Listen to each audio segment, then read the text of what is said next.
He woke up as the villain of some trashy novel, doomed to die in Chapter 1. But with a vet's instinct and a weird knack for taming beasts, he makes a new plan: survive academy, avoid the plot, and just beast taming and pure chaos. The one who wanted to remain unnoticed the most is now claiming the role of the main character. He's not brave, he's just desperate. Can a dead-end villain rise to the top of a story that wants him gone? Let's find out. They say reincarnation is a roulette. You can become a dog, a pig, or even a cockroach. And if you're lucky enough to be reborn as a human, you win. Now, to get to the point, the protagonist won this roulette.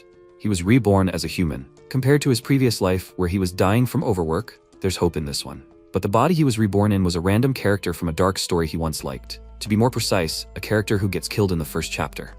A hopeless idiot named Han Si-ha. He's an F-rank tamer with no skills, on the verge of failure, and is also interested in black magic. A supporting character who, due to his stats, can't handle it and ends up dying.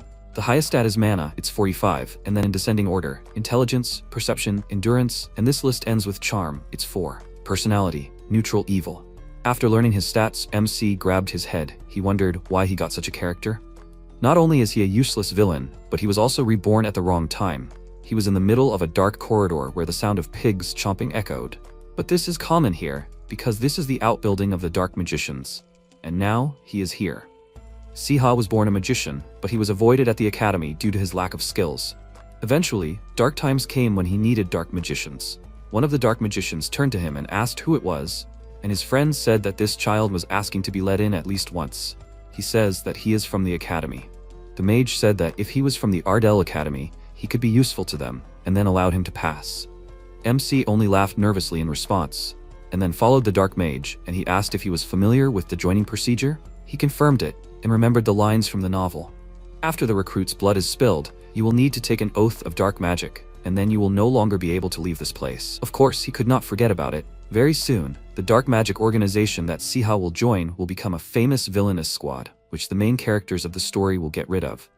If Si-ha makes a contract, he will also be killed. So instead of following this guy, he better think about how to get out of here. Then a system window appeared in front of him, which informed him about the beginning of synchronization with Si-ha. Soon the synchronization was complete, and the system window turned red, and recommended him to escape from the dark mages. At that moment, a loud scream was heard from the basement, and the dark mage stopped, suspecting that something might have happened there. He decided to go and check it out, and threatened Si-ha with death if he went anywhere. After watching the dark robe disappear into the shadows, MC realized that now was the time to escape. He turned around and ran to the exit. He soon ran out of breath from running for so long, and stopped to rest. It seemed that he had climbed high, but he didn't know what floor he was on. It was getting lighter, which meant he was going in the right direction. He saw a door closed with chains and light coming through the cracks. Hearing voices from behind, he got scared and immediately hid behind a column. And the dark mages passed by his hiding place and began to discuss the guy who had escaped from the 3rd floor. MC immediately realized that they were talking about him, and one of the dark mages said that he was from the Ardell Academy. Maybe he's a spy? They walked on, and when it became quiet in the hall, he carefully peered out from behind the column and, making sure that they were gone, tried to open the doors. But despite all his efforts, nothing worked. Now he can only rely on memories. Maybe he'll get lucky and the useless Si-ha will do something. In fact, he was born a mage, but he had no talent for light magic at all, and he simply didn't know where to put the endless flow of mana. In other words, he just needed to learn to control it. He created a sparkling ball between his hands, and thought that when the protagonist Li Han had just started learning magic, he probably accumulated the flow using his fingers. He tried this method and directed the flow of magic to the door through his fingers. After which, he put his other hand, but the chains still didn't give in. He caught his breath and thought that he was doing everything right, but he still lacked the skills. Suddenly, footsteps were heard behind him. A small dragon emerged from the shadows. He turned around in fear, and seeing how the dragon took a threatening pose and growled, he already thought that he was finished. But contrary to his expectations, this little one was not aggressive at all, but on the contrary, showed friendliness towards him. He came closer to him and, taking him in his arms, thought that it looked like a baby dragon. But how did he end up here? Why is he so affectionate with people? He told him that he could not take him with him, from which the dragon immediately burst into tears and began to scream. Frightened, Si-ha covered his mouth and ran away, thinking, does he want them to be caught? And in general, he can't take an animal for himself, for which he can't even bear responsibility. When he calmed down, he looked at the doors and thought, maybe he can use the power of the dragon? The system reported that the characteristics were synchronized. His charm was increased several times. Now he has the ability to tame monsters. Does he want to tame a suspicious baby? This suspicious little one is quite friendly to him. He is level 2, he has level 1 fire breath, and his stats are even higher than his, but his intelligence is not particularly impressive. MC looked at him doubtfully and thought that according to the data, information about his past life should have been saved. He wondered why there was no agree button or something like that on the system window. Maybe he needs to be told that he will tame him? In general, he's not that bad at taming. He has a couple of his own techniques. First, the animal needs to be given a little confidence, then gain trust. He asked the dragon to trust him, and after a few seconds, he was already starting to get nervous, since nothing was happening. And then a system window appeared with a message that the taming was successful.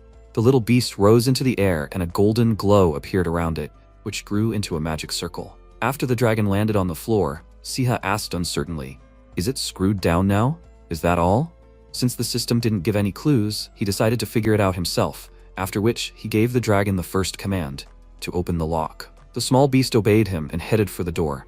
He flew up and grabbed the lock with his teeth, tearing it from the chain, and MC was surprised that he broke this rusty piece of metal in a second. As soon as the door was freed, he praised the dragon and was about to go outside, but he stopped abruptly when he heard footsteps behind him. The dark mage said that he finally found the hiding rat. He turned around nervously. Until that moment, everything was going so well. When they ran at him to grab him, he got really scared and backed away, wondering what to do.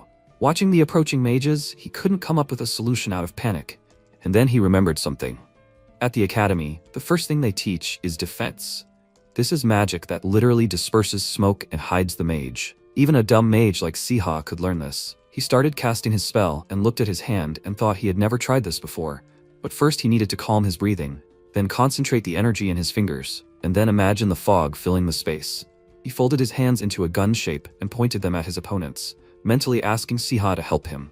He would fix all the evil deeds he had committed. The magic concentrated at his fingertips began to intensify, and when the distance to his opponents was reduced to a few meters, he released clouds of smoke at them, and they lost sight of him. He was very happy that he had succeeded, and while they were arguing, he and the dragon headed for the door to escape. He pushed the doors, but the dark mages were not going to let him go so easily, and someone's huge ghostly claws grabbed him by the neck and shoulders. A tentacle appeared. It squeezed his neck from all sides, because of which he could not breathe and fell exhausted to his knees. He was already afraid that this was really the end, and the magician who was strangling him said with a smile that if he gave up now, he would die painlessly. Already completely losing strength, MC lay down and thought, what difference does it make if he still dies? While he was swallowing air, he realized that he could not see the enemy because of the fog, and he definitely could not hide from this dark magic. He looked at the dragon and realized that there was only one way out. He told him that if he wanted to get out of here with him, then he needed to take control of him. He apologized to the dragon for this and asked him to help him, after which, the small beast began to act. He spread his wings and threateningly growling, headed towards the enemies. Rising to the very ceiling, he released a hot stream of fire at the dark magicians, which forced them to interrupt the spell. Siha finally felt free and his breathing returned to normal, and while the dark mages screamed in pain, MC smiled and thought he couldn't believe he actually did it. His new friend came up to him and squealed happily, and he petted him and said it was amazing that he owed him his life. As he promised, he would take him with him. But first, they needed to get out of this cave. After they got out of the Dark Mage's outbuilding, they found themselves in a god-forsaken place. They wandered through the desert for about an hour and were sweltering in the heat, and there was still no one around. Just when Siha thought he didn't want to get caught by the Dark Mages again, he noticed some movement ahead of him. It was a cart. He called out to the old man and came closer, asking if he could give them a ride. Of course, he asked him for money, but since he didn't have any, he offered him a card. Since he is a child sponsored by Ardell Academy, he has this too. He will probably think that it is something foreign, but he will still accept it. The old man told him to get in and MC thanked him with a smile. And while he was putting his new friend in the carriage, the old man asked where they were going. Because of this question, he began to hesitate. They broke away from their pursuers, but the Dark Mages can still find them. They don't want information about them to leak somewhere. If they are found, they will kill them immediately. There is no choice left. Let many hunt for his head, but the safest place now is the place where the novel takes place. He bit his lower lip, making a decision, and then asked the old man to take them to Ardell Academy. Time passed. The second-year professor's assistant, Selin, came out to greet the students and smiled, thinking that she was amazed by this sight every time. The excellent marble floor and the exquisite chandelier, even the students' uniforms literally screamed prestige. But some of them stood out from all this prestige. The old man drove the cart to the entrance of the academy, brushing away the dust. The dirty, shabby, and torn student jumped out of the cart and began to shake off the dust, while Selen thought in shock, such a sloppy student in this sacred academy? He took off his hood with a tired look and a dragon crawled out from under his robe, and Selen thought, who did this? Who could disgrace the honor of the academy on the very first day of the semester? Of course it was him, Han Si-ha, the student who could not control his abilities and was constantly on the verge of failure. While he was calming the dragon, who was not very happy to hide under his clothes, he noticed a woman's gaze on him and thought that she looked like a teacher. He went up to her and asked, "Is he late?" She confirmed this and thought that she would have scolded anyone else by now, but she didn't have time for someone who was going to be expelled soon anyway. So let him live peacefully for now. There was no point in wasting effort on him. And this student was so weird. They said that he was crazy and performed magical rituals with human-sized dolls every night. It's not worth getting involved with such a person. She patted him on the shoulder and told him to hurry up to class, and he smiled awkwardly, promising that he would try not to be late again. She was slightly confused by his answer and watched him go, thinking that it was already the second year of school and the atmosphere had changed significantly. When MC came to class, he caught a lot of glances at himself, which made him feel uneasy. They were discussing how he was late on the very first day of school, and he thought, was Han Si-ha really going to expel? Fortunately, he made it before the professor arrived. One of the students asked how he hadn't been expelled during last year's exams. He was completely hopeless. His friends suggested that he had simply played on his pity, and MC thought that maybe his parents had bribed someone, or maybe there had been a teacher who had seen his magical abilities and written a letter of recommendation. Either way, he had barely managed to avoid being expelled. Now he needed to find a way to survive in this world. He had two goals. First, to survive quietly. His character, a third-rate villain, aggressive and inept, would be brutally killed by the main characters, buried alive. After that, life continued peacefully at the academy, and no one cared about the cause of his death simply because he was a villain. But that still made him feel uneasy. He didn't know why he would be killed, so he would try to live quietly and not provoke anyone. He would rather exhaust himself with studying and work than be buried alive. Secondly, he needs to successfully complete his studies at the academy. Why? Well, he needs something to exist in this world. Si-ha is from a wealthy family, but because of his antics, his parents are already ready to abandon him, and a diploma from Ardell Academy is one of the best ways to improve the future. Academy graduates are always in high demand. In the novel, his character enters into a senseless confrontation with the main characters and dies at their hands, and he will live quietly, like an ordinary student, and avoid any events that can lead to conflict or death. When he finished determining his next steps, Professor Grint entered the classroom, loudly knocking on the floor with his cane. The atmosphere in the classroom immediately changed. Everyone began to discuss their new homeroom teacher, and MC thought that it was him, the professor who was in charge of the second-year exams. Professor Grint is from the magic department. The professor's exams are so difficult that even the protagonist, Li Han, was the only one who was able to pass them. The professor tapped his cane on the floor, asking for silence, and said that the first-year graduation was not so bad. He could already see outstanding students. Si-ha smirked and thought that, of course, all the main characters had successfully graduated from the first year and moved on to the second. But studying in the second year was even more difficult, which meant that it would be very difficult for Han Si-ha to stay afloat. His position in the academy would be under constant threat. Ardell Academy accepts students from 14 to 19 years old. The studies last for 6 years. The academy itself is known for its intensive curriculum. Because of this, students are in constant competition to stay in the academy. It is like a royal battle. Of all the students, only a tenth will be able to graduate with any significant result. He sighed, quietly saying that everything was so hard here, and wondered how he could even compete with the main characters. In the story, Han Si-ha achieved results because he practiced black magic.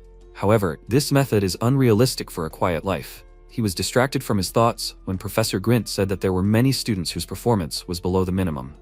From the second year, those students who had absolutely no ability were finally eliminated. MC noticed his gaze. What could this mean? The professor said that he would now announce the schedule of entrance exams for the second year. He hit the floor with his cane, after which a scroll created using illusion magic appeared in front of all the students. He was slightly surprised by how clear it was and wondered if this was the level of magic in the academy. The scroll asked him to choose 3 subjects that were most suitable for him and take written and practical exams on them. And he realized that he could choose any of them. Is it really possible to just choose 3 subjects that you are good at and pass the exams so easily? He can't believe that Professor Grant could have such an easy exam. Now, the professor wanted to clarify something about choosing subjects. For each subject, the number of people choosing is limited, and the system is first come, first served. The order in which they would choose would be determined by drawing lots. He took out a small box, and Siha smiled nervously, thinking, a lottery at the Academy of Magicians? Meanwhile, the professor thought that there was nothing fairer than a lottery, and said that he would take out balls with their names on them, and that would determine the order of choice. The students became slightly nervous, and MC thought, would he really have to rely on luck here too? Right now, he was a complete zero in magic, and he needed to find a subject in which he could at least try to succeed. It was such a shame, because he had spent almost the entire year trying to get out of the lair of black magic. Meanwhile, the professor took out a ball, and, looking at the name written on it, announced that the first student to choose subjects would be Han Si-ha. Not believing his luck, he excitedly stood up from his seat, and a list of subjects appeared in front of him. He doesn't have mana yet, so he could immediately discard subjects of a practical nature, as well as subjects that weren't mentioned in the plot and those that are closer to the dark arts. Then he was sorting, then he wondered why all the names were so complicated. He paid attention to hydrology and rituals. It's a pretty complicated science, but it's the least complicated of all that there is. And it's also a theoretical course. He just needs to study, and he'll cope. He made his choice, and the others immediately began to whisper.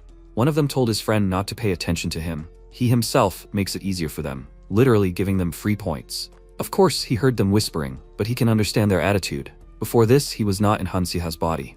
He decided to quickly choose the remaining 2 subjects, and finally sit down, and something interesting caught his eye, and he wondered if it was just him, or if he could handle it. After class, he went to the library. Before his death and ending up in this novel, he was a veterinarian, so these 3 subjects are close to the topic of his dissertation on veterinary medicine. First, hydrology and rituals. This world has unique laws of water magic, but he can apply the mathematical formulas that he knows. Then, the anatomy of monsters and the basis of monster behavior and their training. He took the textbooks on these subjects and began to read, but he was distracted by the rummaging in his bag. The dragon climbed out and took a deep breath, and MC thought that since he brought this baby anyway, he might as well find a use for it. However, not here and not now. There are too many witnesses.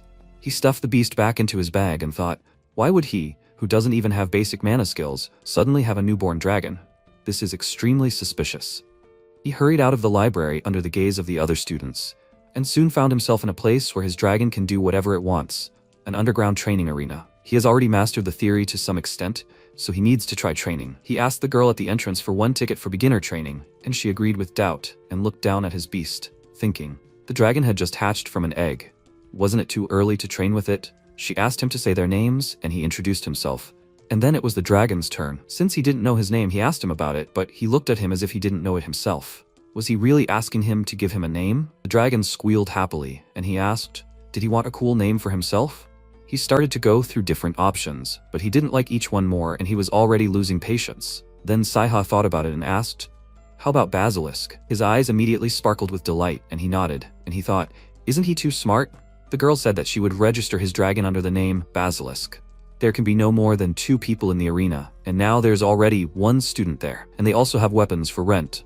MC looked at the huge rack with different weapons and thought that the choice here is not that big. This is because they are free. But now is not the time to complain about the quality of weapons. He should be grateful that there is at least something. He took a shield and a stick, and the girl opened the training hall, the first gate. The doors opened and a bright blue light appeared inside, and when they passed through it, Si-ha was delighted. The quality of the training hall was simply incredible.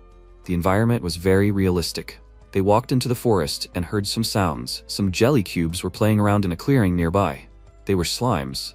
He thought, couldn't they at least make the low-level monsters less cute? He told Basilisk to look at those cubes, and with a smile offered him to beat them up, which terrified the dragon. But when he entered the fight, his fear quickly turned to the thrill of the hunt. Watching him tear those slimes to pieces with his teeth, MC thought that his dragon instincts were awakened. He was no longer a scared baby, and felt like a fish in water in a fight. Since he was doing well, it was time for him to practice. He walked away, and from the side someone growled and then a squelching sound. He turned around in fear and pulled out his shield forward, protecting himself from the slime that jumped at him. He looked around and saw a bunch of small monsters, too many of them, and to destroy this whole flock with 1 blow, of course he needed Basilisk. His beast had already finished warming up and flew to him, and he offered him to do the same thing again. After which, he extended it towards the slimes and told him to burn them. Basilisk obeyed him and shot a powerful clot of flame at the opponents, so much so that there was no trace left of them. After finishing, he sat back on the hand of his master, who was shocked by the recent sight. He began to squeak for praise, and Si-ha smiled, offering him to continue. It was the second half of the day. They had already dealt with many slimes and were very tired. Training Basilisk and simultaneously using his battle magic exhausted him very much. However, he is a very obedient dragon. He will have to treat him with something when they return. Suddenly, an irritated girl's scream was heard somewhere nearby. He went to the source of the sound and saw a girl named Adela in a clearing who was furiously ordering her dog not to play, but to tear these slimes to pieces. She was downright furious because her animal did not listen to her, and MC thought, "Who is this?" After that, the animal began to bark, and she asked it to be quieter. Siha thought with a grin, "Isn't this a hellish hound? She shouldn't treat her dog like that." Meanwhile, the dog could not stand the anger of his mistress and rushed somewhere, and she rushed after him, cursing loudly.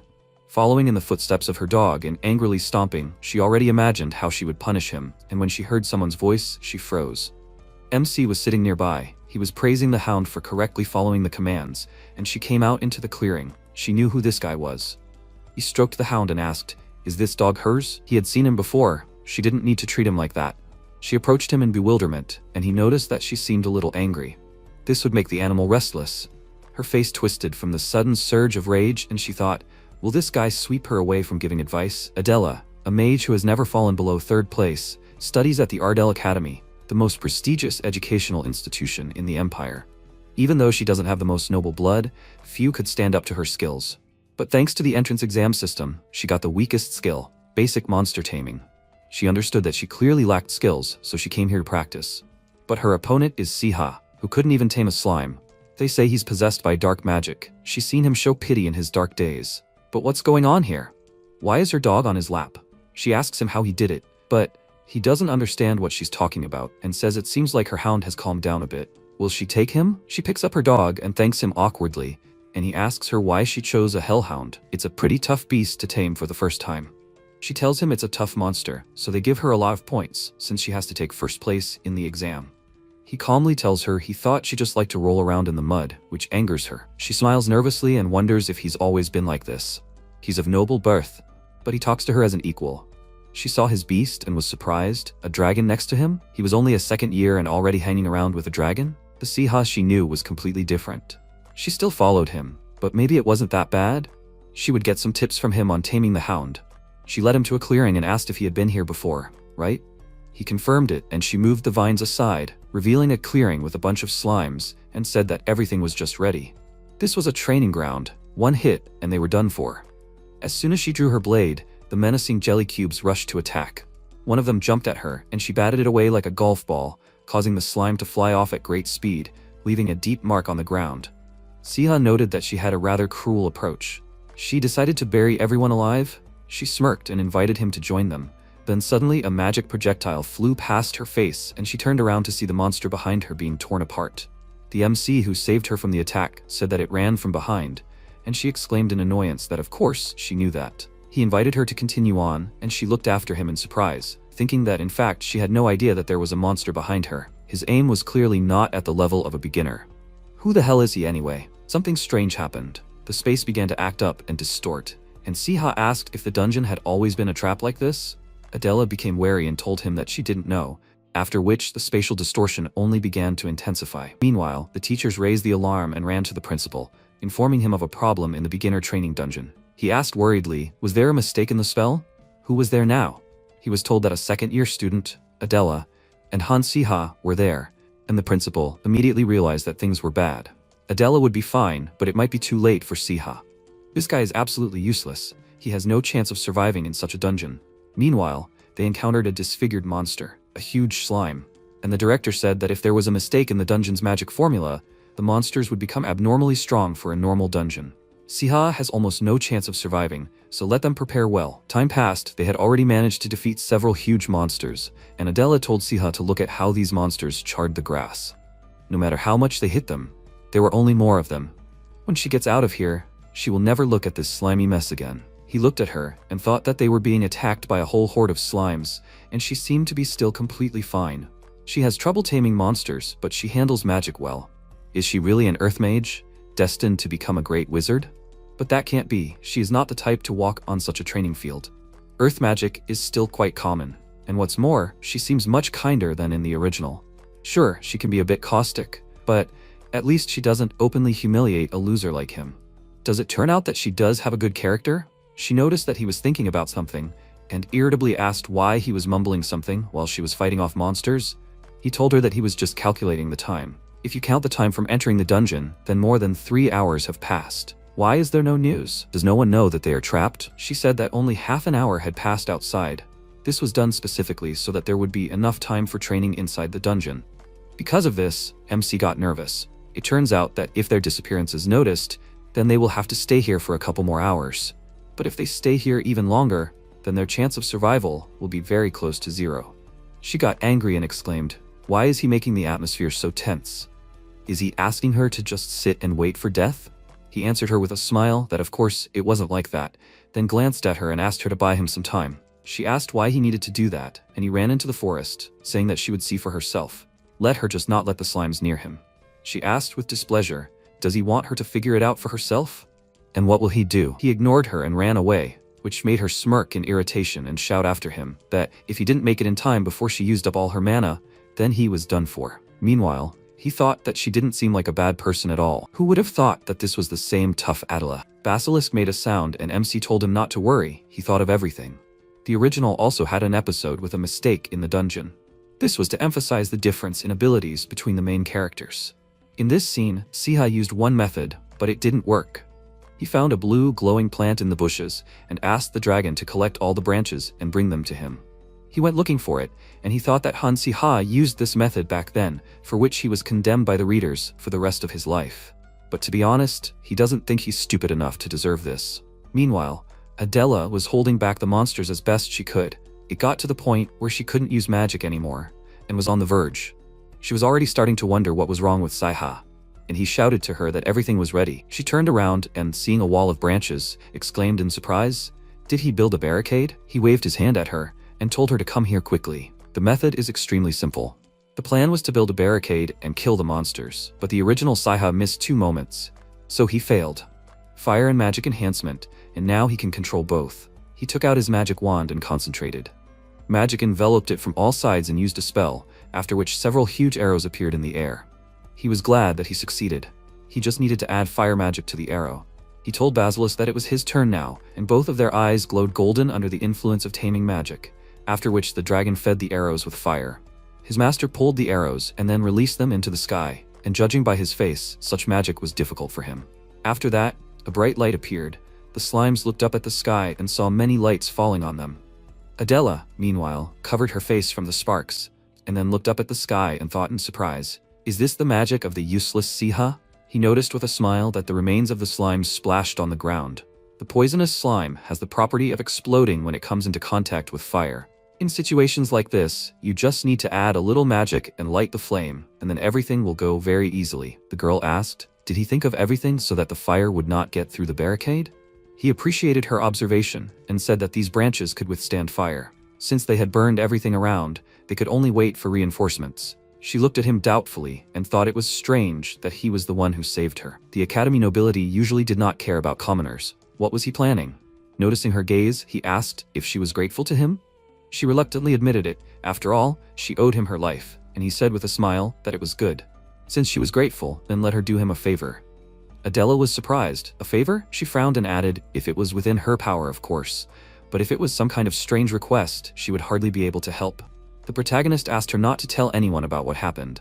She was surprised, and he added that he tamed her hellhound, caught all the slimes in one fell swoop, and made a wall out of vines. Everything she saw today, she must keep secret. She must not tell anyone how cool he is. She clenched her fist and thought, of course, it is all true. But why? It is strange. What kind of person is he? At this moment, MC leaned towards the core and thought that it was the core of a slime. Clearing the dungeon did not go unnoticed. The professors, surprised by the error in the underground arena, gave the students who cleared the dungeon without getting injured rewards in the form of valuable magic items and called them to the dean's office. After some time, the protagonist sat on the couch and, throwing his head back, thought, well, these prizes will come in handy for his exams. That's not the main thing now. He called Basilisk, and a system window appeared in front of him, which said, Basilisk Atrax, a cute and cheerful red dragon, loves cheese and likes it. Ability, level 5, mana 53, strength 63, speed 38, intelligence 13, fire breath level 3, mana defense level 1, poison resistance level 2. He thought, great, they pumped up his fire breath well in the dungeon. Even poison resistance appeared. It must be from the fight with the bugged slimes. He doesn't know what those dark mages were growing in the basement, but this baby turned out to be unusually capable from birth. Excellent growth rate, excellent fire breathing, incredible amount of mana, excellent talus by all parameters. Since he got his hands on him, he needs to seriously engage in his education. Then he looked at the dragon who climbed onto his couch and said, "Little hooligan, if only he knew what it cost him to take care of him. Does he know what this is?" Basilisk looked at him in surprise, and he handed him the slime core. He thought that the professor with short hair did not pay attention to it, as if it were trash under his feet. But according to the plot, he knows that this is an object of great power. Smiling, he held it out further forward and said that it looks delicious. Does he want it? The dragon winced, looking at the core, and the protagonist asked, "What?" "It's delicious. He should try it at least once, otherwise he will not know." He thought, of course, he himself has not tried it and will not have to. Otherwise he will die. And then the dragon looked at the core in despair, then swallowed the object. The next second, he jumped to the floor and emptied it into his stomach. MC thought, apparently it tastes disgusting, and that's it. Basilisk's stats have been changed. He looked at the added stats and asked quickly, "Right? The slime core is a concentrate of its strength and abilities. If you eat it, it gives rapid development." Just one core was eaten, and the dragon's mana volume increased, which in other ways takes a very long time to pump up. It seems he noticed the changes too. Better to eat, right? The next second, Basilisk reached for the bag filled with cores and made a joyful sound. The protagonist thought, instinct is getting stronger, overpowered the disgust in him. Then he folded his arms on his chest and thought, the sound of increasing stats is as pleasant as a notification from the bank about a salary. Then he noticed someone knocking. And the next second, Adela abruptly opened the door, calling him loudly. Then she asked embarrassedly, "So he was here?" He thought, what was that short-haired girl doing here? Was she also called to the dean's office? She put her hand to her chest and indignantly asked, did he even care that she had resolved everything herself? Everyone thought that she had dealt with the 6 slimes, and she should be given more magic items. The protagonist smiled awkwardly and scratched the back of his head, asking, "So why did she come? Can she speak more quietly?" His ears were about to fall off. He thought, life is more important than rewards. An ordinary academy student had cleared the dungeon, and Siha, as always, had barely managed. Too much news. Such news would inevitably be followed by gossip and speculation, whether black magic or enchanted weapons were used. He did not need such fame in this novel. Then she said that if he liked her, he should keep his thoughts to himself. She didn't need that either. He thought in surprise, what does sympathy have to do with it? And then he stood in front of her and asked, like her? He doesn't even know her. She asked in surprise, what? She leaned towards his face and shouted, doesn't know her? How does he not know? Seriously. He smiled awkwardly and asked, should he know her? What's her name? In response, she introduced herself, Adela Stevia. His mouth dropped open in surprise and he said, I see. Then he thought, she is the only low-born student who will be in the top 3 students of Ardell Academy during her studies. One of the main characters, guilty of the terrible death of Siha. She smiled and asked, what? Has he really heard of her? He thought, well, yes, he has. She is the one who will kill him in the future. He replayed it in his mind. When he read it, it seemed nonsense, but not now, when in front of him was the girl who would bury him alive. He grabbed his head and thought that he was amazed at himself. How could he be so careless and bring his own death closer? Adela put her hand on her waist and said, well, if it's not sympathy, then okay. By the way, does he have a habit of looking at himself in the mirror sometimes? He was surprised. In the mirror? She led him to the mirror and told him to look at himself. She couldn't imagine someone showing up to the dean looking like that. The protagonist looked at his reflection and wondered in surprise, what kind of look is this? What kind of dirty slob is this? He wasn't surprised that everyone saw him as a gloomy and murky guy. Maybe people avoided him not because they were scared, but because they were disgusted. Then he suggested doing something with his hair first. The next day in the classroom, the protagonist was going up to his seat while the other students were discussing, who is it? He looks familiar, a second year with that hair color. Could it be Siha? It can't be the face of the sullen Siha. That's definitely someone else. No, it can't be him. After that, the protagonist smiled, took his seat and thought that he heard everything. At that moment, one of the students approached him and smirked. Is that him? Is he the one who got the polymorph treatment? Can't you tell him where he got it? Good things should be shared, MC thought. This redhead, Creek, a commoner. Feeling inferior to most of the students due to his origin and dubious talents, he often bossed around the pathetic and weak Siha, asserting himself on him. Creek smirked. What? Are you ashamed to admit it? Although a new haircut will not help his speech defect. The protagonist asked, maybe he should just leave him alone? He was indignant. What? Did the new haircut make his head spin? He asked in response, why should he report to him? Creek shouted, well, is he crazy? Has he gone crazy? Does he have any support now? His family has disowned him, and he lives on God knows what. MC opened his bag and said, well, since he is asking about support, maybe this will tell him something, Basilisk. When the dragon walked forward on the desk, he asked, "So what did he want to ask?" The students discussed in surprise. Is the dragon real? It seems to be even a red dragon. Wow. Where does an ordinary student get something like that? Creek, pointing his finger at him, laughed and said that he heard that his family disowned him, but he apparently has a lot of money. Does he really think that a dragon can be tamed by paying it money? The protagonist thought that he wanted to live quietly and peacefully, but that didn't mean that he would allow everyone to assert themselves on him. After that, he grinned. "Hey, country bumpkin."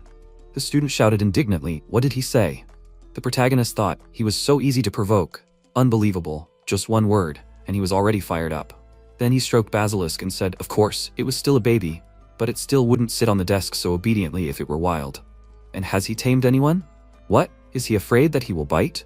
Creek clenched his teeth in anger, and he told him not to be afraid. He is not a monster. The student clenched his fist and screamed. Is he crazy? He doesn't know his place. The protagonist answered, if he has a problem, he has to deal with it himself. At the entrance exams, they will see who will stay and who will have to go home. Sometime later, MC was walking down the hallway of the building and remembered Creek yelling at him that if he beat him in exam scores, he would bark like a dog. Idiot. He thought that since he had agreed, the bet was accepted.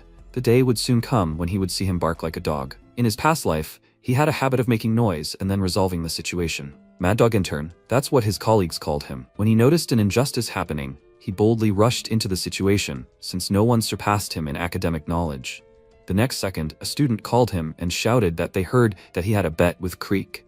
He would be wary of failing completely, let alone overtaking him. His companion added, how soon would they hear him bark? The protagonist, looking at them, wondered if the same thing happened in all worlds when a person who had just begun to achieve success was not left alone. Then he asked his name. The student clarified, his? Why him? He repeated, so that he would say his name now.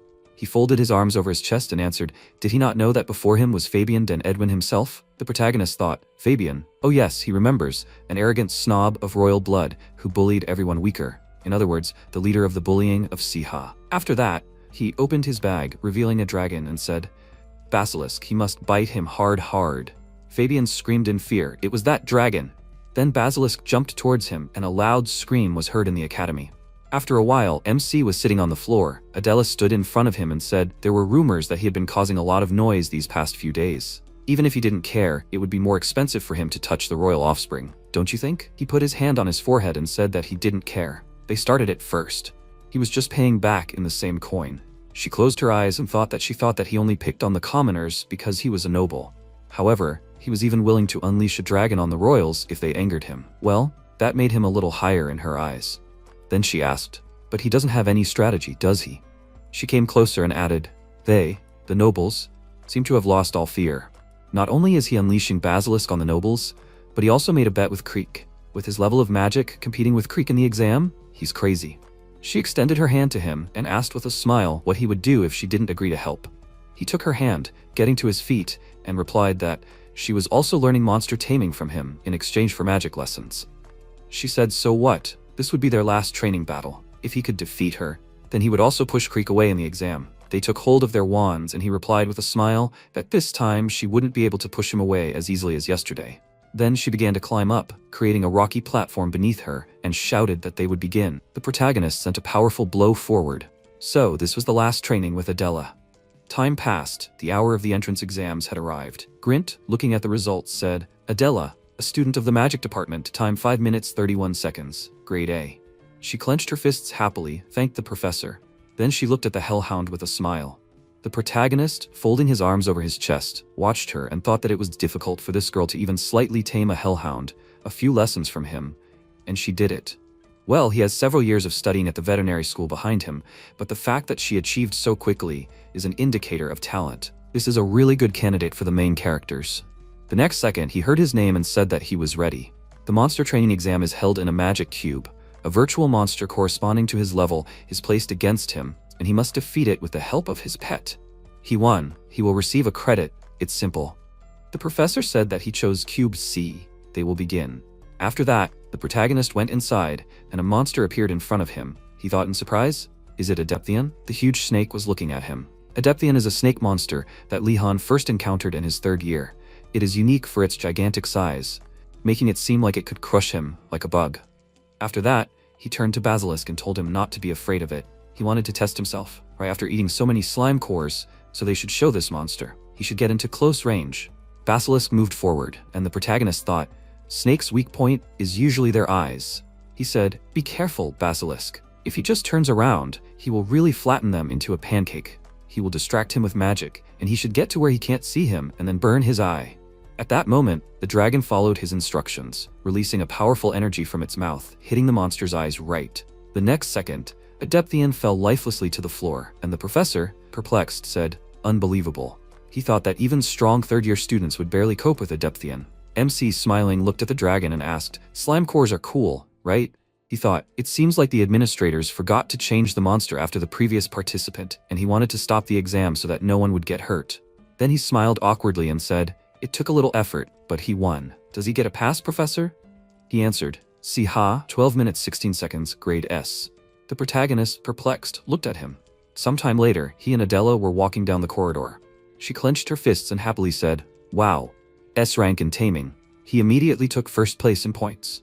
It seems like their competition paid off, right? He smiled and replied that he couldn't help but agree with that. He thought that the problem was that he wanted to be ranked 15th in the entire academy. He wanted to maintain an average rank and not stand out too much. In the original, Han had taken him down with one hand, so he followed suit.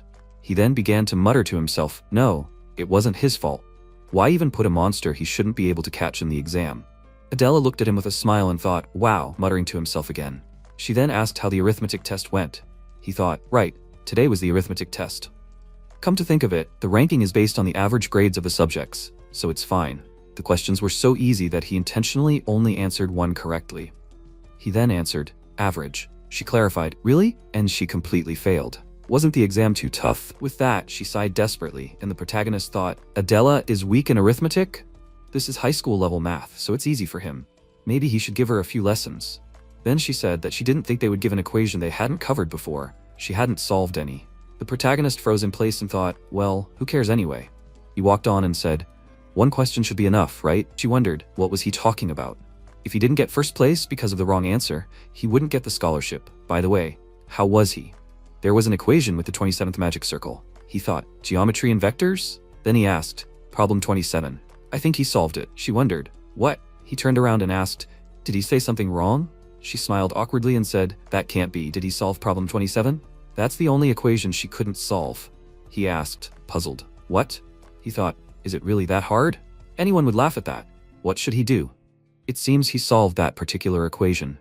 Meanwhile, Selen entered the professor's office and, turning to him, said, regarding the 27th problem, in the entire academy only one student solved this arithmetic problem. He looked at the result and said that it was simply impossible to guess. He deliberately added an equation that second-year students could not solve. And who solved it? She looked at the results in her hands and answered, Siha. Apparently, except for problem 27, all the other answers were intentionally wrong. The academy really does have a wide variety of students. It is obvious that he deliberately solved the most difficult problem to show off his skills. She looked out the window and thought, Siha, she will remind him that he stood out in the taming exam. Then she said, it seems he is one of those who thinks about everything in advance. The next day, the lists of the entrance exam results were posted. MC looked at the lists and thought he would take a look. Creek was in 32nd place as usual, and he asked in surprise, what? That couldn't be. He thought, 11th place. Then he saw an angry Creek in the crowd, who turned his attention to him, and the protagonist, walking up to him, beckoned him with his finger and told him to follow him. They went outside and stood opposite each other while the students gathered around discussed. Saiha won? That idiot Creek is finished. He always picked on the weak to show off, but everything has an end. MC looked at the student and asked, what is 1 plus 10 commoners? He answered, 2. The protagonist shook his head and folded his arms across his chest and answered, incorrectly, 11th place. Got it. 32nd? He gritted his teeth in anger, and the protagonist thought, Creek hasn't changed at all. As usual, he easily gives in to ridicule. Even if he doesn't like it, he constantly picks fights with him, and he's not a pervert to make him humiliate himself. So he'll get his benefit from it, right? After that, he flicked him, and Creek shouted indignantly, what's going on? Why is he hitting him? This is not what they agreed on. MC thought they would consider this revenge because of the trouble he caused him. The student said, if he really thought he would put up with this kind of attitude, he was deeply mistaken. Before he could finish speaking, the protagonist told him to shut up. He then turned around and added that he should come to the unused room in the basement later. He had something for him. Sometime later in the basement corridor, Creek stopped in front of the protagonist and asked why he brought him here. The protagonist asked, He didn't think he would make him act like a dog in front of the entire academy, did he? Isn't that his thing? He indignantly shouted at him to stop talking nonsense. He sighed and, frowning, asked what he wanted from him. The protagonist told him to tell him first. Does he know who his father is? He replied in surprise that of course he knew that. The founder of the Ardell Empire, the bloody count who killed the Dark Mages, Han Tae-soo. He thought, what was he asking? Did he want to humiliate him with his status? MC thought he asked because he really didn't know. He thought he had an estate in the lands of Kastika. Well, Siha really was born with a gold spoon. Then he said that the point was different. He had a lot of acquaintances, right? He had to spread some rumor. He was surprised. What rumor? MC whispered in his ear, and he, blushing with indignation, shouted, what? And he had to tell this to the other students? The protagonist, waving his hand, confirmed this and added, as soon as possible. And not only their class, but the entire academy. The more the better. Did he understand? He left.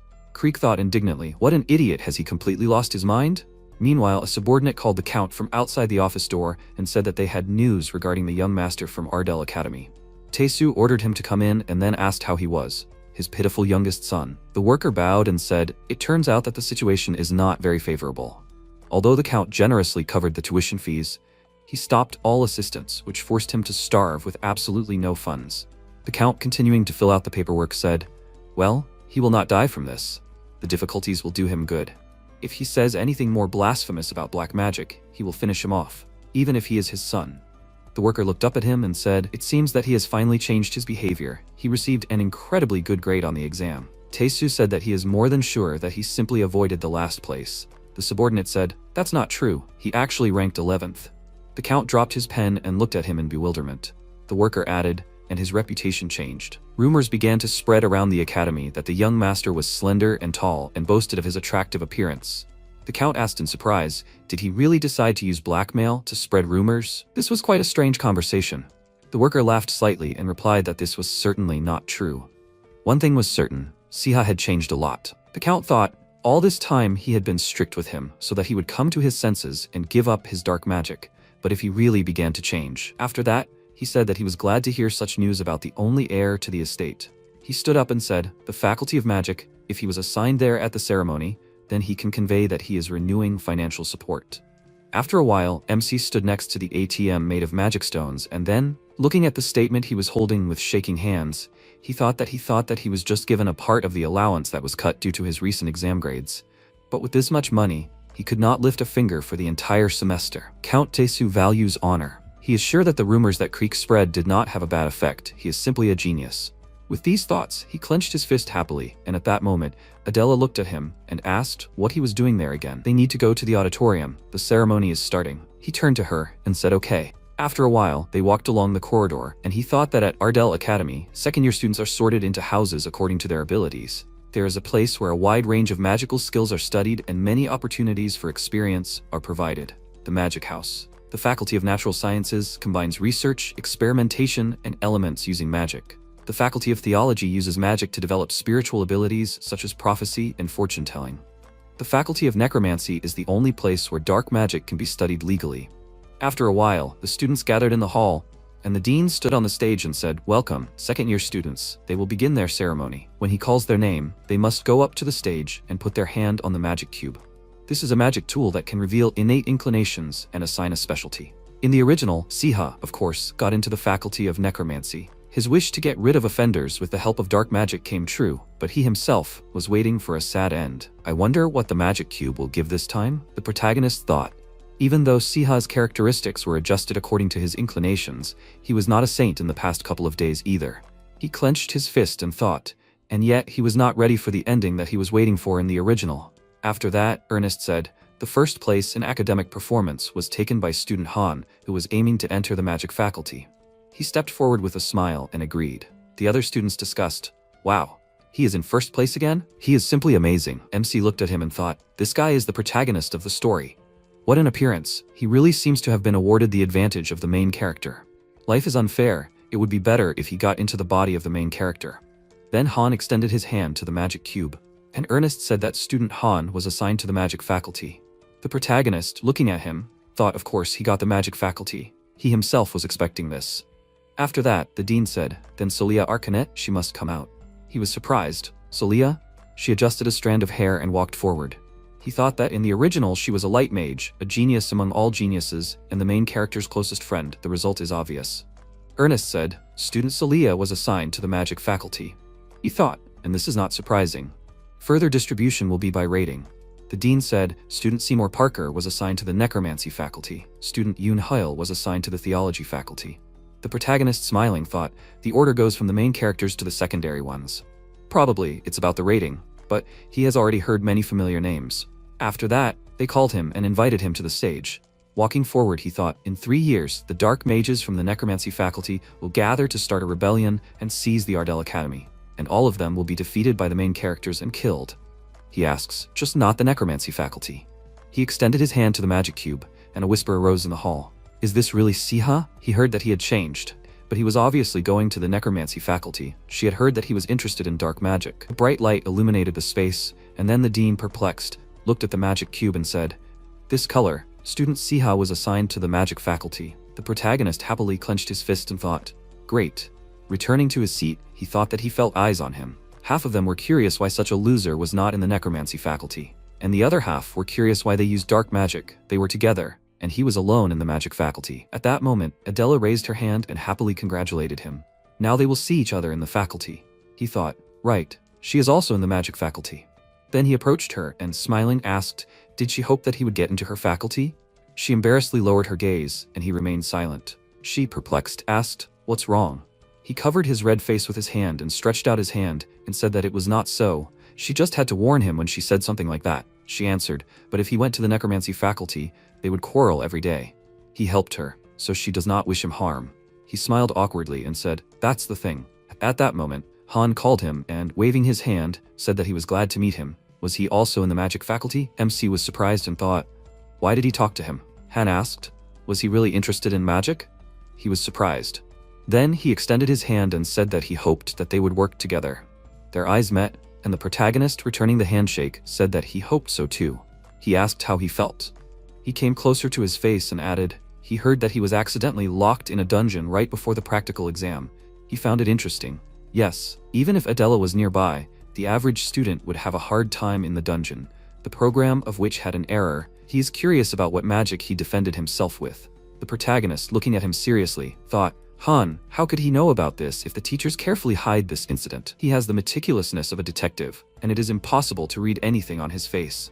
A sharp mind and seriousness, typical of the main character of the novel. He is convinced that any evil must be merciless. Does he already suspect him of black magic and thinks that it must be destroyed? After some time, the main character walked along the corridor and thought that he found out that the construction of a new dormitory was finished. The interior is almost like a 5-star hotel. After that, he opened the doors in the corridor, looked around and thought, where is the room? After that, he found the doors and thought, here it is. Wing A, room 203. After that, he opened the door. Vaughn pointed at him and shouted in surprise, he's Siha. The protagonist nodded, tilted his head and said, oh yeah, so what? He smiled and asked, what? Because he's the superstar of the promotion ceremony. The famous second year who made Creek and even the royal offspring cry. It's him, right? The protagonist smiled awkwardly and thought, so that's what he was talking about. After the ceremony, Fabian started making claims about why he got magic, and he, a royal, got some kind of summoning of the dead. So he scared him a little. Then he said that he knew something about him. He whispered, he talks so much about his royal blood and demands special treatment, but he's lying, right? Fabian shouted in surprise, how would he know? MC sighed, scratched his head and said if he was afraid that everyone would find out, he should be quieter. He looked down and said, well, that means he's not worthy of studying to be a mage. He's not worthy. The protagonist shouted, why was he suddenly whining? The people present started paying attention to them and talking. Wow, Siha brought the king to tears with just one word? He didn't hear what he said, but it must have been something terrible. The protagonist thought, Fabian, he's a useless idiot. His plan to be a model student and quietly graduate from the academy, will he even succeed? And then Vaughn noticed that he never introduced himself. Winking, he said, his name is Vaughn From, and he's from the magic department. Nice to meet you, but he probably hasn't heard of him. The protagonist thought he was wrong. Oddly enough, he had heard of him. Han's best friend, friendly, cheerful, but also reasonable and resourceful. And most importantly, he is a good informant with very wide connections. Vaughn looked at him and asked why he was so surprised. He sighed and thought, well, at the moment his entire inner entourage consists of the main characters who, according to the plot, should kill him. After that, he walked on and said, just. Vaughn turned around and asked, just, Why is he sighing so heavily? Doesn't he want to join him and look around the new dorm? He has a map, but it's always better to explore for yourself, right? Especially since they live together. They should become friends. MC put down his suitcase and agreed. He thought it wouldn't hurt to get to know this place better. After a while, they came to the canteen, and Vaughn said, "This is a canteen, but nobles usually disdain to eat here." The protagonist asked why. He answered, "It seems the chef in this canteen likes to experiment, and it is unknown what will be served to him on the table." Today's menu included fire-boar bast with fresh vegetables. MC asked if it was even edible, and was it allowed to feed students with it? After that, they approached the field for magic training. Vaughn, smiling, explained that one can train here without restrictions, but it is better not to approach when others are fighting. Otherwise, one can accidentally end up in the hospital wing. This is not a rare occurrence. Once a month, one of the students is sure to get injured. MC said, "This is negligence. Why not just put a magic barrier around the field?" He answered, "Wow, a good idea." So the rumors that he suddenly became smarter were true. The protagonist said that it would be better if they did not talk about it. Vaughn smiled. He thought that he was talking too much, but he also learned something valuable from him. Communicating with him is useful. After that, they decided to go back. Suddenly they stopped in the passage, and Vaughn, looking around, asked in surprise, "Is it going to rain?" It got dark. MC looked to the side and thought that it was wrong. It was not some rain cloud. The next second, an unnaturally colored rain fell on the academy, and Vaughn said, "It started raining. Something was wrong here. They need to run to the main building. They need to tell the teachers." He was already heading forward when the protagonist grabbed him by the sleeve and said that it was dangerous. Vaughn turned around in surprise, and the protagonist remembered. This is a scene. This is an oppressive atmosphere. The rain quickly soaked the ground on the lawn. These are definitely not simple raindrops. This is poisonous rain. Meanwhile, the rest of the students climbed under the roof and shouted, "Everyone in the building. It's safer under the roof." MC understood that such rain did not fall because of the smog. This is not just an appearance, a real threat. Suddenly, someone shouted, "Oh no, it's even worse. The students have disappeared. They should calm down." Who exactly has disappeared? Adela from the magic department and Celia. They just disappeared. The protagonist thought, here it is, Chapter 2, the episode of the kidnapping in the dormitory. The next second, a system window appeared in front of him, which said, Episode 2, the kidnapping of students in the dormitory. He must find the kidnapped. The time is unknown, the reward is unknown, the penalty for failing the task is unknown. The rain continued to pour in the area, and at that moment, inside a huge tree bound by vines sat the students. Adela shouted that she could not remove it. Celia told her not to waste her strength. It is a vine. It is not so easy to tear apart. She was indignant. Why did not she say so earlier? She looked to the side and said that she tried to find a weak spot, but this did not work either. Adela sighed and said yes, she knows. She thought, first of all, why did this guy in a black cloak lock them here in a giant tree and leave? She didn't hurt anyone to make enemies. And she had no value as a hostage. Unlike Celia, she was a commoner. She didn't have any high-ranking patrons. It reminded her of the situation with the wrong dungeon. I wonder what Siha would say now.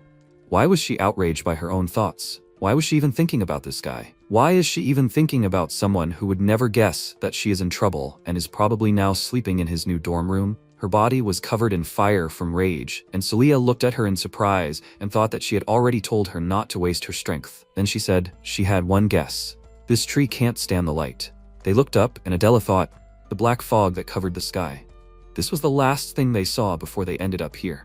Celia said, an artificial cloud covering the sky, and this trunk that grew so high. Usually artificial clouds are used for partial illumination, but not in this case. Adela said, she guessed that blocking the light directly relates to this tree. Why? Because it can't stand it?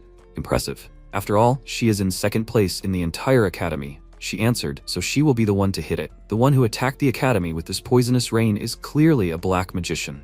And the best remedy against black magic is light magic. For example, the ability to purify the earth, which she has. Adela thought that she heard that she only has this ability at the second level, but in such a small space, it might work. Then she nodded and told her to act. Celia closed her eyes and, concentrating her energy, began to cast a spell. Peace on earth, prosperity and blessing of the earth, she commands. The vine around her was covered with moss. A bright light emanated from it. Adela thought, with light of such intensity, maybe it will work. At that moment, the dark mage said, stop fooling around. They turned to the source of the sound. Several clots of dark fog headed towards Celia, and she screamed in fear. The dark mage asked, are you thinking of getting out? No matter how gifted they are only second-year students. Celia, horrified, thought that she was suffocating. The black fog crawled into her brain, as if someone was spoiling her thoughts. The black mage said that he had an offer for her sweeter than death. He would help her restore the former greatness of her people. She had lost everyone and everything that was important, and how difficult it was for her to enter the academy at such a time. She was holding on with all her might, but lately her nerves have been giving out, haven't she? He can easily revive her loved ones, is that not good? She said she, her family. Adela screamed, hey, is he made of wood? Has he gone crazy? Does he think her life is sugar? Why did he start with Solia? Does he think she's as easy to figure out as she is? The dark mage said. And although she was not a mental magician, she somehow managed to escape from the black fog.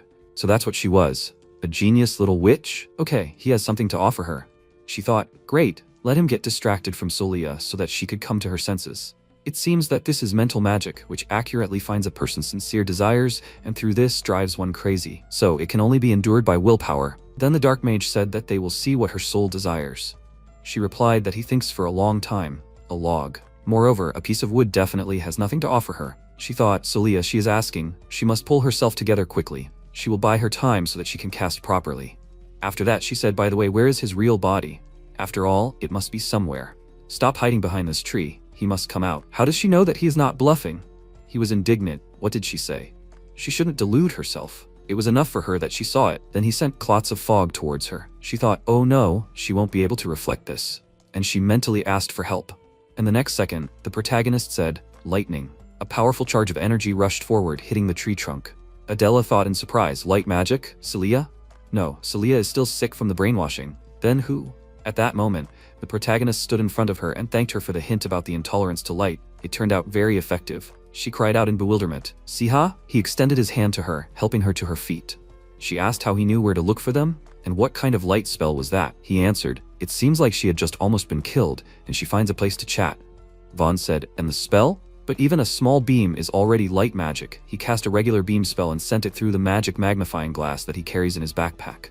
The protagonist asked, Adela, is she hurt? She answered, of course. Who does he take her for? She is fine. He took hold of the sword handle and said, great, then they need to go fight.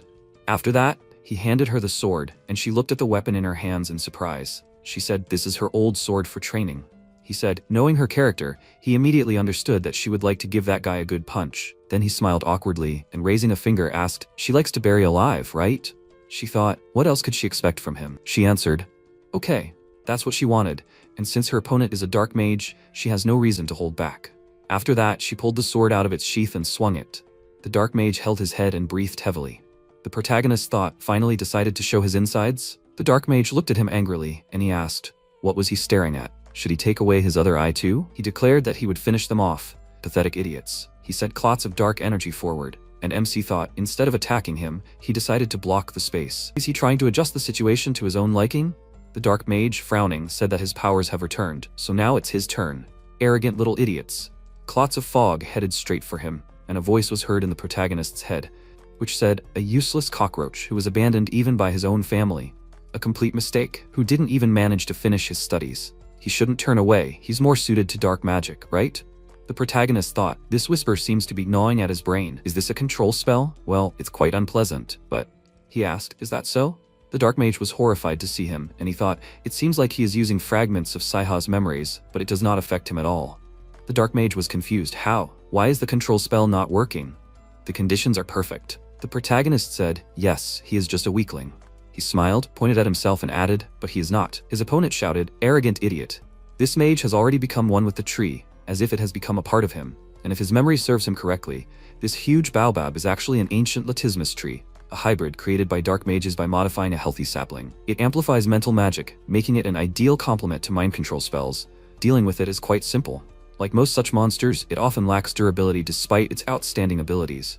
He then asked Adela. She said that the tree is weak to light, right? She replied that it was true. So what? He asked if she knew that it was also unstable to fire. She wondered, what was he talking about all of a sudden? After that, he picked up Basilisk and shouted, forward. The dark mage shouted in fear, how dare he? He sent his magic forward, but the dragon released his in response. Powerful energy was breaking through forward. But at some point, MC with the dragon in his arms flew back, and he thought that it hurt. Damn. He immediately looked at his pet and thought, it seems that he managed to soften the blow a little, such a relief. At that moment, the dark mage shouted that now is not the time to be distracted. Kid, he sent his roots straight at him, and he thought, when did the roots manage to get so close? The next second, the roots approaching him were cut by Adela, and told him to get up. Turning around, she added, this time the duty is his. He smiled and said that he thought that he would die on the spot, and she said that she would do everything to cover for him, but if they wanted to end this quickly, they would need a strong blow. It seemed that Celia was recovering, but they were still ordinary students, and their opponent was the strongest dark mage. It was simply an unimaginable situation. She thought that he knew how to get out of this situation. Was she right? They looked at each other, and he said no. The next second, the dark mage, perplexed, asked what? It started raining? First fire, and then immediately rain? The spell failed? Well, it seems that he is still not skilled. Then he sent his roots forward again and said, as soon as the light fades, this territory will be his again.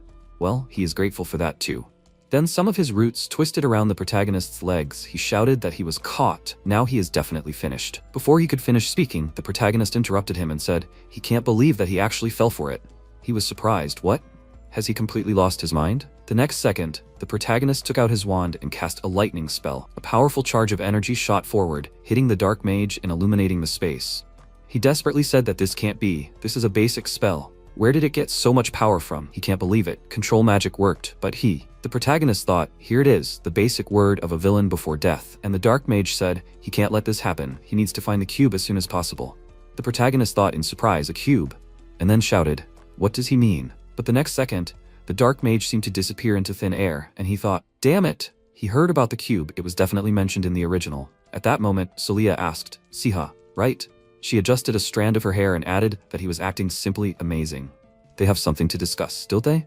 Siha replied that he had heard of her and was grateful for her help. She waved her hands and said in confusion that she should be the one thanking him. After all, it was he who suggested enhancing simple magic using water. He summoned rain to put out the fire and reduce the risk of it spreading. MC noted that if she hadn't cast the barrier, there would have been nothing left of it.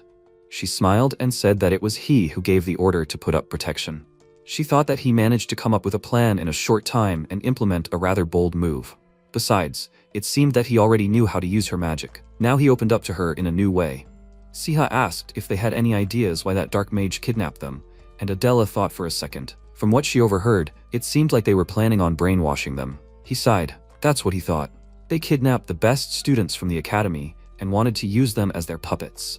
If they had the skills to catch Celia with magic, he wouldn't have been able to defeat them with a basic spell on his own. Basil called out to him with tears in his eyes, and he said that everything was fine. His dragon got even more upset, and he said that his back almost got broken while he was protecting it. What was he making so much noise about? Adela said that he was just worried about him, and Vaughn pointed out that he was an S-rank tamer, but he could be really dumb at times.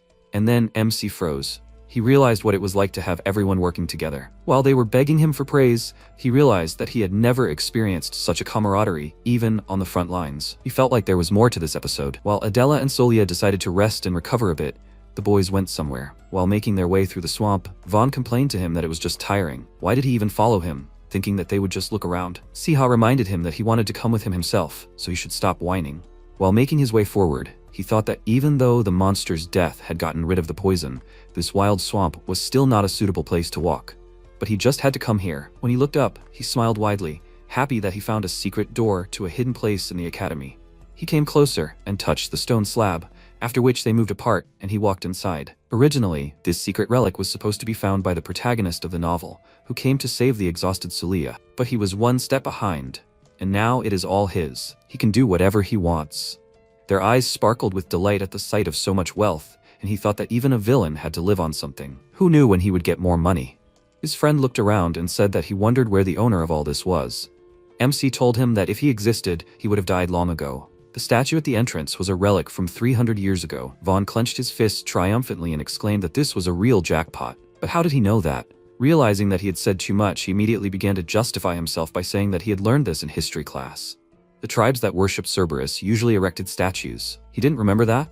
Basil, meanwhile, climbed onto a pile of gold coins and began to squeal happily, and his owner, noticing how he was hugging a large gold bar, remarked that he knew how valuable gold was. He remembered that he really liked cheese. Did he really just like the color yellow? He waved his hand and told the dragon that he was being generous today, so let him take whatever he wanted, and Vaughn asked if he could take something too. He allowed him to take something, but within reason, which made him happy. While he was digging through the gold, MC climbed the ladder to a high shelf and took out a small chest from there. In this dark story where the main thing is to stay alive, you need strength to survive. So it is much more important to look not for gold, but for items that will increase your strength. And this is exactly what Li Han took after the battle with the Dark Mage in the original. He came down with this chest and Vaughn asked what it was. He took out a book from there, and Vaughn, after reading the title on the cover, got very excited because it was a collection of dark spells for a beginner. He told him to quickly put it back in place. It might be cursed. Has he not recovered from dark magic yet, or what? Siha leafed through the book and said that he was mistaken. After that, it rose into the air and lit up. The system reported that the spell book had been synchronized with the user, after which it returned to his hands and he told his friend to try reading the title again. He was very surprised, because now there was no word about dark magic on the cover, but just spells for beginners. He said that probably everything changes depending on the owner, and thought that maybe the magician put it here on purpose. But this thing is quite useful. Even if there are basic spells, this book is worth a lot of money. He hit the jackpot. This book presents the most important spells depending on the needs of the user. With it, he can quickly master any magic. In other words, this is the ability to instantly learn the spells that Academy students hone for a whole year. He got a great chance. He was very happy about this and could not control his facial expression, which made Vaughn feel uneasy. After that, they decided to go back, but Vaughn wanted to take another bracelet with him. After taking Basil, they headed for the exit, and suddenly a voice was heard calling him an outsider. He immediately turned around and thought, is he the only one who hears it? Noticing the glow, he looked down at the book and thought that the word outsider can't be a coincidence. After that, the Nameless One greeted the outsiders who crossed the worlds and warned that all their actions will affect the world. MC got nervous and thought, is the world turning upside down? This is true. His actions clearly affected the plot. In the original, he was not supposed to be here today, but Li Han. Originally, he was just supposed to die. If this book contains the truth about everything, then this book is a prophecy. Carmen is the book of all prophecies. No matter what anyone says, everything written in it will come true. Does this mean that he is not allowed to interfere with anything? He shouldn't have gotten into this story, but he did, and because of his selfishness, he wanted to live a quiet and peaceful life here. The Nameless One said that, however, if this was his role, then let him accept it. Let him make miracles happen in this world. If he did nothing, then this world would go down the path of self-destruction. The pages of the book scattered and turned to dust, and MC felt bad and thought, is this the price for listening to the prophecy? After that, he fell unconscious on the floor and woke up in the Academy's infirmary. Vaughn decided to check on him and said discontentedly that he couldn't imagine how scared he was for him. Siha apologized to him and asked, hadn't he made sure that he was okay? Can he rest now? Vaughn threw him a displeased look and said that he would go to the store or somewhere else, to which he only smiled. As soon as he left, he realized that all his thoughts were confused. All his actions caused a kind of butterfly effect. Because of what he did, the main characters might die, and black magicians might take over the world, and in the end, the Ardell Empire might collapse. He wouldn't be able to survive in a world on the brink of destruction, but that's all that would happen in the worst-case scenario. He wanted to live quietly until the end of the story, but hadn't he suffered too much in his past life to do that again? By constantly sticking his nose into things that weren't his business, he makes enemies, faces betrayal, and all of this brings him to despair. He doesn't want to live like this anymore. It seems like the time has come for him to wish for death. However, if this world really can come to an end because of him, he can't ignore his conscience. He looked out the window and wondered why he was even talking about such things. Anyway, if something happens, he'll do the same thing again like always. He's the only one here who knows the entire plot of the novel from beginning to end. The one who is possessed, the outsider. He's kind of like Siha, but kind of not. To put it simply, it's him, and that's it. When everyone found out that the kidnapping was done by a black mage, the Academy administration decided that this incident should not be made public. Breaking the ban on leaving the Academy, they abandoned rescuing Adela and Celia. They were facing punishment for breaking the rules, but at the same time, they were highly praised for their brave rescue of their classmates. But it would have been better if they had just paid them. So on this day, their first practical lesson in magic began in the form of a team project. MC was shocked by this news. He was just discharged from the hospital wing yesterday, and here it was already a team project. What is that? It's something like a team consisting of a bus driver and passengers who ride for free. The latter brazenly dump all the work on someone who finds it easier to do everything themselves than to ask them for something. There are parasites and fools, but there are also outright trolls. They do their responsibilities in every possible way, or do them without trying at all. In this situation, you can learn other sides of people. Team projects are pure hell. It's better to hunt monsters, but such projects are given out constantly in the practical course of magic. If he understood correctly, then the team needs to get the most valuable loot in the dungeon. Higher level dungeons give more points, but you can also get 0 if you don't get anything because of the limited time to complete the task. Professor Grint hoped that all the teams would work together, and left it up to them to choose who to recruit for their team. Everyone grabbed their heads from this. He gave them 10 minutes for everything, and Siha yawned, thinking that this was such a bummer. He hopes that someone smart will take him into their team. He doesn't want to do anything. He was distracted from his thoughts by Li Han, who smiled and asked him to join their team, which shocked him. Everyone else began to wonder why Li Han chose him. Maybe because Siha got the highest score in the taming exam? He then asked if he really wanted to do a team project with him. Lee Han sparkled with anticipation of working together, but when he turned him down, saying that it made him nervous, he was very surprised. His refusal hit him in the heart, but despite this, he still smiled. In the end, MC formed a team with his friends. Vaughn laughed at how he could turn him down so abruptly, and Adela said that she didn't expect him to be so heartless. Vaughn said that he didn't turn them down, and now they are a team. Well, why did he turn him down? He's a genius. It would be more beneficial for him to be in his team. He told him that it all bothered him, and that he was used to them, which is why he joined them. But in reality, it was not like that. He was just scared of what might happen if he was on the same team as the protagonist. In order to change the topic, he pointed to his clothes and said that they now had new uniforms. Vaughn only now realized this, since the second year, robes and ties change depending on the faculty. Magic is red, theology is blue, natural science is green, and necromancy is purple.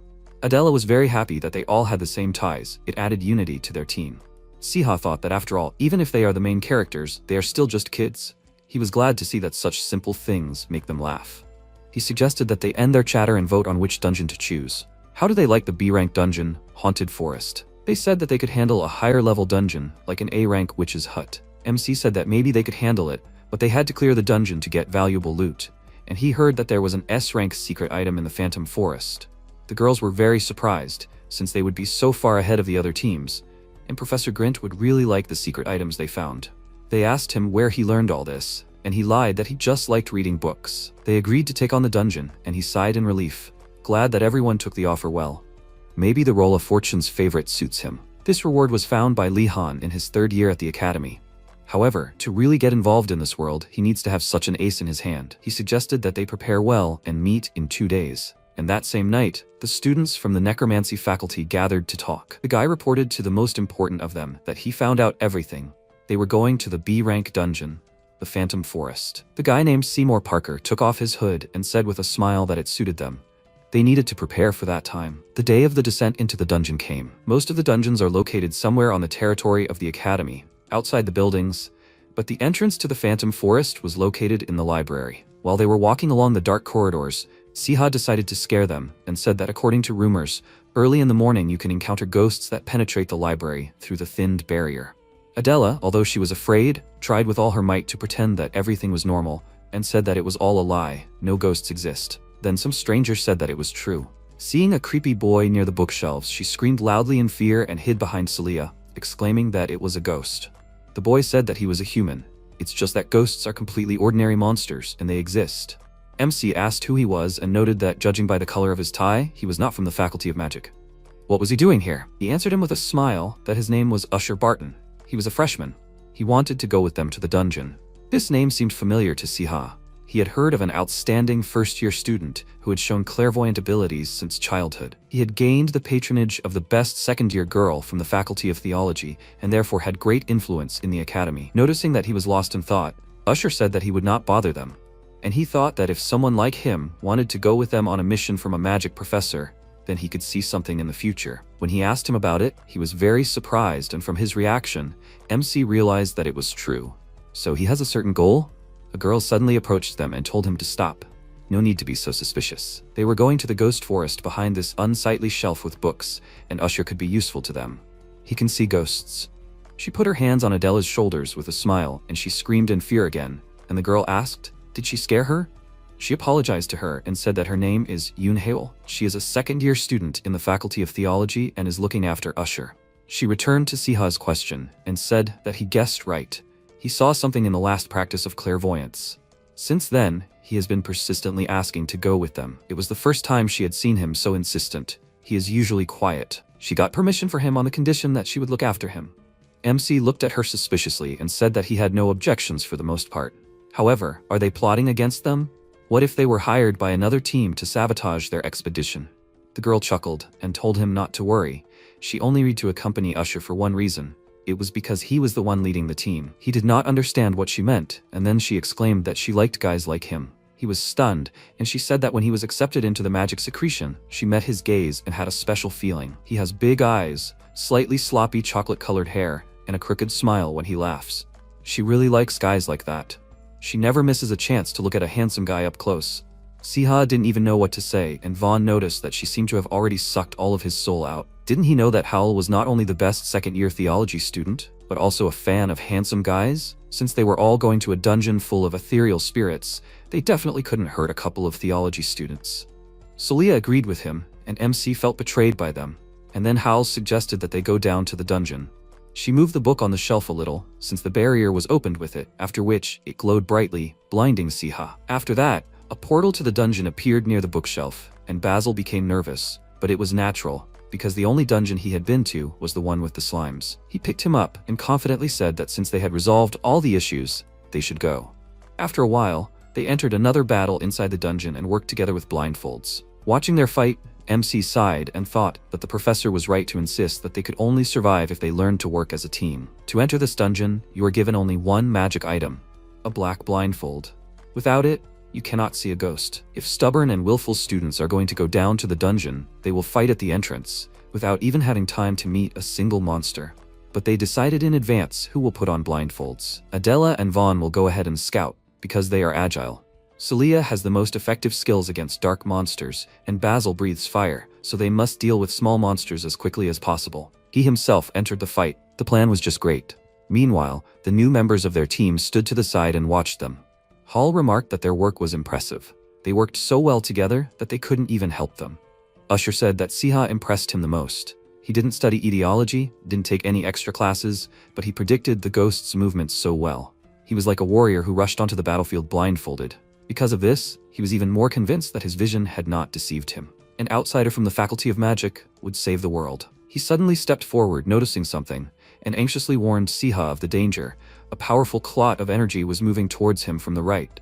He immediately turned around, and they saw dark energy splashing from the windows of a nearby hut. It quickly spread, and MC, feeling the chill at his feet, thought that he felt such an oppressive energy that was even stronger than if there were a bunch of monsters around. Maybe it was the boss? The boss of the Ghost Force weapon is a psychic attack that penetrates memories, so he and Celia decided to go on a direct attack on him. A lich came out of the hut, and they stood ready.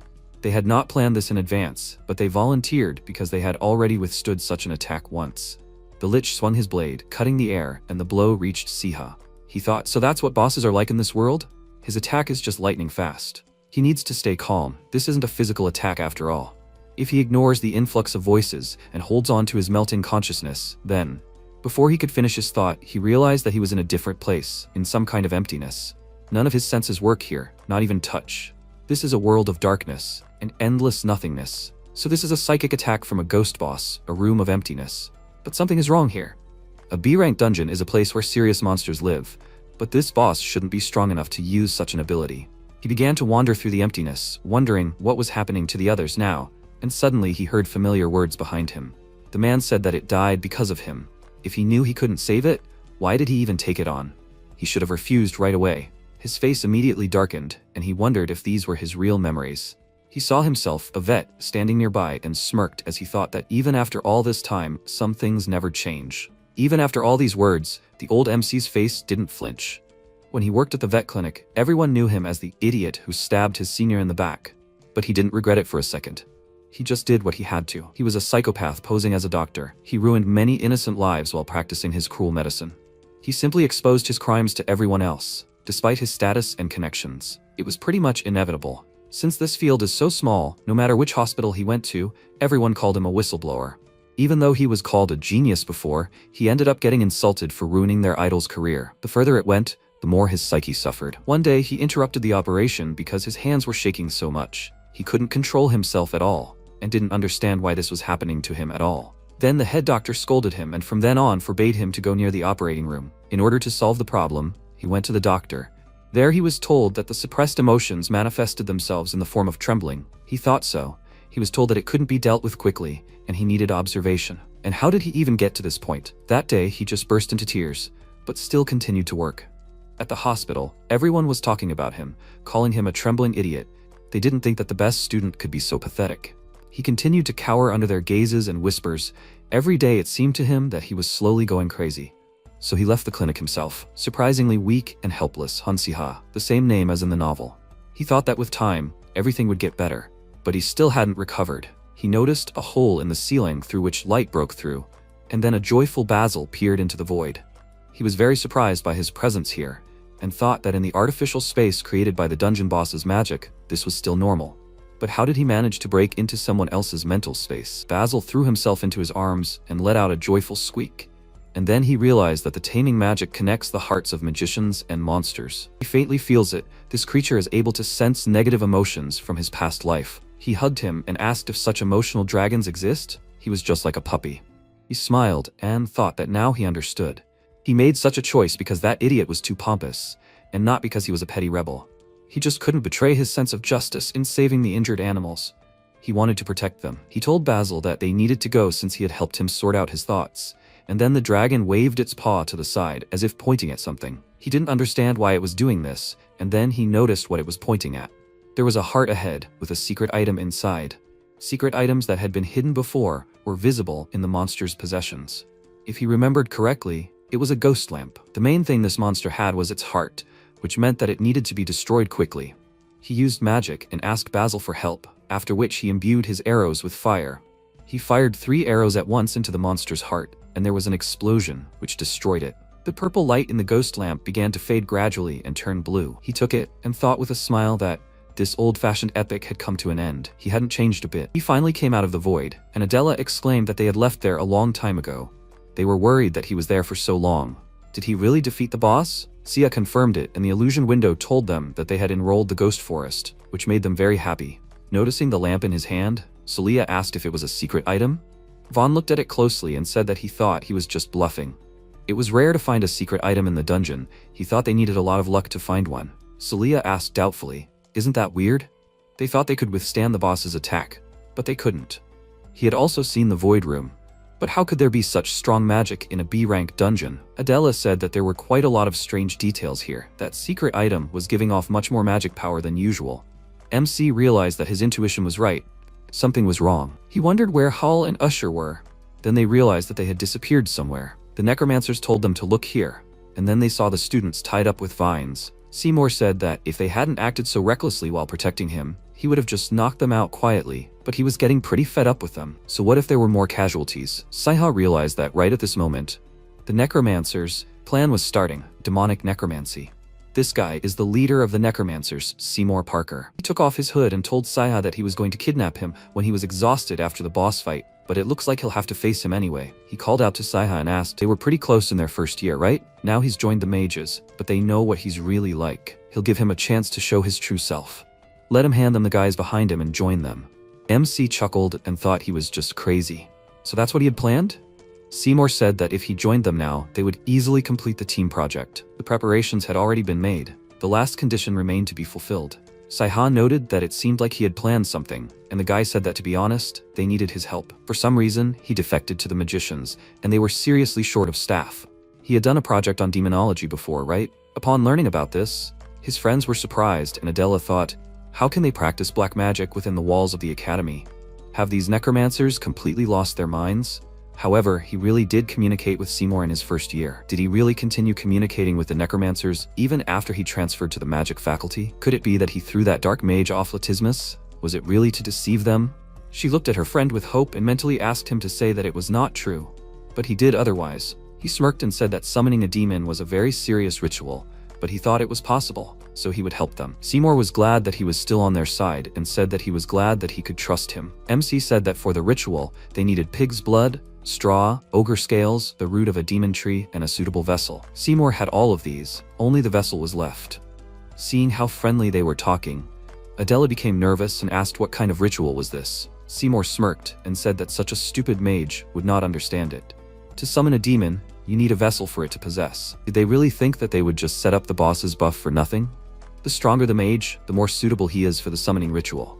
And it's even better if the mage is from a sacred bloodline. Siha said that it turns out that their party is perfect. It's just a great choice. Seymour laughed and said that he knew they would get along and extended his hand to him as a sign of reunion. MC took advantage of this and electrocuted him, causing him to scream loudly in pain. He fell down in surprise and exclaimed, "What is he doing?" Sia gave him a displeased look and asked, did he think he would help him? Because of him, he almost died. The plan was good, but he missed a couple of details. First, he was too naive to trust him, and second, he underestimated him. He took out a wand from his sleeve with a smile and Seymour stood up, asking, did he dare to deceive him? He got into the magic faculty and decided to betray them. He also took out a wand and then waved his hand and fired a magic projectile at him, exclaiming that in this case, he would also become a victim. MC did not expect the spell to be so fast and did not have time to defend himself, which is why he was thrown back and hit his back against a tree. Adela immediately ran up to him and worriedly asked, "Is he okay?" He told her that he was fine and mentally noted that they had been training together for quite a long time, and she immediately ran up to help him. He was even a little touched by this. He smiled and asked if she was worried about him. She confirmed this and said that she was afraid that he would get carried away with dark magic again. Then, she would have finished him off on the spot. Seeing the face with which she said these words, he became nervous and wondered whether he should be happy or crying. Having recovered, he got to his feet, and the girl said that his spell had gone well on Seymour. The blow was quite strong. Siha thought that this was true, but usually people lose consciousness from such things. After all, it is not for nothing that he is the main antagonist. Seymour Parker is a character who will later become a rival even for Lee Han, so they need to try. He asked Adela to help him. She and Solia must hold off the other necromancers. Seymour will clearly only aim at him.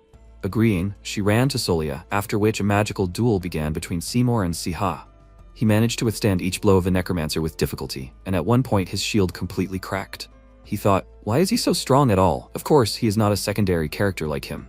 Noticing that he was thinking, Seymour took advantage of this and fired a magical projectile at his wand, causing him to let go of it. He immediately grabbed him by the neck and said that it would be better for him to choose a better position for himself. He already knows too much about their plan. Wouldn't it be better to get rid of him early? He squeezed his neck harder, and MC thought that going against the original plot is quite difficult. Although he understands that he is not an opponent he can easily defeat. But what if he makes a few adjustments? For example, a dragon? Enraged by the bullying of his master, Basil appeared behind the necromancer and released a stream of flame from his mouth. Feeling the heat on his back, he nervously turned around, after which he screamed because his clothes began to burn. The dragon returned to his master and he thanked him for saving him. After which a message appeared about reaching level 10 and opening a new skill. His dragon received the skill Fireball, which causes a column of fire that hits all creatures from a distance of less than a meter, with the exception of allies. He was slightly surprised that a level increase occurred right now, and was very happy about it, because this is a great time for it. He called out to Basil, and he immediately understood what he needed to do. After which, a column of fire, shrouded in sparks, rose into the sky, and Vaughn exclaimed in shock, "Fire and lightning in the middle of the forest? Has Siha completely lost his mind?" If Solia had not put up a shield, they would all have turned to ashes here. Meanwhile, MC fell to his knees from a sudden loss of strength. He did not expect this spell to be so exhausting. Besides, Basil was really angry, and he was not able to hold back his pressure. Seymour approached him and asked if he was a monster tamer. Others might fall for such a trick, but not him. Siha was surprised that this idiot was still standing, even after such a blow, and the necromancer pointed a wand at him and said that even if he died, he would take a traitor like him with him. The magic began to thicken at the tip of the wand and MC got scared, and then something unexpected happened. There was a ringing sound of metal hitting his head, and a few seconds later Seymour fell unconscious. Behind him, MC saw a girl in a robe. She is also a necromancer, but for some reason she attacked Seymour. She breathed a sigh of relief and said that she was glad she wasn't late. It's a good thing she brought the shovel her grandfather made for self-defense. Putting away her weapon, she took off her hood and approached Siha, asking if he was okay. It was Natalie. He recognized her and wondered how she got here. And she, seeing that he was closing his eyes, became very worried. So, exhausted from his adventures in the dungeon, he passed out and the situation was quickly resolved. The Necromancy and Black Magic Club was temporarily banned, and their team, Hole and Usher, were given time to recover. But what about the team project? As expected, their team totally crushed everyone. They became the only team in Professor Grinst's class to get a perfect score. Adela, her eyes sparkling with delight, told Siha that their team was the only one who distinguished themselves like this, and he almost cried. He didn't want them to stand out so much. The other students started whispering. They didn't even suspect that there was a hidden reward after all, and started praising Siha and calling him an incredible student who even rejected Li Han. MC got nervous from new rumors about this, and the lesson continued. After several days of complete chaos, he came to the academy dungeon to visit someone. He stood in front of the prison cell and Seymour came out of the darkness, saying that he heard footsteps and decided to see who was there, and it was him. Did he come to see him rot here? Siha told him to calm down. They would release him anyway. Seymour irritably asked him to shut up, and he said that he was a nobleman. His father would not leave him like this. Although perhaps such things would just be a reason for his parents to disown him. With these words, he really angered Seymour, and he grabbed the iron bars, exclaimed, "Has he said everything? Why did he even come?" He chuckled and gave him the letter, then headed for the exit and said that his father would be arriving soon to rescue him. He couldn't allow his only son to tarnish the family's honor. His family was known for mercilessly throwing out anyone who dishonored them. Who knows, maybe the same fate awaited him. The guy threw him a displeased look and unfolded the letter, and MC smiled and thought that after all, he was still a teenager. He wasn't afraid to do black magic, but he was afraid that he could be kicked out of the family. He asked, does he not understand anything at all? If such a situation arises, then let him show them this letter. When Seymour read the contents of the letter, he was very surprised. It said that he was being blackmailed by an order of black magicians. It is a fake, but all the symbols and seals are authentic. He smiled nervously and thought that this letter was almost like the real thing, and Siha said that with this letter, the case of the unfortunate student who was forced to perform a demon summoning ritual by evil dark magicians would be safely closed, and it would be easier for his family to smooth things over. Seymour wondered why he was giving it to him, but he quickly realized that it was unimportant. What was more important was where he got this letter from. He told him that there was a person in the academy who would do anything to help him. After that, he returned to the dean and he asked if he delivered the letter. He took a cup of tea and confirmed it, smilingly noting that it was all thanks to him. After he came to his senses, Dean Ernest called him personally and rewarded him like never before. He said that he could ask him for anything he wanted, and he, upon hearing this, asked him to pardon Seymour. The dean said that his request puzzled him a little. He told him to ask for what he wanted, of course, but this student is the leader of the Necromancy Club and a lover of black magic, and also the main culprit of the incident. What he did can't be dealt with a simple disciplinary reprimand. But he apparently sees something useful in him. MC explained to him that Seymour is the kind of person who will do anything for revenge, and revenge makes him stronger. If they give him disciplinary action and expel him, he will hold a grudge and go down an even worse path, where his dark talents will find an even more terrible use. However, if they pardon him and find him something to do, the Black Magic Club will disband on its own, and thus his dark talents will be directed towards good. He smiled nervously and thought that in fact, it was just a precaution, so that he would not come back to take revenge on him later. And the dean said that he saw teaching talent in him.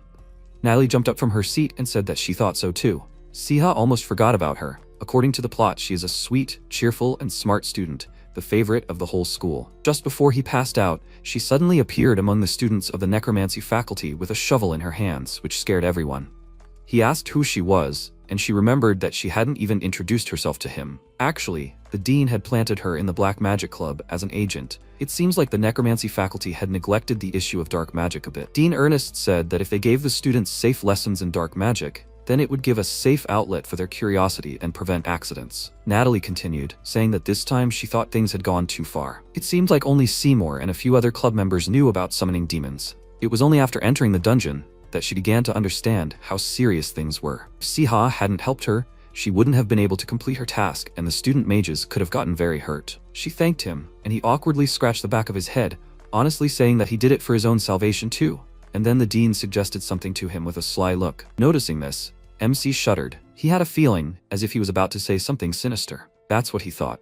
The dean told him that the international magic research community expressed a desire for him to represent Ardell Academy. Siha became nervous. He remembered his most important rule for surviving in this world and said that he couldn't believe that he could be chosen to represent the academy. Wouldn't it be better to put one of the top students in this position? The dean laughed and said that he thought so too. But in the last practical task from Professor Grint, he showed an outstanding result, for which he received a few extra points from him. When he found out that he had given him an inflated grade, he was slightly surprised, and the dean said that that's why he is now third in the magic faculty ranking. In first place, of course, Li Han. In second place, Adela, and now the top three is closed by him, from which he was in a strong shock, and even when he returned to his room, this state did not leave him.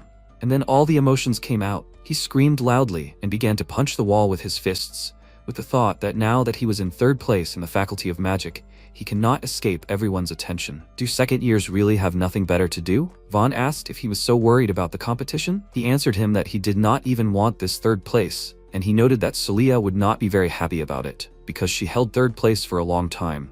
From this he felt uneasy, and Vaughn said that he would not tell her. Maybe he will cheer himself up by opening the dungeon reward. Finally, he remembered about the reward. He did not even have time to open it, since he was constantly dragged somewhere. He approached the chest with anticipation and thought that in addition to hidden rewards, each participant in the dungeon raid receives a personal reward. Now he will at least please himself with a surprise. His friends said that they got pretty decent rewards from their chests.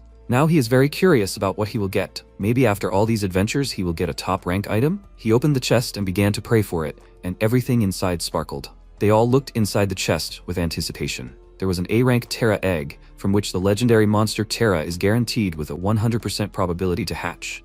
MC tried to remember what Terra looks like, and when he found out that it is another reptile, he was very disappointed. And his friend laughed loudly and said that he got a legendary monster. He must be a genius trainer. And Siha, in rage, ordered him to shut up. Soon it was time to hit the road. The scientific and magical conference that will be held in the Seinen Empire is a large-scale event. Lectures, exhibitions of the Association of Magicians, all this will take place over the course of 3 days. It is a platform for the exchange of knowledge of talented magicians from all over the world. In international competitions between academies, the honor of the educational institution and the country for which the student is competing is at stake. So the confrontation is not a joke. MC was already feeling overloaded with worries. While they were traveling there by train, they started discussing the competition, and Adela said that they were waiting for tests in an interesting subject, herbology. Do they know anything about it? Siha did not understand what she was talking about, and she told them that when the dean saw them off in the morning, he said that this was their first conference, and it was very good for them to gain new knowledge and broaden their horizons. But it would be much better if they brought at least a couple of awards to the academy. This made MC uneasy, and Li Han said that if they learned the rules for making a mixture, then half the job would be done. They had taken herbology in their first year after all. He pulled out a textbook from his bag and suggested that they study while they were traveling, and Siha pointed out that it was no wonder he had the highest grade. He was prepared for anything in advance. When the conversation turned to studying, Adela quickly ran away, citing that she would bring them something to drink.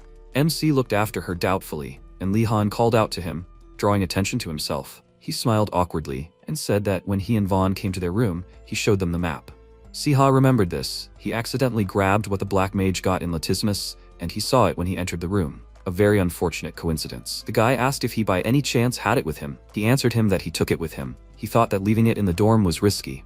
Li Han did not develop this topic, and MC thought that when he accidentally saw this map, he turned pale. And the reason is the same, for which he decided to go to the conference, although he could pretend to be sick. And this reason is the cube. According to the plot of the novel, in the Ardell Empire, most magicians are white, so why do numerous dark magicians so often cause terrible disasters in their scale? The fact is that dark magicians got hold of ancient artifacts called cubes, and this shook the balance of power. A cube is something like an incredibly powerful magic amplifier, which is created by concentrating black magic. It is a dangerous artifact that gives a mediocre magician the power of a great one. This is how such a phenomenon as cubes is explained in the novel. According to the plot, dark magicians secretly built a giant tower, in which they placed all the artifacts collected from around the world. They intended to use this tower to attack entire countries, using the infinitely enhancing effect of cubes. Fortunately, the main characters destroy the tower and take the artifacts, so the villain's plan will not work. And in the process of this feat, many secondary characters die tragically. No wonder readers consider this novel to be excessively gloomy and joyless. And for the first time, the characters encounter the cube in the Seinen Empire. Immediately upon arriving in the Empire, they went to the conference. There they attended herbology lessons, had a very busy time, throwing sparks at the students of other academies with their gaze, and also participated in exhibitions and took courses that they liked. 2 days passed like this. Tomorrow the competition begins. Siha lay down on the bed and thought about the dean's words. He told them to bring at least a couple of awards. But to be honest, he still did not understand anything about herbology. But he did not care much and decided to go to bed, but he was interrupted by a knock from the window. He asked who was there, and a night guest appeared in the window. Li Han laughed and asked how he noticed him. MC immediately got up from the bed and exclaimed with displeasure that he couldn't help but notice him. He rattled like a cupboard. He led him into the room and asked why he didn't like the doors so much that he was climbing through the window. He apologized to him and said that he wanted to talk to him quietly, but there was someone in the hallway. Casper was wandering around there. Because of this, Siha was surprised. They were scout magicians who wore invisibility cloaks. He asked what they were doing here. It was just a conference. Li Han answered him that he didn't know himself, but he didn't come to him for that, but to ask for a favor. Would he give him his map? He wanted to say what was depicted on it, but MC beat him to it. Realizing that he knew about cubes, the guy was surprised, and then he decided to play dumb and said that the map simply had the word cube written on it. He remained silent, and MC thought that Li Han knew very well what cubes were and why they were dangerous. A long time ago, his parents managed to seal the power of such a cube, but they were killed by dark magicians. When he saw the map, he must have realized that the dark magicians were up to no good again, and understood what catastrophic consequences would result if even one artifact fell into their hands. So today, the protagonist of the novel finally decided to continue his parents' work and find the artifact in order to prevent it from falling into the hands of the black magicians.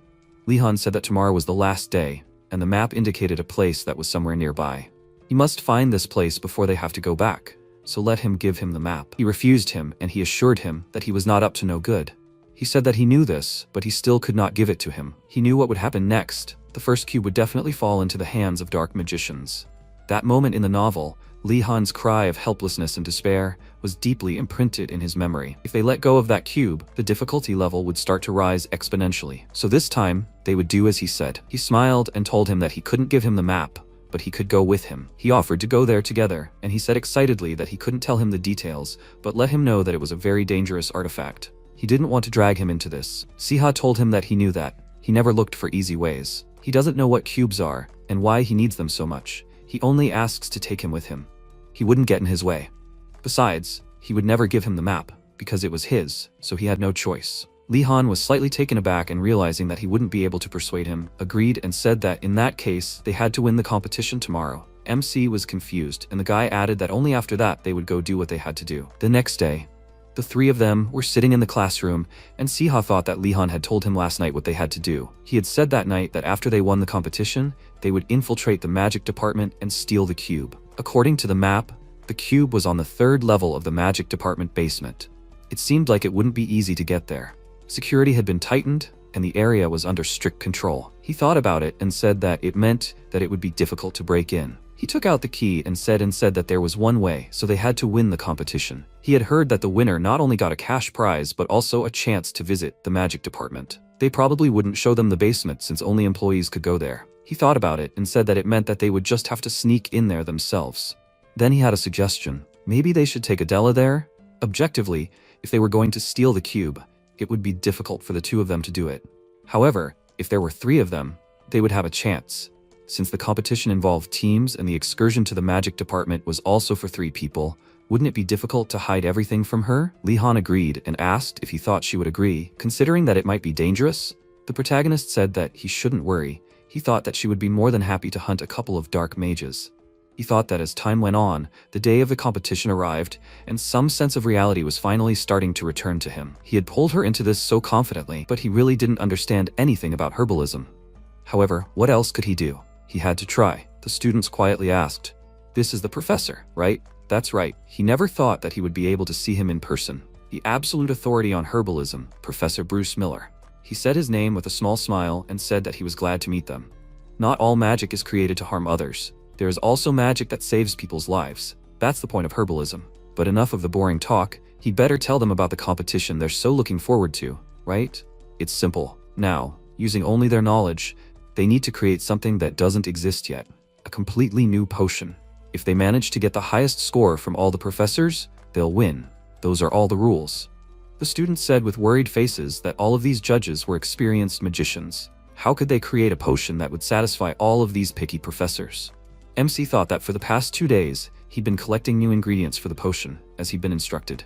He'd expected something like this, but this task was even more abstract than he'd thought. However, if the only way to get to the cube was to win the competition, he started to stretch his arms and said that he had no choice. It was time for him to rack his brains. Earlier, Adela had loudly called his name and asked if he really didn't know anything about herbalism. He barely knew the contents of the textbook he was reading on the train. How was he going to get a top score from those strict professors? He thought about the professors who drank the potion. The professors who drank the potion made by the Ardal Academy team suddenly felt incredibly good. The professors asked, "What is this?" This potion gives off an incredible mystical feeling. A strong desire to create is growing within him. Isn't this a wonderful enhancer potion? She can't wait to create something already. He feels a little tipsy, but that's all. It's like his inner child is coming alive again. Sia thought that as their moods improved, they became more free-spirited and felt the power of their primal magic growing. What kind of potion was this? He created an art potion, or rather, he simply mixed the potion with alcohol. Of course, it wasn't real alcohol, just a couple of herbs that the Sainan Empire adds for flavor. This potion was impractical, but unique. It transformed the elemental magic they used into something artistic. A small amount of MSG added some spice to the presentation. How could they not fall for this? Eventually, they safely reached the Department of Magic. Bruce said that he had not been so impressed by students' potions for a long time. It was nice to see the ingenuity of young talents. Having received the main prize, a one-day tour of the Faculty of Magic, they would be able to further expand their knowledge. This is the Civil Affairs Department. Here, they help with admission to the Academy and the registration of mage certificates. This is where all applications for admission to the Academy were reviewed. They said with slightly dissatisfied faces that it was simply incredible. The protagonist quietly said that even if it was boring, they could have pretended more expressively. He said with a small kind smile that they were full of enthusiasm. Then he would show them the hall and training grounds. He looked at him and thought that although the professor did not even understand them, however, they don't have time to stand here for too long.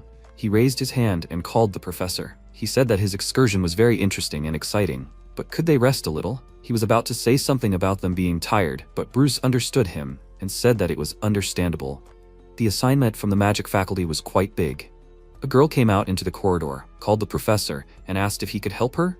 He looked at her and said that he seemed to have to go. He asked them to wait here. He would be back soon. As soon as he left, they immediately looked at each other. They ran down the corridor very quickly, and Adela asked if he knew where the door to the basement was. Lee Han agreed and said that they didn't know when the guards would come, so they needed to hurry. MC thought that they only had one chance. They had to find and take the cube even if they were caught. After that, they came to the third level of the basement. He sighed and asked with a small smile, "It seems like they haven't started looking for them yet." Lee Han called their names and said that they should come here. He handed them a small scroll and said that they should take it. It is a teleportation scroll. Most of the guards are concentrated on the fourth level of the basement. That is the main storage, so they should take it. Siha asked, however, there are only 2 scrolls here. Then what about him? He said with a slightly worried smile that he was only able to get 2 scrolls. He tried to get more, but it was incredibly rare and expensive. He called his name and said that he was here because of it. Besides, she is here even though she knows little about the cube, only to stop the dark mages.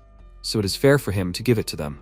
Besides, as long as they are not caught, there is nothing to be afraid of. Now can they go further? He sees that there is something glowing there. He puts the scroll in his inside pocket and wonders, when did this guy manage to get these scrolls? Adela also put the scroll in her pocket, called his name, and said that they should go. They continued walking down the corridor, and he asked, is this a storage room? Lee Han walked ahead and said that they should take a closer look. He took another step, pulled an inconspicuous thread, and because of this, an alarm was activated. They were surprised by this, and said that he could not believe that they raised the alarm when they had already reached here. Adela asked with a worried look, what should they do now? Should they leave here? They don't even know if this is a cube. The protagonist refused with a serious expression and said that it was definitely a cube. She was surprised by this, and asked how he could be so sure of this. Lee Han said that now he had finally been helped to confirm this. The system announced that main episode 2, Cube 1. It is necessary to safely retrieve the first cube sealed in the underground storage room. Time limit is 24 hours. Reward, difficulty adjustment, failure is death. A voice on the loudspeaker loudly announced that an intruder had been detected. For security purposes, explosive magic was activated around the vault. They were both surprised by this and immediately started running away. MC survived this attack and thought that he almost died. Wait, is someone coming here? He looked down the hallway and asked, isn't he Professor Divert Gunui? He thought that he was a mathematics professor at Ardell Academy. What was he doing in a place like this? He called out to the professor and said that they were just lost here. He said in a calm voice that they didn't need to make excuses. Thanks to them, they found the cube. This confused him a little, and he wondered what he was talking about. Could it be that the professor from Ardell Academy was a black magician? Divert said that the security was surprisingly weak for such a grandiose plan to get the cube back. He was glad that he sent Casper just in case. It was a great stroke of luck that by pure chance, the students revealed the location of the cube to them. Could they step aside now, or would they prefer to die here? He started using dark magic and asked loudly, they have already reached their limit. Why not stop fighting? Lee Han became very worried when he noticed that the magical energy hit Adela, who managed to put up a block. He went to help her, and Siha thought that the professor was right. They were only defending themselves. The difference in strength was too great and they could not cope. Fortunately, he managed to take the cube from the storage. However, it would be difficult to get past this professor with a cube. He loudly called Lee Han and threw the cube into his hand along with the teleportation scroll. He said loudly that he should take it and get out of here. She was very surprised by this and asked, then what about him? He said loudly with a very worried look that they should hurry. They both teleported, and before that, she said loudly that it would be better for him to return safely. Divert approached him and said that he stole the cube right from under his nose. He is a really interesting guy. His plan to sacrifice himself to save his friends was very touching, but now he couldn't leave. He cast a spell and created a chain of energy that he bound him with. He said that he might have missed the cube, but he had a map with the locations of the other oak trees. He had to tell him where it was. He started to take something out and said that he didn't have anything like that with him. Maybe he grabbed the wrong guy? The professor looked at him with a small smile and asked, "Is he so afraid that he's already lost his mind? Where does he get such confidence that it loosened his tongue?" He asked with a sly smile, wondering why he's so sure. He just believes in his partner. He loudly called the basilisk that was behind the professor and ordered it to use its breath. He released fire and Divert screamed loudly in pain, and his magic chain immediately broke. He began to loudly insult this dragon with a displeased expression on his face. The protagonist looked at him and began to think about killing the professor, but still could not bring himself to kill the man. He still started to concentrate energy in his hand and thought that, however, for his own good, he couldn't leave him alive. After a while, he was able to get out of the shelter and started to run into the forest. He looked back and saw 3 people chasing him and thought that there were 2 more on the left, running straight towards him. They attacked him with dark magic and said loudly that they couldn't let him get away. He was heading for the back gate. He blocked these attacks and thought that with just defense, he wouldn't be able to get far. He felt a lot of pain and thought that, however, he had already used up all his mana, so he couldn't keep running. He fell to his knees and thought that the professor's attack had done a lot more damage than he thought. Now, he was in danger. The black mages noticed that he had stopped and immediately started to attack him. He looked at the arrow of dark energy that was flying towards him, but suddenly a basilisk stood in front of him to protect him. He was very worried about him, but he managed to survive this attack, although he was seriously injured. Immediately after that, he released a lot of fire and the magicians loudly said that it was a dragon. Could this guy really be a tamer? They need to remove him and get rid of the dragon. First, they need to deal with the tamer. MC was able to get to his feet, took the basilisk in his arms, started to run away, and wondered what he should do. He was injured because of him. His attention was drawn to Adela, who called his name and loudly said that he should come here. He immediately ran to her, and she said that it seemed like they had broken away. Now he was safe. They would not be found here. She already thought that he would die. He should not act so recklessly anymore. He apologized and said that at that moment this was all he could think of. Now what was more important was that the basilisk was in critical condition. He covered him with himself from the magical volley. He thought with a very worried look that he should have taken care of him as soon as he was injured, but he was so busy escaping that he had lost precious time. He may be a dragon, but like any living creature, it has a heart and will die if it is not treated. That is natural. He is in critical condition and the situation looks too hopeless. Bits of bad memories are ringing in his ears. How familiar it is to him. If he thinks that this will not work, then it is not worth even trying. If he dies on the operating table, then his reputation will be destroyed. At this time, the police are only too happy to catch another murderer. If there is no hope, then at least it is worth protecting himself. However, he must try. He extended his hand and said that she should give him that art potion. Adela asked him to wait, and worriedly asked what he was planning. Even Professor Bruce himself could not save him with such an injury. Siha took the potion from her and said that he would save him. He thought that this potion greatly increased ingenuity and allowed him to temporarily be able to create something out of nothing. He drank the potion and thought that now he needed at least a small ray of hope. No matter how long it took and what the price was, he was not going to give up. He would definitely save him. He began to channel light energy into the basilisk, and Adela thought that she did not understand. She knew that red dragons were very rare, but there were many other creatures that could be tamed. Now that he could not even take care of himself, he was wasting all his mana on a hopeless monster. He needed to be stopped. If something went wrong, she would lose him. However, looking at the way his eyes were burning, how could she even stop him? Siha said with a serious expression that he was able to pull out the arrowhead. He started to stitch the wound and thought that now all he needed to do was stitch the wound and it would be done. In his past life, it didn't matter that he had done this dozens or hundreds of times. Still, whenever he stood in front of the operating table, he would start to feel his hands tremble and would eventually run away, until he was no longer able to pick up the scalpel. However, now the hands that once trembled moved with confidence. What a relief. It looked like he could save him. He finished the operation and Li Han said that it was amazing. He had patched up the dying dragon's body and also brought it back to life. This was an amazing method.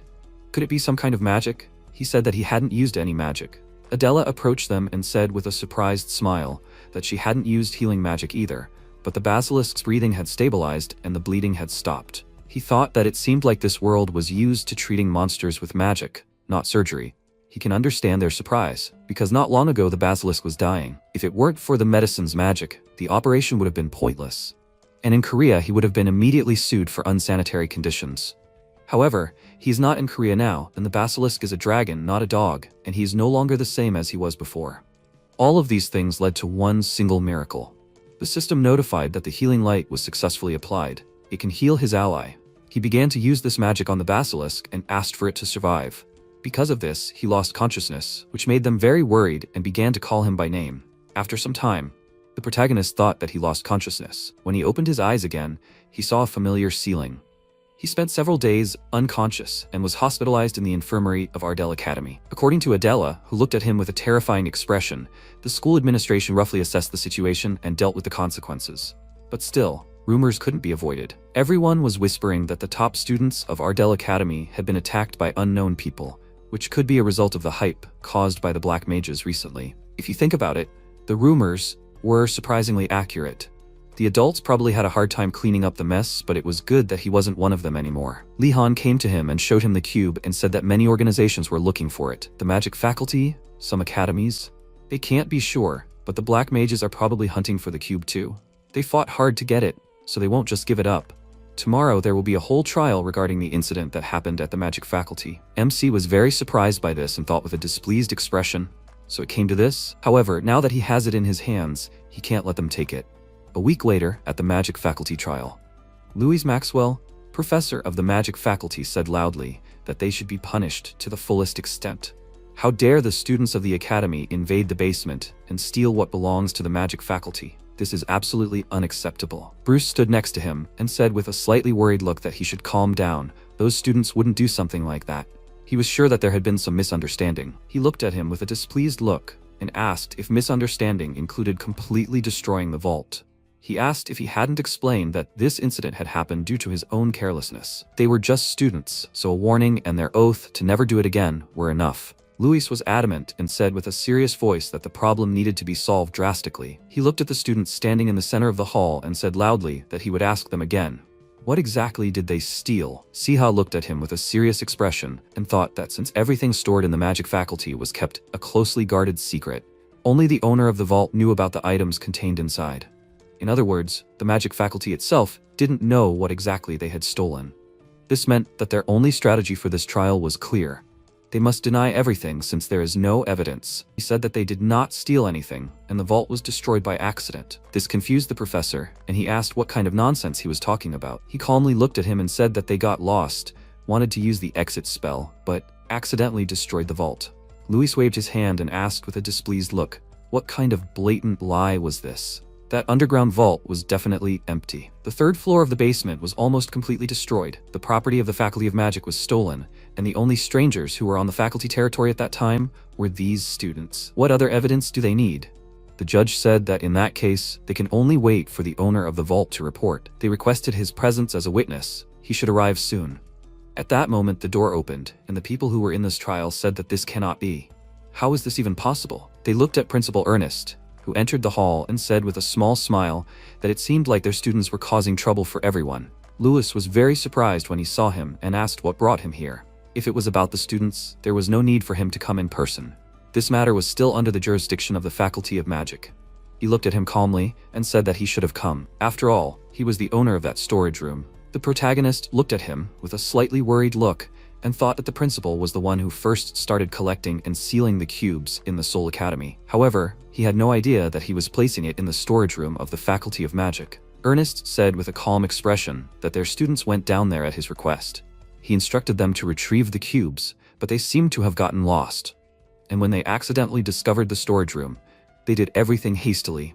They were just kids after all, and kids make mistakes. He brought a list of all the lost items and the rights to possess them. The judge read the list and said that everything was written correctly. Since they had found the owner of the missing items and sorted out his claim, there was no reason to continue this trial. He called out the names of the students and said that he was giving the 3 students a level 7 punishment as set by the Faculty of Magic, a written apology, and 30 hours of community service. If there were no objections, then the verdict was read. After some time in the office, Ernest said that he would not ask anything. He handed over a small note and said that they should take this. MC took the note and thought that even knowing that the cube was actually missing, he was letting them get away with it and not asking questions. How much does he really know, and what exactly does he know?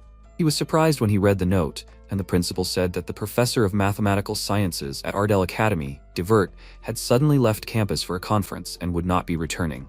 However, he left this note. Maybe he knows something about this? There's no doubt that they couldn't figure out the professor's true intentions right away, which is the Academy's fault. He's not going to go back on his word, but he still wants to ask him something. Does this have anything to do with him? How did he manage to survive? His opponent was the professor.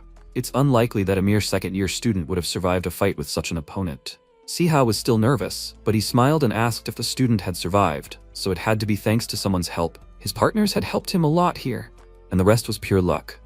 Ernest didn't believe him and said that he clearly had talent. This wasn't an empty compliment, he really thought so. He would find out if he had overestimated him after he solved the problem in this note. He looked at the piece of paper in his hand and thought that there was some kind of code on it. The director said that he found this in Professor Gunoi's closet.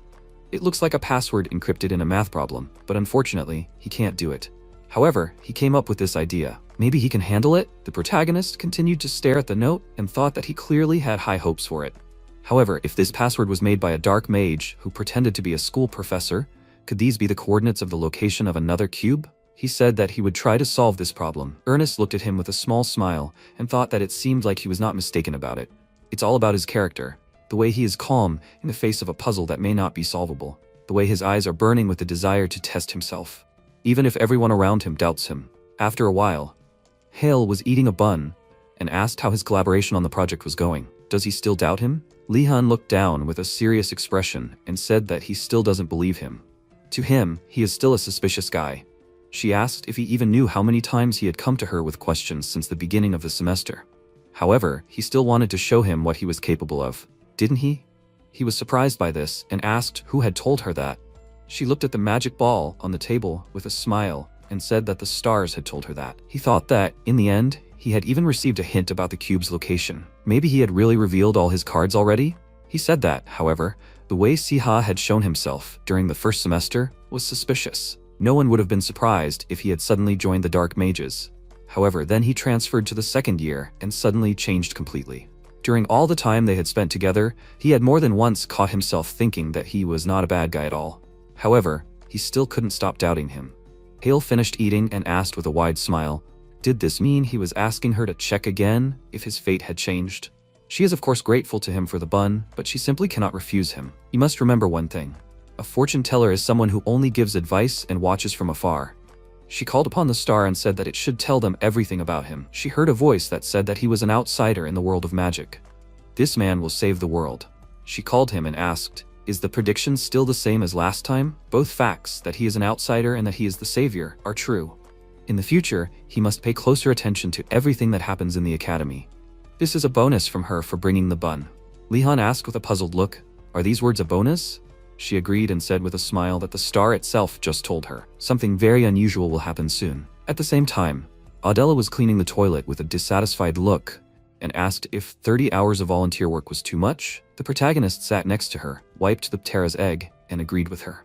She looked at him with a very dissatisfied expression on her face and said loudly that he should stop rubbing that egg and start cleaning too. He said with a calm expression on his face that, however, it needed to be wiped so that it would grow faster. Vaughn came into them, loudly called their names, and said that he had urgent news. He looked at him and asked what happened. He said with a small smile that something happened today that turned the whole academy on its ears. As soon as he heard it, he immediately ran to tell them. The monster from the specimen hall showed up again. She was interested in this and asked if he was sure about it. He said that this time, they say that it is true. So Lily went to look for the professor. MC, with a serious expression on his face, thought that it was the monster from the specimen hall. The story began with screams that a monster had appeared in the sample room. This is a typical school story that every school has. Until this point, there was no evidence, only rumors. Lily, who went to the teacher's room, will most likely leave empty-handed. A system window appeared in front of him, which said, Main Episode Number 3, Dragon from the Sample Hall. Allotted time until its elimination, reward evidence in the code case, and a random box from D to A rank. He thought that he knew that this monster really existed. The dragon's main skill is stealth. If it decides to hide, even the teachers will not be able to find it.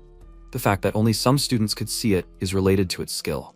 Vaughn said that in any case, Lily's going to the professor caused a big stir and the students started joking about it. They say that this monster is a drake. This of course sounds like nonsense, but if you catch and sell its skin and blood, you can make good money. They are already actively placing bets. Siha said with a calm smile that he cannot think about it. After all, it is just a legend. Who needs to get involved in such a strange case? He thought with a displeased look that even though he said so, but there were a lot more idiots in this school than he thought. After some time, one of the students stood in front of the others and said that they should believe that he was telling the truth. If they caught this monster and sold it, then it would be possible to cover the tuition fees up to the 3rd year. At least once it is worth taking a risk, right? If they join forces, then no monster will defeat them. The protagonist sat in place with a calm look and thought that they were idiots, because Drake is not such an easy opponent. The guy noticed that Sulia was walking towards them and asked if she would go with them too. He just smirked because of this, considered Derek an idiot, and thought that everything was clear. Did he seriously think that such a modest girl would do this? She has no problems with money or grades. He was very surprised because she decisively agreed and said that she would go with them. Another student came up to them and said that he shouldn't joke like that. He was embarrassing her. How can he suggest something like that to her? She said that she was actually serious. He should enroll her in his squad. MC was shocked by this and thought, is this really not a dream? Derek was originally assembling a squad. All he did with his friends was gather weak students to lure them into easy prey. However, Sulia was not among the participants. How did it all end in the end? Their squad simply disappeared and none of its members returned. After some time, she was sitting at the table and reading a textbook, after which she took a deep breath. She remembered that when she was a child, her father told her that pure magic comes from a pure heart. She thought that she never forgot her father's instructions. He came from a noble family, a strong and bright mage. He always said that no matter what situation she found herself in, she should not hesitate and show her enemies her weak spots. She shouldn't be greedy. It takes time to learn magic and become a worthy mage. She mentally asked him for forgiveness and thought that it seemed like she couldn't handle it. The place where she was born, their family line that he was so proud of, all of this was now under threat. Succeeding in magic was her only way to return their family to its former glory. However, for the first time, she lost the lead that she had successfully held all this time. Thanks to her diligent study of magic, she managed to survive in Ardell. She was only surpassed once, but that was enough to understand that she was not confident that she could defeat him in the upcoming exam. However, if she could get extra points for this mission, perhaps she could break ahead. Drake is a very cautious monster, but he is weak to fire and light. He shows his abilities best in the dark, so he most likely wanders around the dungeon. Besides, in her opinion, there are no worthy mages in their group. If Drake really shows up, it's not that they can't help, it's that they'll just get in the way. Her powers are best suited to fighting that monster, so this is her chance to once again solidify her position as a light mage. She has to catch it with her own hands. After a while, Heel said that it was impossible. Celia can't catch that monster by herself. Siha asked, was that what the stars said? She agreed and said that he knew. She charges a lot for her predictions. 1 bun wouldn't be enough. He handed her the bag, and she thanked him for it with a happy look. She looked at him and asked, however, why did he suddenly need to know her future? Does he really like her? He became indignant because of this and asked loudly, is she crazy? That's not true at all. He thought that, of course, when he read this novel, Celia was among his favorites, but that was from the reader's point of view. Now, he just wants to avoid death at the hands of the protagonist.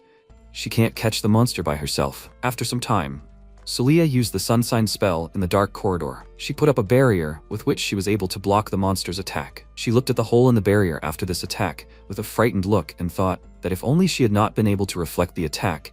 She was afraid to imagine what kind of damage would have been. A girl from their party asked if maybe they should go back. They already had at least 2 wounded in their party. None of them expected the Drake to be so strong, so they needed to go back. Derek loudly refused with a worried look and said that they can't just leave. They have already set traps in different places. The monster only needs to fall into one of them, as it will immediately be in their hands. One of them said that, however, it felt like the monster was able to see their traps, bypassed it, and attacked them. They shouldn't talk nonsense. He's not that smart. He hears something approaching. At that moment, a monster ran between them very quickly and knocked them to the ground with its rapid attacks. He was shocked by what happened. He couldn't believe it and said that it was impossible. Hugh Stancer, a tamer with 5 years of experience, stood next to them and said loudly with a wide smile that of course it was impossible if he wasn't controlled. He thought that everything was going as he expected. The teachers left the sample room unattended, and the students boldly broke in here. Nothing had changed in this pathetic academy. It seemed that none of them noticed that the Drake was under control. Those idiots from the academy had brutally treated a group of dark mages 15 years ago during the war. This is revenge for his father, who was part of that group. They should try to rise in the face of death. Celia looked around and thought that everyone else couldn't move. Only she was left. Although she initially expected that she would be the only one fighting in this battle, how was she supposed to defeat him? She raised her hand and started emitting light, and thought that if she couldn't handle it, she would die here, even if she gathered her remaining strength. She was about to use magic, but MC stopped her and asked if she wanted to die here. She was surprised when she saw him, and he said with a calm expression that she should save her strength. Everyone else was unconscious, and she was the only one left of the mages. She needed to be ready to use magic at any moment, okay? She looked at him in surprise and asked how he ended up here. He didn't answer her question and thought that someone else was probably controlling this Drake's movements. No matter how well he hid, there was one way to find him. He smiled and thought that he should try doing that and compare who was stronger. He threw something and loudly told the Drake that he should catch it. The monster immediately jumped and caught what he threw. Hughes was surprised by this and wondered why it was not listening to him. Saiha thought with a smile that the basics of taming said that you need to study the monster's habits and use it. The Drake has a habit that if it sees a flying object, it will catch it. However, you can't eat everything that strangers give you. Because the Drake ate what he threw, it felt sick. He took advantage of this, loudly called Solia, and said that she should aim for its heart. She agreed and shot a beam of light at this monster. The monster felt a lot of pain because of this attack and screamed loudly. Hughes was very surprised by what happened and thought that his connection with the monster was broken. If he continues like this, he himself will be in danger. He can't do anything. He didn't want to go that far because it would be a great strain on his body. However, it was time to use real dark magic. The monster's eyes began to glow, which Celia noticed and said that it seemed like the monster had become even more ferocious. The protagonist also saw this and thought that this was dark magic. So the one who controls him is a dark mage? The system notified that he had discovered a new skill. Did he want to use the master's touch skill? He was surprised when he saw this and wondered what it was. The system notified that a forced increase in friendliness was taking place. Drake from the sample hall, he has a master, but he can tame him. He read this and thought, so another person can take control of the monster? The system notified if he wants to temporarily take possession of the Drake from the sample room. He thought with a smile that then he had no reason to refuse. However, will this really work? Similar energy began to emanate from them, and the system notified that the taming was successful. The monster leaned towards him and he stroked its head. Celia was surprised by this and asked why the Drake suddenly became so friendly. Did he really tame it? MC turned to her with a smile and said that he is good with animals after all. Hughes looked at this and said that this can't be. He put so much effort into taming this monster. He began to radiate energy with a very displeased expression and said loudly that this Drake belongs to him. He was surprised by what happened and thought, did he really lose control of the monster so quickly? The tamer continued to use his energy and said loudly that he was the master. He also decided to insult the monster, but unexpectedly, it ate Hughes right away. While in the Drake's mouth, he complained about the stink and called for help. They were very surprised because of this, and he said loudly that he should spit him out. Saiha thought that in the end, everything ended quickly when the Drake defeated Hughes, who had already exhausted his strength by using dark magic beyond his capabilities. Having received the message late, the principal of Ernest, who arrived at the scene, seemed to be quite shocked by the fact that there was another dark mage operating in the academy. He said that so that means the dark mage who was hiding in the academy was not the only problem. He did a great job. The protagonist thought that after this, the squad members were punished, and he received gratitude and a reward from the parents' committee for saving the lives of their children. He said with a satisfied expression on his face that even the rich can be generous. He thought that the skill he got during the battle, there was nothing about it in the original. It's strange that he got the tamer skill and not the dark mage. It would be great if he could test this skill with the Drake he tamed. However, in any case, the skill has limitations, and the basilisk didn't like him very much that he was given to the professors. He patted him on the head and asked, is he jealous, right? He thought that, however, for this battle, he gained something else. The system notified that the main episode is the third, the dragon from the sample hall. For completing it, he gets a chest with a reward from rank D to A. A chest appeared in front of him, and he thought that he didn't need much. He doesn't hope for rank A, but wants to get at least rank B. The system notified that he received a rank A briefcase. MC was happy about this and said that it couldn't be better. This can be used not only in battle, but also in everyday life. Here, this item would have cost him a fortune. The system notified him that an additional reward had been issued for minimizing casualties. He should check his bag. The number of casualties was 0. He read this and thought about what it meant. If he had not intervened, none of them would have returned alive. Luckily, even those who had suffered the most were already receiving treatment, and their lives were not in danger. He emptied the contents of the briefcase and wondered, was this some kind of reward for good work? He took the note that was inside and asked what it was. It seemed to be a problem from simple mathematics, one of those that were often given on the exam. However, for some reason, this one seemed very familiar to him. He was very surprised when he understood everything and asked why he hadn't guessed it right away. After all, this was the key to the problem from the rector. He thought that in general he understood the tactics, but he could not find the last component of the solution and fiddled with it for several days. Why didn't he immediately get the meaning of this code? Here, it was enough to substitute the formula. The math professor was a real psycho. It's not the meaning of the code that's important here, but the number that needs to be substituted. Now he finally got the answer. He wrote it down and thought that this was probably the room number for class 205 for special classes. He opened locker 14 and thought that he had looked at the lists in the teacher's room. This locker belonged to a student who hadn't studied at the academy for a long time. He looked at what was inside with a smile and thought that everything was as he thought. It was another cube. He probably got it from the dark magicians and hid it here. He needed to put it in his bag so he wouldn't lose it. Maybe he felt so weird about hiding a cube in his bag. It was better to keep a low profile for the next few days. However, things didn't go the way he wanted again. Hail followed Siha and called his name, but he told her to stop following him. She asked him why he kept turning down her invitations on dates. He said that he was not interested in her. She said that she was very interested in him though. Or did he still have feelings for Celia? He turned to her with a surprised look and asked why she even brought her up. She looked at him with a pitiful expression and said that she was asking him out on a date. He said that it was just a date in name, because she wanted to force him to participate in an astrology competition. She looked thoughtful and said that she thought that he was trying to find an easy way out. He looked at her and asked if that meant that even the stars had told her that. She said that, by the way, it was an astrology competition. It only covered the basics of astrology. If he won, he would get 3 credits in theology. Besides, he would get an A. He thought that if he got 3 credits, he would be able to drop 1 subject next semester. It meant that he would be able to avoid that nasty professor's classes. He asked with a smile, "What's more important? He knows what she's capable of, right? She's the best at this." They even get a ride, but he still refuses a date with her. He thought this award was too good to refuse. They shook hands. Hull laughed and said that she would go on a date with a handsome guy. He said with a slightly displeased look that she should stop talking nonsense and tell them about the competition. Because of what happened, they read astrology books every day. Time passed too fast. The day of the astrology competition arrived. The protagonist walked down the street and wondered if he was too excited to sleep, or was it what they call ominous energy in geology? She called his name and told him that he should look over there. That judge reminds him of him somehow, right? He looked where she said and thought that that guy was his older brother, Han Si-hyuk. If he had known that he would be one of the judges, he would not have agreed to participate. He has a perfectly ironed black suit. His voice is low and pleasant. One of the guest judges, a guy who shines brightly, is Si-hyuk from the magic department. He is a genius prophet who began studying astrology at the age of 12. He is a child who did not waste his time and joined the elite at a young age. The only thing is that he is the biological son of Count Tae-soo, and Si-hyuk is an illegitimate son and was discriminated against. That is why he lives with a feeling of inferiority and hatred towards his brother. Was this how it was intended? Although it may well be, since Si-ha from the novel called him pathetic and asked if he expected to be the older brother. He is not even part of their family, so he should not take the place. I wonder how long he can endure it.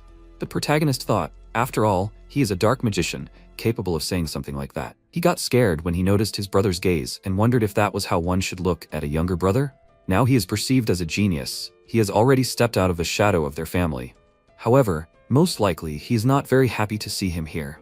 He hopes that he will not deliberately lower his grade. If he were alone, he would not care, but he really does not want Hale to get hurt. She said with a happy look that they need to try hard.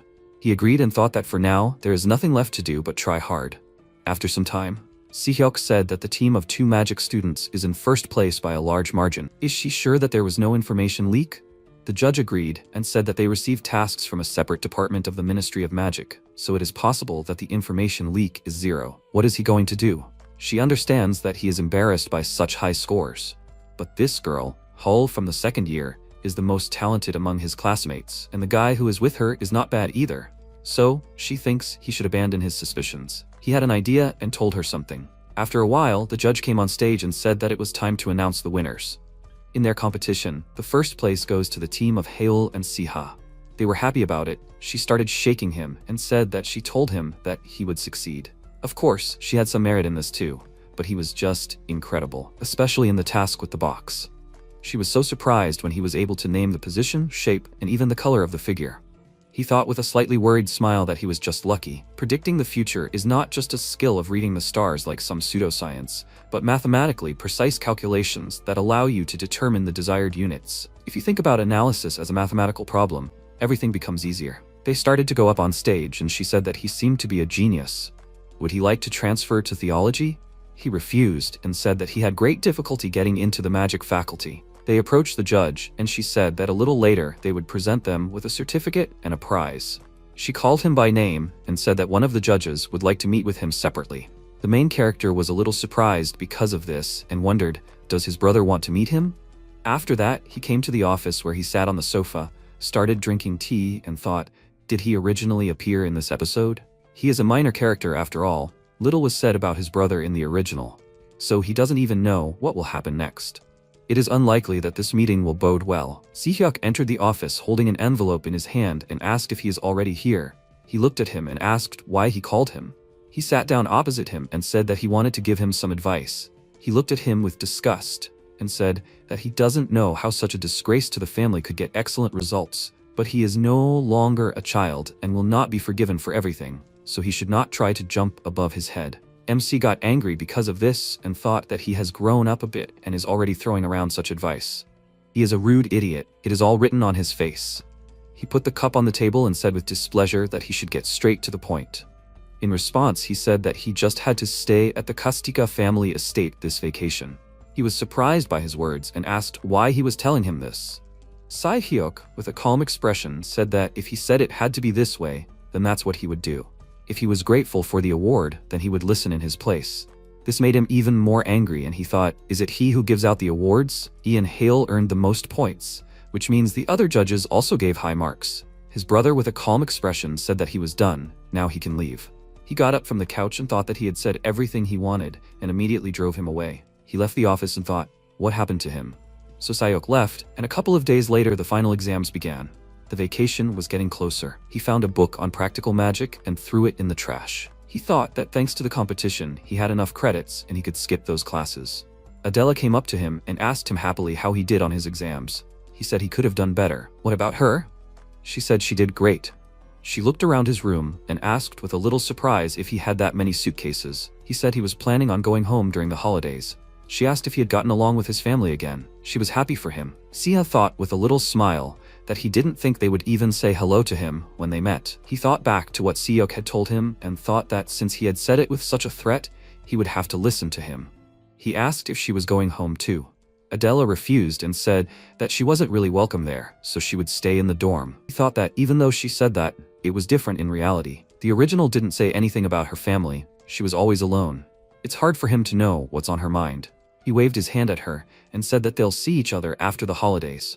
She wished him a good trip and said that they'll see each other in a month. Sometime later, he came to a luxurious castle and thought that it turns out that he really had a great life.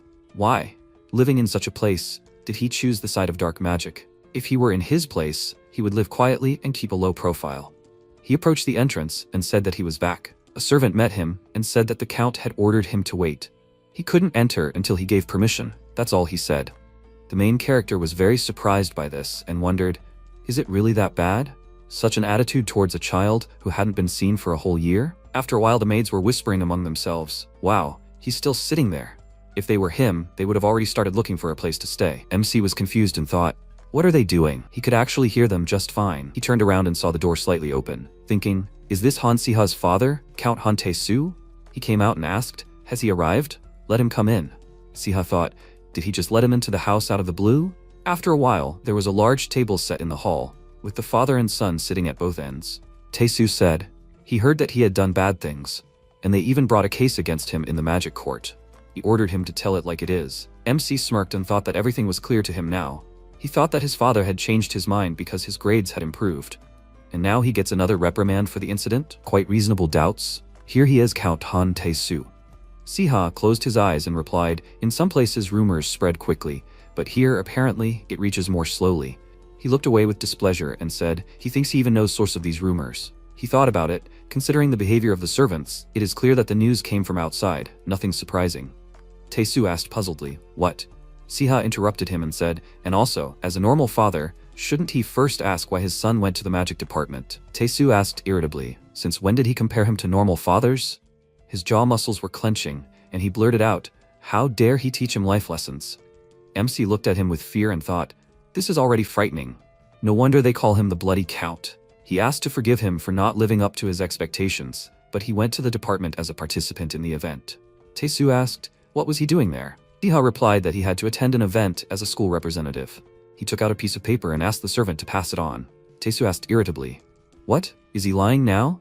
He began to read what was written on the paper and said, "Taming, first place practical magic, first place overall ranking third. He wants to say that this is really his report card? No cheating?" MC nodded and replied that he did nothing wrong and the report card is indeed his. Almost all exams are practical. It is difficult to cheat. These are midterm exams. He will try to get better marks in the official ones. Taesu grabbed a napkin and said he. MC was puzzled, thought, What? Taesu cried and asked, "Siha, has he finally come to his senses?" Siha thought, is he crying? The bloody count cries because his son's grades have improved slightly? The servant covered his father's shoulders with a blanket, and he said, "Well, at least he's come to his senses now." He coughed and said that he was very proud of him. MC was very surprised by this and thought, isn't this a bug in the character settings? After this incident, Han Tae-soo's attitude changed by 180 degrees. And the servants who were laughing just recently could not say another word. Sia no longer has to listen to him being a disgrace to the family. He passed by the servants, and they wished him good morning. MC thought, with Count Han Tae-soo himself on his side now, it seems like life will become much easier.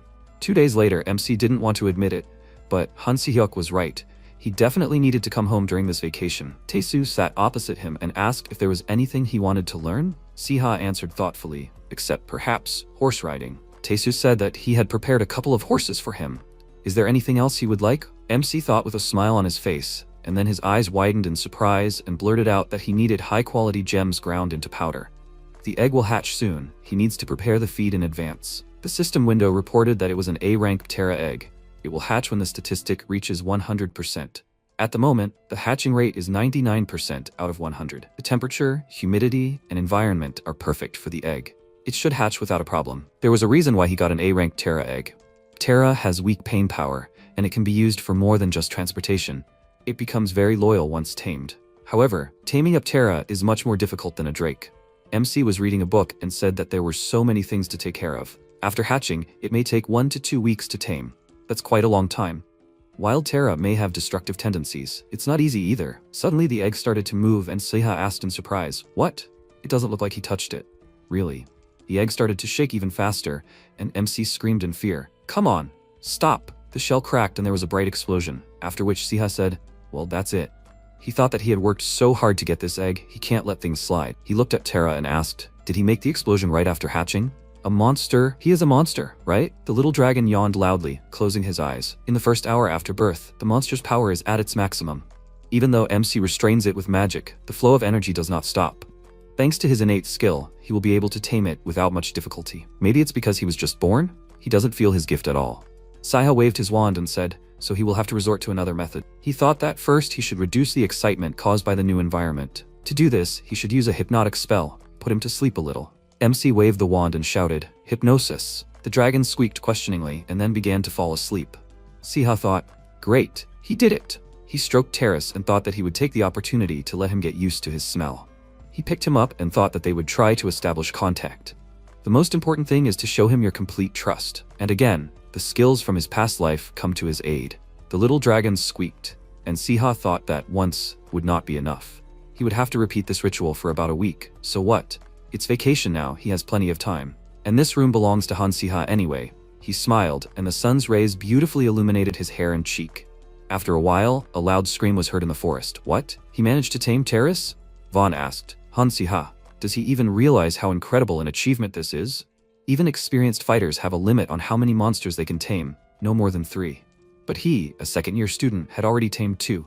And not just anyone, but Aptera, one of the hardest monsters to tame. MC waved his hand and said to stop talking and focus. Were they gathered here today to sign up for classes? Vaughn asked happily. Surely he couldn't be the only one who knew about this place? Can he tell the guys? Siha thought he was a typical informant. He replied, it doesn't matter. Vaughn cried out, thank you very much. He handed him a piece of paper and said that in return, he would give him this. He looked at it in surprise and said, this is a schedule. A carefully thought-out schedule that takes into account all the free hours and selects only the teachers with good grades. It's the perfect combination. He turned a simple schedule into a real work of art. Siha gave him a thumbs up and said that he would be happy to use it.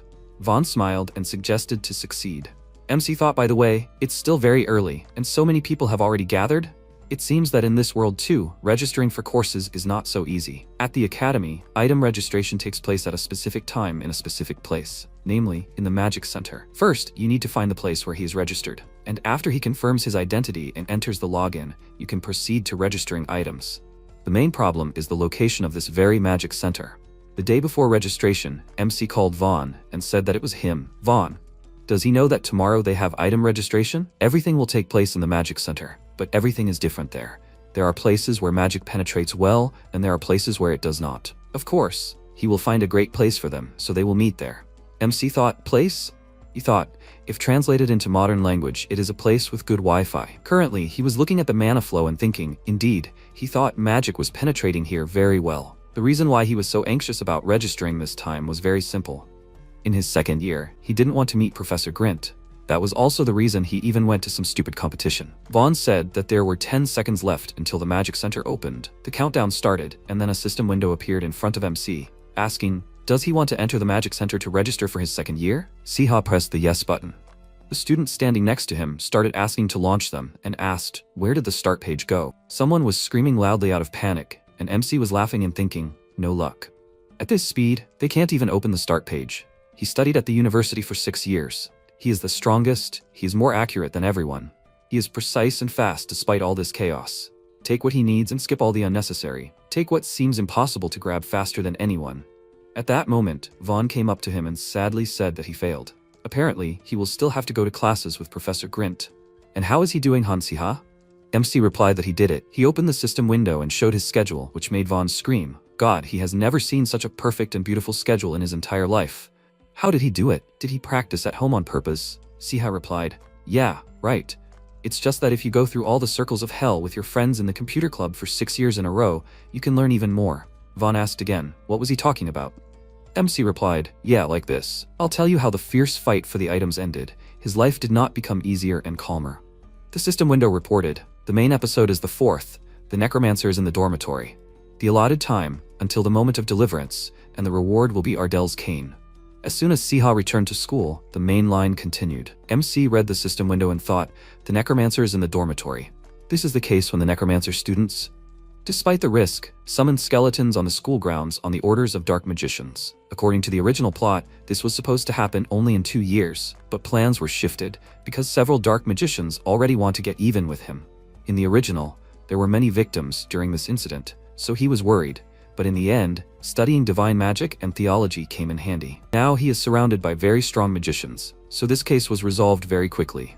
Thanks to which MC also managed to collect a couple of nice rewards. The system window reported that Ardell's cane has the power of lightning, has significant durability, helps cast 2 or more spells at a time. Siha took it in his hands and asked, isn't this the Ardell cane, created 25 years ago? Among other things, you can scratch your back with it. After a while, a system window opened in front of MC and he asked, why is there a name that shouldn't be here? The system window said that the Flight Basics teacher would be Grint Bottler. Siha shouted in irritation, how did he end up here? Why? He did everything to avoid meeting him. Why did they suddenly change the professor? MC shouted loudly and then turned to Basilisk and said that his master was going crazy again. He stroked him and he purred happily. But, regardless of the main episode and Siha's mood, time passed and an event came. Camping.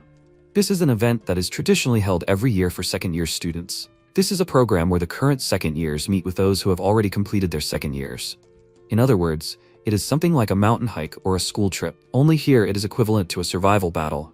After some time on the Keisha Plains, MC looked around and thought they are being put into groups and sent to dangerous mountains. Why does he feel like he is filming a reality show? A voice was heard.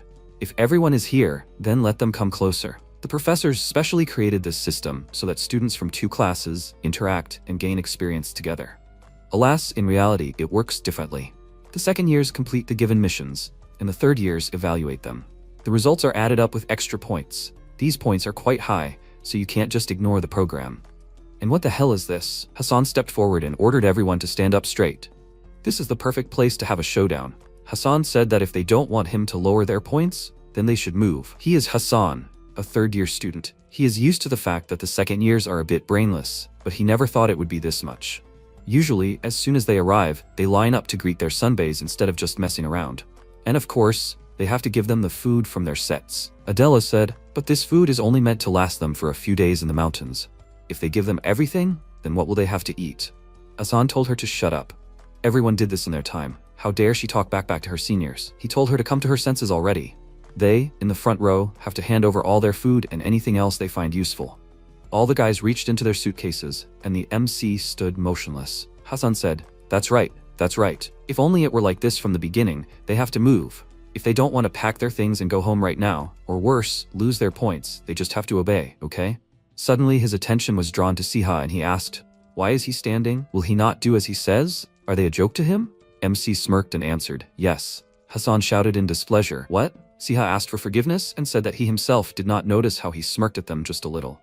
In fact, Siha knows the truth. Third-year students are not some kind of bad guys at all, and they have no reason to bully the younger ones. In fact, the second years this year are very talented. How could it be otherwise in a novel, where all the main characters are second-year students? Displeasure when meeting smug guys, perhaps this is the feeling that angered Hassan so much. Hassan frowned and asked, "It seems he heard him wrong? How dare he be so smug? Really? He is that very Han Siha? Lately everyone at school is talking about him only. He barely kept afloat during his entire first year. He was one step away from being expelled, and now he suddenly felt like the coolest?" Hassan grinned and asked, "What motivates him? His family situation? Even if he flies out of the academy, his dad will help him get settled, right?" MC smiled and answered, "Yes, his dad really does help from time to time. If he found out about his attitude, he wouldn't forgive him?" Hassan shouted with displeasure. "About his attitude?" Siha answered, but right before their departure, the dean separately called him to his place. He said that the most important thing on an away trip is team spirit, but what he does is more blackmail than cooperation. The situation is quite complicated. He doesn't even know how to evaluate it. If suddenly the dean calls him to his place again when they return, he doesn't even know what to tell the dean. Hassan started shaking with anger and shouted, "He's a crazy idiot." He reached out to MC to grab him when suddenly Basilisk bit his hand. Hassan screamed loudly, "What a parasite." Siha grabbed Basilisk and said that you can't do that. Hassan looked at his hand in fear and screamed, "He's bleeding." He asked to call a doctor quickly. Han Siha, if it's something serious, he won't leave him like this. Siha smiled and thought how scary. At that moment, a guy came up to him and asked, "Han Siha, what should they do with their luggage?" MC turned around and said, "Exactly." He ordered to take everything they got and go back to the tents. After a while, Hassan was shouting irritably in the tent that he would kill this idiot. Raven closed his eyes and asked him why he was bothering Han Siha in the first place. He may be rude, but his skills are really improving at an incredible rate. He ordered him to stop talking nonsense and go and help him. Distributing supplies for the second years is so tiring. Hassan said in annoyance that he just can't leave things like this. There must be a way. He suddenly turned around and asked Raven what he had. Han Siha's bag? He replied yes. What is he going to do? Hassan snatched the bag from him and asked, "Doesn't he think he should be put in his place to recover? He can't be allowed to interact with his seniors like that. Since he is so talented, then he should be able to survive without water somehow, right?" Raven shouted in confusion. "What? How can 5 people survive on 1 bottle of water? Is he crazy?" Hassan asked in annoyance, "What is wrong with him?" He asked only not to say that he felt sorry for the impudent second years. Ravena replied that, in any case, depriving them of water completely was too much. Hassan said that it was just his opinion. He thought they should suffer. Good luck, guys. The next day came, 6 days left. If they manage to survive that time without incident, it's a success. If someone gets fatally injured or breaks down and returns to base, it's a failure. After a while, the students wake up and Vaughn asks if their team bag seems too light. They empty their bag and Vaughn says 1 bottle of water. Rope, heating rocks, and absorption rocks? MC yells in frustration and they expect them to last 6 days with that? He thinks it's because of him. Adela looks at him and says that every time she gets involved with him, something always happens. She thinks it's not a coincidence anymore. Siha asked not to say that. There were good moments too. Natalie smiles and says that if they return to base, they'll be considered a failure, so all they can do is move on. She asks them to try harder. Vaughn agreed with her and asked, "They know each other. Isn't that wonderful?" To begin with, there are 2 paths and they need to choose one. Which one will they go? MC pointed to the side and said, "To the right." Vaughn looked at him carefully and asked, "Is it that simple? Since none of them know this area, it would be better to think and choose the safest one." Siha answered that he knew. Vaughn asked again, "From where?" MC exhaled and thought, because the professor called him and explained everything to him personally. He answered that he read somewhere, he is interested in this area. Natalie screamed happily, "Wow, how great." Vaughn nudged MC and said, "Of course, their Han Siha knows everything in the world." Siha thought that everything would be so simple from now on. After a while, someone asked, "Aren't they dizzy? Does anyone feel like they are walking in circles? Considering that there is only grass and trees around, it is difficult to judge. But it feels like the landscape does not change. Will they really be okay?" MC walked behind the others and thought, strange. He was told that the right road is the fastest and safest way. He doesn't think the professor would lie to a student. What's going on? After a while, a loud scream was heard in the camp. They're in trouble. Hassan, did he also take the locator stone out of Han Siha's bag? Hassan asked discontentedly. What? No way. He didn't do it on purpose. Horror. It seems like it fell out when he was taking out water and food. No matter how angry he was at him, he didn't want everything to end like this. Ravana screamed. But that stone? It's a minimum defense device. The only reason students are sent on field trips to such dangerous places is because the stone can always pinpoint their location. So what to do now? Hassan screamed discontentedly. Horror. What does he want from him? They are all so capable. They'll manage somehow. Just coming to the second years and telling them that they screwed up would be terrible. In 3 days, he'll report everything himself. But for now, it's not even worth twitching. Hassan thought. If everything fails, he and Raven might get punished. If everything goes well, they will show the best result. What can happen in 3 days? The night of the next day. The system window reported. The 5th main episode, The Secret of Survival. You need to find the secret in the base. The allotted time, 7 days.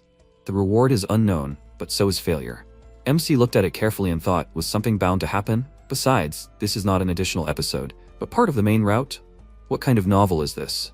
For guys who have not really eaten anything and have been on their feet all day, it is absolutely normal to feel a loss of strength. Besides, they managed to find out that the reason why they are walking in circles is due to the special magic of this place, and yet it is suspicious. An optical illusion? It is not something that happens naturally, like a mirage, and there is no reason for the Academy to deliberately torture its students like this. If only MC could figure out what was going on here. He made a lot of enemies and can't even imagine who exactly set this up. The other guys are probably enjoying their food in their camps right now. Why is it that their team is the only one who actually has to survive? Suddenly Vaughn shouted. Let them look. Is that a cave over there? Adela said. That's true. She thought they were finally out of the illusion's range. Vaughn looked towards Natalie and said, Great, that means they can make a fire there and spend the night. Suddenly there was a loud sound behind them. Vaughn turned around and saw a boar. He said in fear, Guys, does it seem like this cave already has an owner? The creature probably lives near the cave. Siha said. He thought it looked really angry.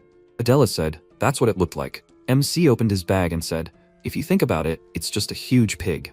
The main thing is to catch the creature. He released the basilisk from the bag and shouted, Go! Even though Basilisk is small, he's a legendary creature that can rival most mages. He's almost as strong as this boar. Basilisk flew away, and Siha thought puzzledly, What? He rushed to Basilisk and asked him to come to his senses. It was literally written on his face, for such a great dragon to be defeated by some pig? Basilisk growled back at him, and MC said, He really made it, so he needs to get up, buddy? Adela took out her sword and said, It seems that Basilisk can't handle this. She's better. She walked forward and thought that she should aim straight for the heart. Adela frowned and said, She thinks it's wild. Something is wrong here. Considering that her sword didn't leave a scratch, most likely, the creature's body was strengthened with magic. Vaughn shouted in surprise. What? But where did magical strengthening come from in this dark forest? MC said that he wanted to know that too. Misfortunes never come alone, right? It can't be helped. He looked at Basilisk and asked if it had come to its senses. He suggested trying another attack. Basilisk growled in response, and Siha said, No, not the one from the first time. How about using that move they were practicing? Up until now, MC had asked Basilisk to help him with simple attacks during battle, but recently they had been practicing a direct attack on a single target with maximum power. Any offensive skill is always better than simple skills. He didn't think he could put it into practice so quickly. Siha asked Basilisk to show itself. Fire Spark. Basilisk struck the creature and it was covered in fire mana. Vaughn looked at the boar in surprise and said, even though he had seen it before, it was still amazing. Is this species capable of such a strong attack? Natalie smiled and asked, but their basilisk is extraordinary, isn't it? He's incredible. But more importantly, can they smell that sweet aroma? MC called out to the students and said that they were having pork for dinner tonight. So he killed the boar and they wanted him to cut it up too? But he was the only one of them who had studied anatomy properly. It was even sad somehow he didn't get that knowledge to cut up pigs. After a while, Siha asked if he was done. Did they make a fire? Natalie petted Basilisk and said that he helped with the fire.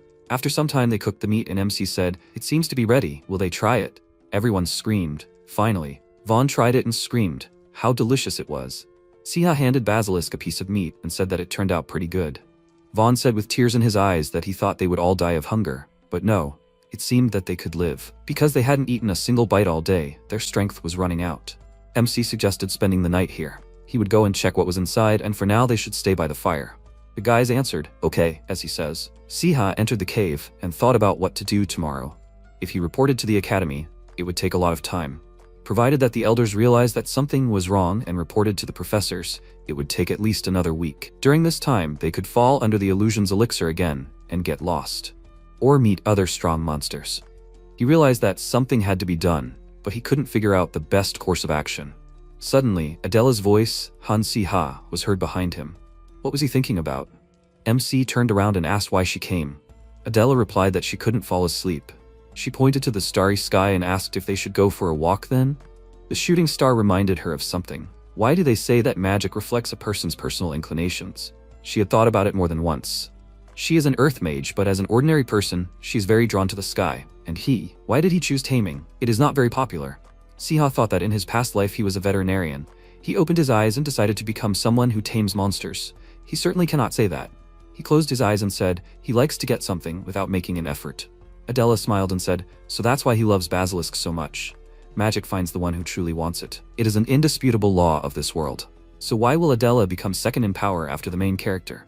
Adela folded her hands behind her back and said, Han-si-ha. She always knew why she became a mage. As a child, even before she learned about magic, her village was buried underground. Absolutely everything. No one was left. There were a lot of rumors around. Some said that a dark mage was hiding in the village. Others said that the whole village was cursed. But she tries not to even notice all these rumors. The main thing is that a bunch of innocent people died for no reason one unfortunate morning. Everyone, except her. It seems that all the puzzles fell into place. Why in the original Adela did not mention her family at all? Why does she stay at the academy every vacation, as if she has nowhere to go?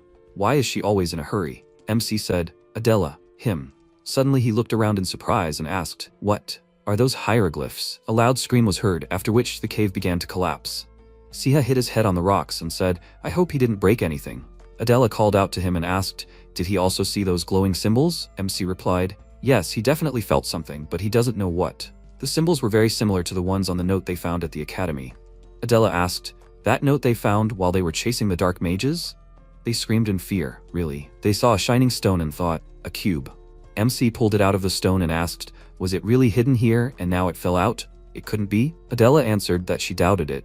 The stones started shaking, and suddenly a golem was formed from it. Siha asked, what again? The wild boar and hunger weren't enough for them, so now they're going to fight this. He doesn't even know how to react to this. If they start a fight, he's not sure they can handle it. What should he do? Adela extended her hand and said, how what? Quickly he needs to come here and grab her hand. MC asked, what, why? Adela screamed, and he didn't get it? She grabbed his hand and screamed, run. She stopped, let go of MC, and he said that it wasn't the most pleasant experience. They had to manage to make it so that they hit their heads too. They had the sky above their heads most of the way. Adela replied, for someone who was just saved, he talks too much. She called out to Han-si-ha and said that she imagined the worst possible outcome. MC said yes. She replied that because they stepped in the wrong place and fell, an aggressive golem woke up from its sleep, destroying everything in its path. In the worst case, it will destroy the cave. Siha replied she knows, it sounds very real. They need to run faster. After a while, a scream was heard. Vaughn, Natalie. Vaughn asked where they disappeared to, and why the ground was shaking. MC screamed that there was no time to explain. They needed to run. Natalie picked up Basilisk, and Adela ordered him to freeze. They had nowhere else to run. This is where the illusion magic began. Vaughn asked what they should do. They were being chased by something huge, right? Do they have any options except fighting the monster? She ordered herself to pull herself together and thought that everything was much simpler than she thought. She swung the wand and called for a rain of stones. She started to attack the golem and then said that there was not a scratch on it after such a strong attack. If they can't damage the monster. Sia's eyes widened and he thanked Adela. She turned around and asked, what? But she didn't do anything. MC said, even though it was an unthoughtful attack, she gave him a hint.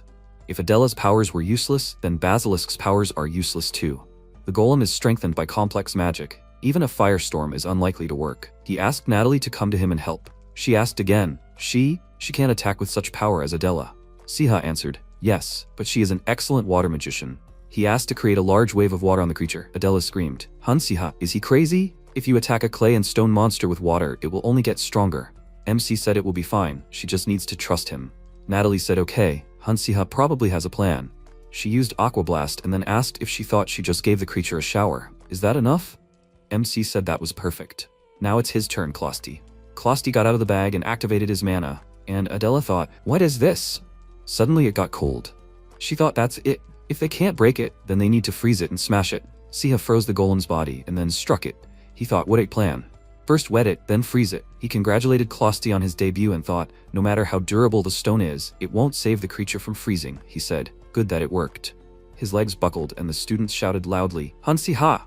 Natalie asked, is he okay? MC was lying on the ground and answering, "It seems he used too much force." Adela answered, "He is not okay." She turned around and asked, "Wait, did they hear that?" Hassan and Ravena were running towards them and shouting, What is here?" Someone said, "They have finally arrived. Don't they want to say anything?" Hassan put his hands together and said, "The thing is, it is his fault. He didn't think it would happen like this, and he didn't intentionally deprive them of all means of communication, food, and protection. But what is a golem doing here?" MC looked at him and thought, maybe he should teach him a lesson. He said, "Okay, why doesn't he kneel down? Then maybe he will forgive him." Hassan asked displeasedly, "What?" MC asked, "And how long should he wait?" "On his knees, right now." Hassan fell to his knees and said, it was his fault. After such a dry apology, the academy carried out an emergency evacuation before the end of the exam. And all because the magic of the golem they caught was so strong that all the students in the forest noticed its light. The main thing is that everyone was safe, and they will definitely come up with a punishment. They were told that they will definitely investigate the sudden appearance of all these creatures in the forest. But to be honest, he does not know how far it will go. After a while, Siha said, "The main thing is the cube." He brought one. Han said that he has already heard. Han Siha, he is good. MC thought that according to the original, the third cube was not there. After all, it should still be in the hands of the dark magicians. If it really belonged to the dark magicians, and they just kept it in the forest, and they found it earlier, then it explains all the strange things that happened to them. Han asked, "But illusion magic, and they did not feel anything strange while wandering through the forest?" Adela replied, "Exactly. It's hard to describe in words, but something was definitely wrong and you could feel it." Han replied that as far as he knew, this kind of magic couldn't be cast remotely. Adela said, "So the person who cast this curse was somewhere in the forest?" MC thought, this means that the dark mages are gradually getting closer to them. If this continues, both the cube and their lives are in danger. As always, on time. The sixth main episode? The system window reported, the sixth main episode, Ardel's Guild. We need to protect the cube from the dark mage. The recommended number of players is 5. Saiha thought, Ardel's Guild, he was waiting for this arc. This was in the original story. If we go by the plot, Li Han should assemble a team. But the problem with the original is that if they start this episode now, they will have to give all the cubes to the enemy. And the name of this enemy is the Dark Mage Argent. He is close in strength to the main boss and is very good at stealing any kind, which means he can easily steal the cubes right from under their noses. Even though they collected them first, he will calmly take them for himself. Thanks to the latest find, they got more cubes than he expected. Now it is Argent's turn to make his move. MC stood up and suggested ending it here. He is so tired, he will go to his room and take a rest. First, he will follow the instructions of the status window. Who should he team up with? He needs to start with this. Siha walked down the hallway and looked at the system window, where it said that the recommended number of players is 6. That means 5 more people are needed. If he remembers those who were in the original, it is, of course, Lihan, Adela, Celia. And the remaining 2 were Natalie, who is good at strategy, and Lihan's support, Vaughn. But for some reason, Yoonhae comes to his mind. In the original, she finds out about the cube much later, at best after 4 years. But during all the time they spent together, he realized that Yoonhae is a strong character. Considering the fact that she is the best in her faculty and has never given up her position, she's in good standing with her teachers and Seymour. He has a difficult character and an unstable position. But after he helped him get out that day, he did not resort to dark magic and did not create problems. He lives quietly. He has incredible endurance, and what is more important, now he will not betray them for anything. Of course, he doubts whether it is worth going against the original script, but moving only according to the plot is problematic. Since they are putting their lives on the line, they need to prepare well for this battle. If they can quickly reveal the guy's talents and get to the main route in the best possible way, perhaps they will manage to avoid repeating the results of the original story. Okay, you just need to trust yourself. We have decided on the participants. Now we need to check some things. After a while, MC entered the cave and thought, now they entrusted all the cubes to Li Han, and when did he manage to make suitable, almost perfect vessels in the desert, where it is difficult to find even an ant? Well, it is not for nothing that he is the protagonist of the novel. He said, he found. How are they doing? Cubes. Saiha thought, under the threat of death, they managed to collect as many as 3. The dark magicians had 5 cubes that they used for their evil purposes. But he knows the original story. The cube is not just a mana vessel. It gives him the necessary power for a certain price. So in the original, in exchange for the power of the cube, Li Han gave up his eyesight. Although MC is not going to resort to the power of the cube, he should check if there is another way to use them. If these powers could be borrowed, and use the cube as something more than just a mana vessel. Yes, from now on he will try to subjugate the cube to himself. It sounds like the ravings of a madman, but it is worth a try. The basis of any taming is communication. He spoke. They want him to talk to it. He shouted, but the cube didn't react. Siha fell to his knees and thought, this will not do. Of course, nothing will come of it. but he has his own principles. He cannot just give up. The basis of taming is dialogue and interest. This is written in red in the first chapter of the first part of the Tamer's Basics. MC clenched his fist and ordered him to say something in displeasure. He was going to go crazy. No answer. Of course, it's just a stone. If you think about it, they got close to Basilisk when he gave it a name, and he himself liked it when he called him by name. He addressed the cube as a square. MC thought, what? So what? It has 4 sides. Why isn't it a square? He grabbed his head and thought, God, what is he doing here? He made it up. Suddenly the system window reported an increase in intimacy. Siha thought in surprise, what? Is this true? Is his intimacy level with this stone really increasing? The system window asked, does he want to tame the square? MC thought, yes, of course, yes. The system window reported that the square has no thoughts. It is a formless consciousness. Level 1, Magic Power 100 points, Strength and Dexterity 0 points, Intelligence 1 point. Special Skills Transformer. Siha thought in surprise, what? 100 points of magic power? The magic power indicators of this one exceed those of other magical creatures. For example, the Basilisk has a 70-point indicator. A 3-digit indicator. Dark magicians know how to surprise. But first, he was too surprised by this figure and almost forgot about the most important thing. Is he really taming a cube now? After that, the hidden taming of the cube project continued. With the first cube, that is, with a square, taming did not take much time. With the second, the difficulty increased exponentially. The system window reported that the intimacy level had increased. The intimacy level was 1.5%. MC sat in front of the cube and spoke, quite consistently. But you shouldn't rush with such things. Basilisk, Closty, Square. He already surpasses ordinary tamers in level. If he starts complaining about encountering an obstacle here, he will probably be pelted with stones by many other tamers. They will not rush. This is a cube of emptiness. After taming the first cube, Siha learned that each cube has different special skills. The Void Cube has a strange power to create space at the cost of mana. He won already because he learned that it can be used for more than just a vessel for mana. As expected, his risk was worth it. MC picked up the cube and said he thinks it's worth hanging around with it for a while to increase the intimacy level. He thought, now that the cult episode has started, it's unknown when and how the cube can be stolen. Maybe it would be calmer if he had one. Suddenly, a growl was heard behind him. Siha turned around and thought, that's right. Basilisk has recently discovered the ability to polymorph. Polymorphism is the ability to change color and shape. But with the basic skill, it turned out that not everything is so simple. MC asked, so he can't change his appearance, but he can change the color? Basilisk growled happily in response, and Siha spoke. His appearance had hardly changed. Was he sure about this? At that moment, Basilisk's ears slightly changed shape, and MC asked puzzledly, what kind of changes were these? If he just turned from a red dragon to a green one? He thought, no, that means that even if it was slight, he could change shape. He smiled and asked, Basilisk, can he use this skill on others? Basilisk growled questioningly, and Siha thought that wearing the cube like this was quite dangerous. It would attract unnecessary attention. He took out the cube and said, Basilisk, let him change it. Basilisk looked at MC puzzledly, and then changed it. The system window reported that the intimacy level had increased to 2%. That's how the second cube became known as Ball. From that day on, the days flew by quickly. Recruiting team members turned out to be more difficult than he thought. Yun Hall turned out to be especially problematic. She is a good person and gets along with Li Han, so he thought that she would easily accept the offer. But she started saying weird things, like she didn't want to be with him because she saw a bad omen, and he had to work hard to convince her. In the end, she somehow agreed and joined their group. Seymour also accepted his offer. Maybe he believes that by joining the team, he can correct the mistakes of his past. So he did everything to make the 6th main episode a success. After a while, MC was sitting on a bench and reading a book. Natalie smiled and asked, Han Siha, what is he doing here? MC replied, Natalie, he was reading a book he got from the library. He screamed in fear, what kind of cat is this? Natalie lifted the cat higher and said that she found it near the house. It was all wet and shivering. It reminded her of Basilisk, so she just couldn't pass by. Siha wondered, in what way are they similar? They are from different classes. They are different animals. Maybe there is no concept of pets here, so both the cat and the Basilisk seem the same to them? He picked up the cat and Natalie said tenderly, wow, he behaves differently with him. It took her several days to get close to the cat.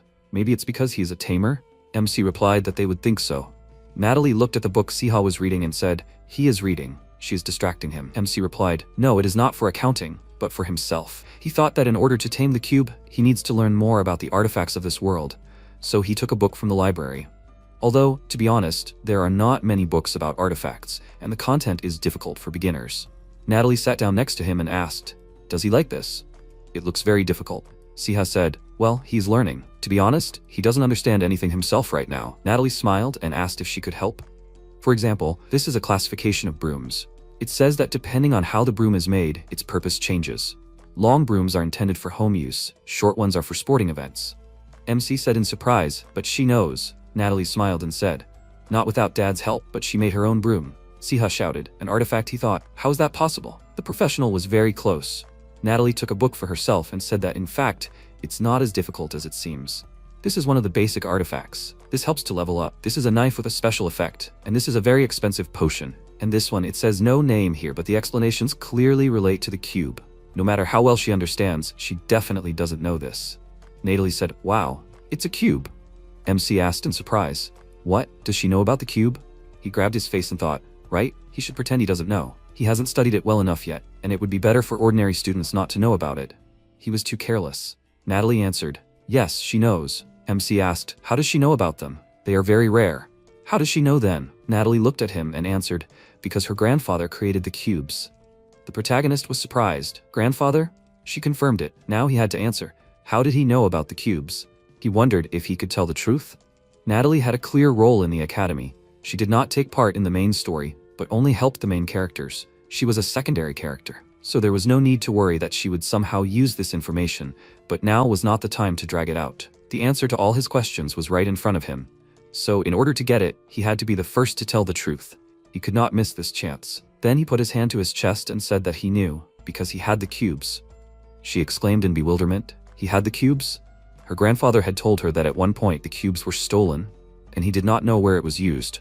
That's why he said never to mention it and keep everything a secret. But how did it end up in his hands? He thought that in that case there was no point in hiding anything from her from the whole story if he took her as another member of the team. Then he told Natalie that he had an offer for her. He needed her knowledge. He thought, nothing will happen? Then he said that they should take the cubes from the dark magicians. As expected, Natalie happily accepted the offer to join the team and shared valuable information with him. She made a drawing on the board and explained that the cube was originally a simple artifact. Her grandfather wanted to create a magical locomotive. The protagonist clarified, a magical locomotive? If you think about it, science here develops differently than in their world. This is because everyone here is used to solving problems with the help of magic. A magical locomotive is a vehicle that was set in motion with the help of magic. Natalie raised her index finger and added that in order to set a huge machine in motion, it was necessary to put a huge amount of magic into it, which was not easy and inconvenient. So grandfather wanted to create an artifact that could produce magical energy and condense it almost infinitely for use. Basically, something like a core. Her family has been producing artifact masters for many generations. Grandfather traveled all over the continent to create this energy source. He managed to find minerals that met all the conditions. A glowing stone with a high degree of mana condensation, most of these minerals could be made into a single cube. Thus, the type of mineral changed the ability of the cube. The protagonist asked, is that why each cube has its own specialty? She raised her index finger and, confirming this, added, but this is a secret that no one knows. How did he know so many details? He closed his eyes and thought that he would not say that he knows everything because he is trying to tame it. He replied that it was just a guess. She said that it was true. Originally, grandfather did not plan to give each of these abilities, but in the end he imposed limiters and gave the cubes improved abilities. He asked, limiters? She replied that she was not the one doing it, so she did not know the details. When creating artifacts, it is always important to consider the cost of using magic. That is why even small artifacts have limits. Even simple metals have a limit of sorts. That is why the magician always pays for using them. The protagonist thought, so that is how it is. This is one of the cubes that was mentioned in the original story. This one has the power to resurrect the dead, but you can pay for this ability with your life. Then he said, so the very first cubes were created as a powerful source of power. That's all. She confirmed it. In other words, that was how it was, but not anymore. Sometimes people choose a path that is completely opposite to their intentions. Dynamite was also created for small controlled explosions. As a result, many people lost their lives because of this invention. The same with the cube. It was originally created to make people's lives easier, but in the hands of dark magicians, it received a completely different use. He was very lucky that he was able to get so much important information about the cube. If Natalie had not spoken to him today in the park, if Hale had not accidentally found this book yesterday, he would not have been able to learn so much. In the meantime, he was walking along the corridor of the building. Hale ran up to him and calling him, shouted, she finally found him. He turned around and said, oh, remember the sun, here is a ray. She asked. The sun? Then she turned her attention to the animal in his hands and asked, "Is that a cat? Or is it also one of the monsters that he tamed?" He answered that it was indeed a cat. Natalie found it at her house and asked him to look after it for a while. She said that they seemed to get along, he should keep an eye on it for a day, and left the cat with him. She said that Natalie had so many tasks that she was very busy. Even if he was a tamer, it did not mean that he got along with everyone, but she was a different matter. He had to let her hold him. She smiled and held out her hands, and he asked her. It had taken Natalie a whole day to make friends with him. She thought a loud girl like her would be approached by a cat. He was already getting along great with him. But the next second, the cat jumped into her arms on its own, and she laughed out loud, asking what he had said. Getting along great? He blushed with embarrassment and told her to stop laughing. And then she stroked the cat and said that he liked her, and for some reason she liked him too. If he didn't have an owner, could she keep him? MC was surprised, and then he thought, right, maybe it would be better if the cat stayed with her, who would sit in a safe place and watch what was happening, rather than with someone who was about to enter into a terrible fight. Then he said, right, Natalie was just looking for someone who could take care of him. She smiled and said, great. She hugged the animal in her arms and said happily, now they are one family. A cat? The protagonist then added that there is already a name. His name is Joy. She clarified, Joy? What a cute name. She then held it up in front of her and suggested that they get along. The protagonist, watching this, thought a sorceress and a cat are a good match. He then asked, so why did she look for him? She looked to the side and then said, that's right, she needed to tell him news. He clarified, news? She asked, does he remember how they met his brother during the competition? He confirmed it. She added that his older brother was hired as a professor in the new semester. Sometime later, MC was sitting on the couch. Adela came up to him and asked, didn't he know? His older brother, Sihyuk, was appointed as a professor for the magic course. It seems that he will not only become a professor, but will also continue to do his job at the Ministry of Magic. He will take an office at the academy and work as an investigator. He asked how she knew all this. She was surprised. How could she not know? She smiled, showed him her ID, and explained that she had become his assistant. The protagonist said that she was simply incredible. Wait, why didn't she tell him? Not about her part-time job? Not about his brother? She folded her hands behind her back and said that she thought he already knew this. Besides, why should she tell him every detail? He answered simply, and then, gritting his teeth, thought that she was right. He didn't need the details of her life. But why was it so offensive? Then he looked away and asked why she even started talking about him.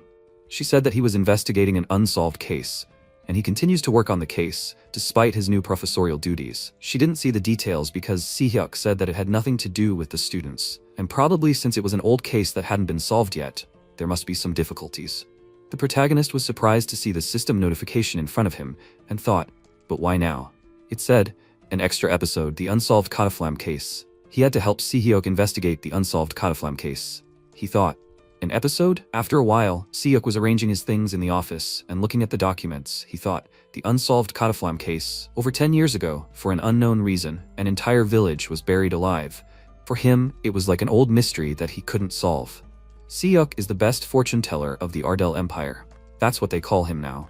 Prediction is a skill that allows you to look into the future, but he thought that he could use it differently. A paradigm shift. With his power, he gets clues about what will happen in the future, and this knowledge helps him greatly in his work. Using his predictions, he gained fame and respect and took an important position for the ministry and the empire. As an investigator, he quickly unraveled the secrets of the empire and easily solved all cases. But for some reason, this case does not give in to him. The main reason why this case remains unsolved to this day is that the ministry deliberately hid it. Usually, no one would take on this case, so as not to anger the ministry and not fall into disfavor with the authorities. But he can't leave it like that. After all, he once saw them in his prediction related to the Cataflam case. He plans to use his position as a professor at the academy so that in moments when the ministry is not watching him so closely, he can more freely investigate this case. He must at all costs solve this case from 10 years ago. But the only thing that worries him is whether he will be able to continue living as before after revealing the truth about this. Meanwhile, MC stood near the wall and thought, an additional episode. This is different from the original plot. Most of the tasks were related to dark magicians, and he was able to assess all the risks. But a sudden additional episode? Besides, Cataflam is Adela's home village. In the original, Adela was so worried about the events in Cataflam that she built up hatred for dark mages and ended up killing her classmate Siha when he took the path of dark magic. So he has to figure out for himself why Siha crossed the protagonist. Well, it may not be easy, but it's also more interesting. If he can find out anything, he'll tell Adela about it later. But they want him to help Sihyuk? Why would he meet this impudent guy outside of class? The last time they met, he was so embarrassed that he almost died on the spot. The next second, his classmate called him and said that Si-hyuk was calling him to his office. He wanted to see him in his office right now. He thought, they can't even breathe anymore. After a while, his brother, with his hands in front of his face, said that he was going to the royal banquet. The protagonist was surprised. What? He could have at least explained what was what.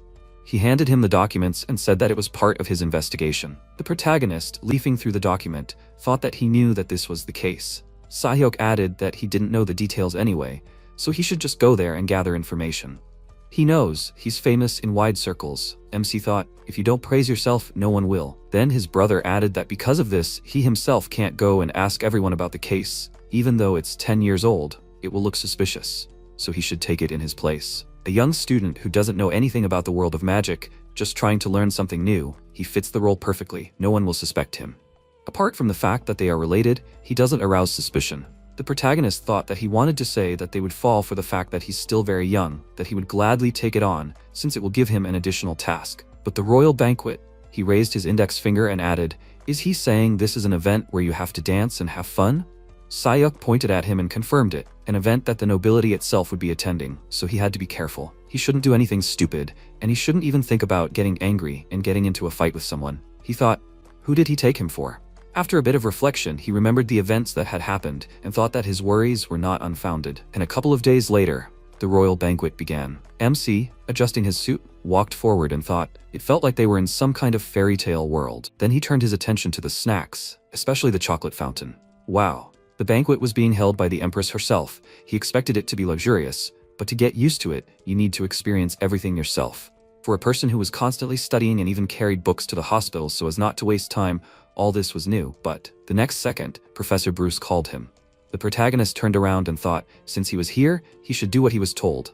Or, the professor came closer, holding a glass of drink in his hands, and said that he did not expect to see a simple student at such an event. It is not that easy to get in here. What brings him here?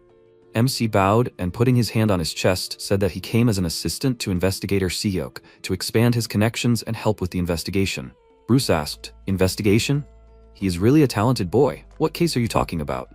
He answered, the Cataflam case. Does he have any information about it? The professor thoughtfully apologized and said that he does not know anything. The protagonist thought that he wanted to interrogate him if possible, but it seems that he really does not know. Then the professor added that more importantly, is he close with investigator Si-hyuk? The protagonist wondered, why is he asking? He has no idea. He then replied that he does not know about closeness, but he is a person he respects very much and would like to look up to. Bruce said, that's how it is. He understands that he is a respected person, but he must say, fortune tellers usually have their dark sides. He should not trust him too much. Of course, he can take his advice as another old man's ravings. The protagonist replied that he says so. He thanks him for the advice. He will remember his words. Then the professor turned around and smiled, telling him to have a good time tonight. MC thought that he did not know why he spoke abruptly about Si-hyuk. If even a famous professor with good connections and reputation does not know about this matter, where should he look for information? He looked around and thought, since he did not know who is who anyway, he will judge by appearance.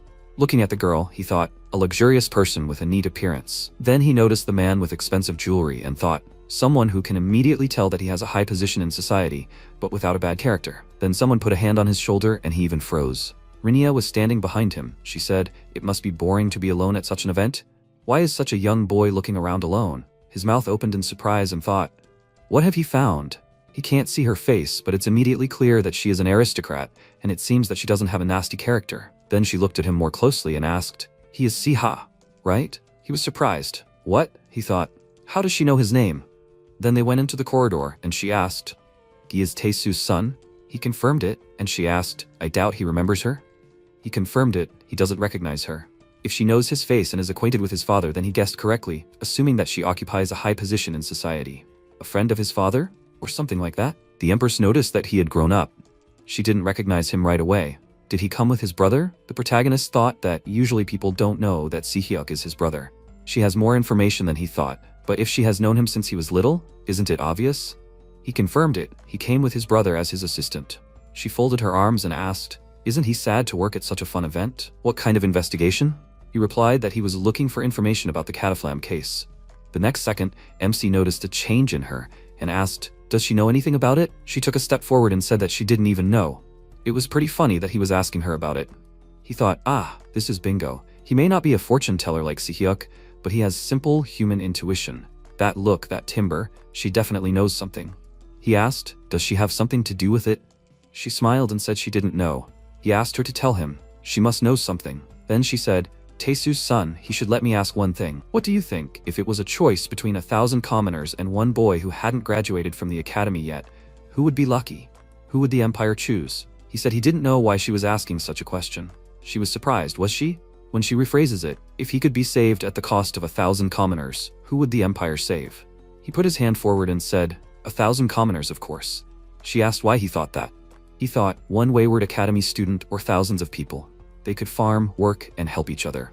Of course, the right thing to do would be to save those 1,000 people, right? Then he smiled awkwardly and asked, would the cost of his life be equal to the cost of 1,000 lives? She said he hesitated for a moment. He thought that she hadn't said anything like that, but it was a bit stressful to hear such questions from a stranger. Then he said that he was also curious. What did she think? She asked, was it her or 1,000 people? It was a simple question. Even if 10,000 people were at stake, the empire had to save her. With that, she put her hand to her chest, and the protagonist noticed how self-confident she was. She asked Taesu's son, does he want advice? 1,000 people are nothing, but the future of the boy who is sticking his nose into this matter is much more important. He wondered, did 1,000 people have anything to do with the matter? Right, about that many people died in this matter. Did she even know about that? Then she added, but saving him instead of 1,000 people doesn't mean that his life is so valuable. Rather, the lives of those 1,000 poor guys are worthless. If his life alone can stop the dark mages, of course the empire will save him. He thought that now he understood why Adela was so afraid and avoided the aristocrats. They didn't value human life at all. He forgot that there was a cruel world outside the academy. She added, he wasn't that valuable even though he came to help his crazy brother, so he should leave all this behind and focus on his studies. Taesu's son. He said, disgusting. She was surprised. What?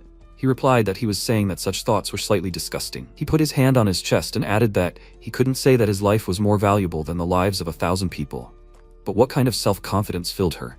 If she could so easily value other people's lives, how valuable is her life? At that moment, a worried subordinate ran up and shouted, there she is. He came closer to the empress and said, how can you say that she is bored and just leave all the guests? Does she even know how long he has been looking for her? MC, was perplexed, Her Majesty. She adjusted her hat and, turning to the subordinate, told him not to worry about her. She was having a very interesting conversation. Then she lifted her hat and said, Taesu has raised a very interesting son. The protagonist continued to be perplexed. Her Highness? He thought, so this is the great ruler of the empire?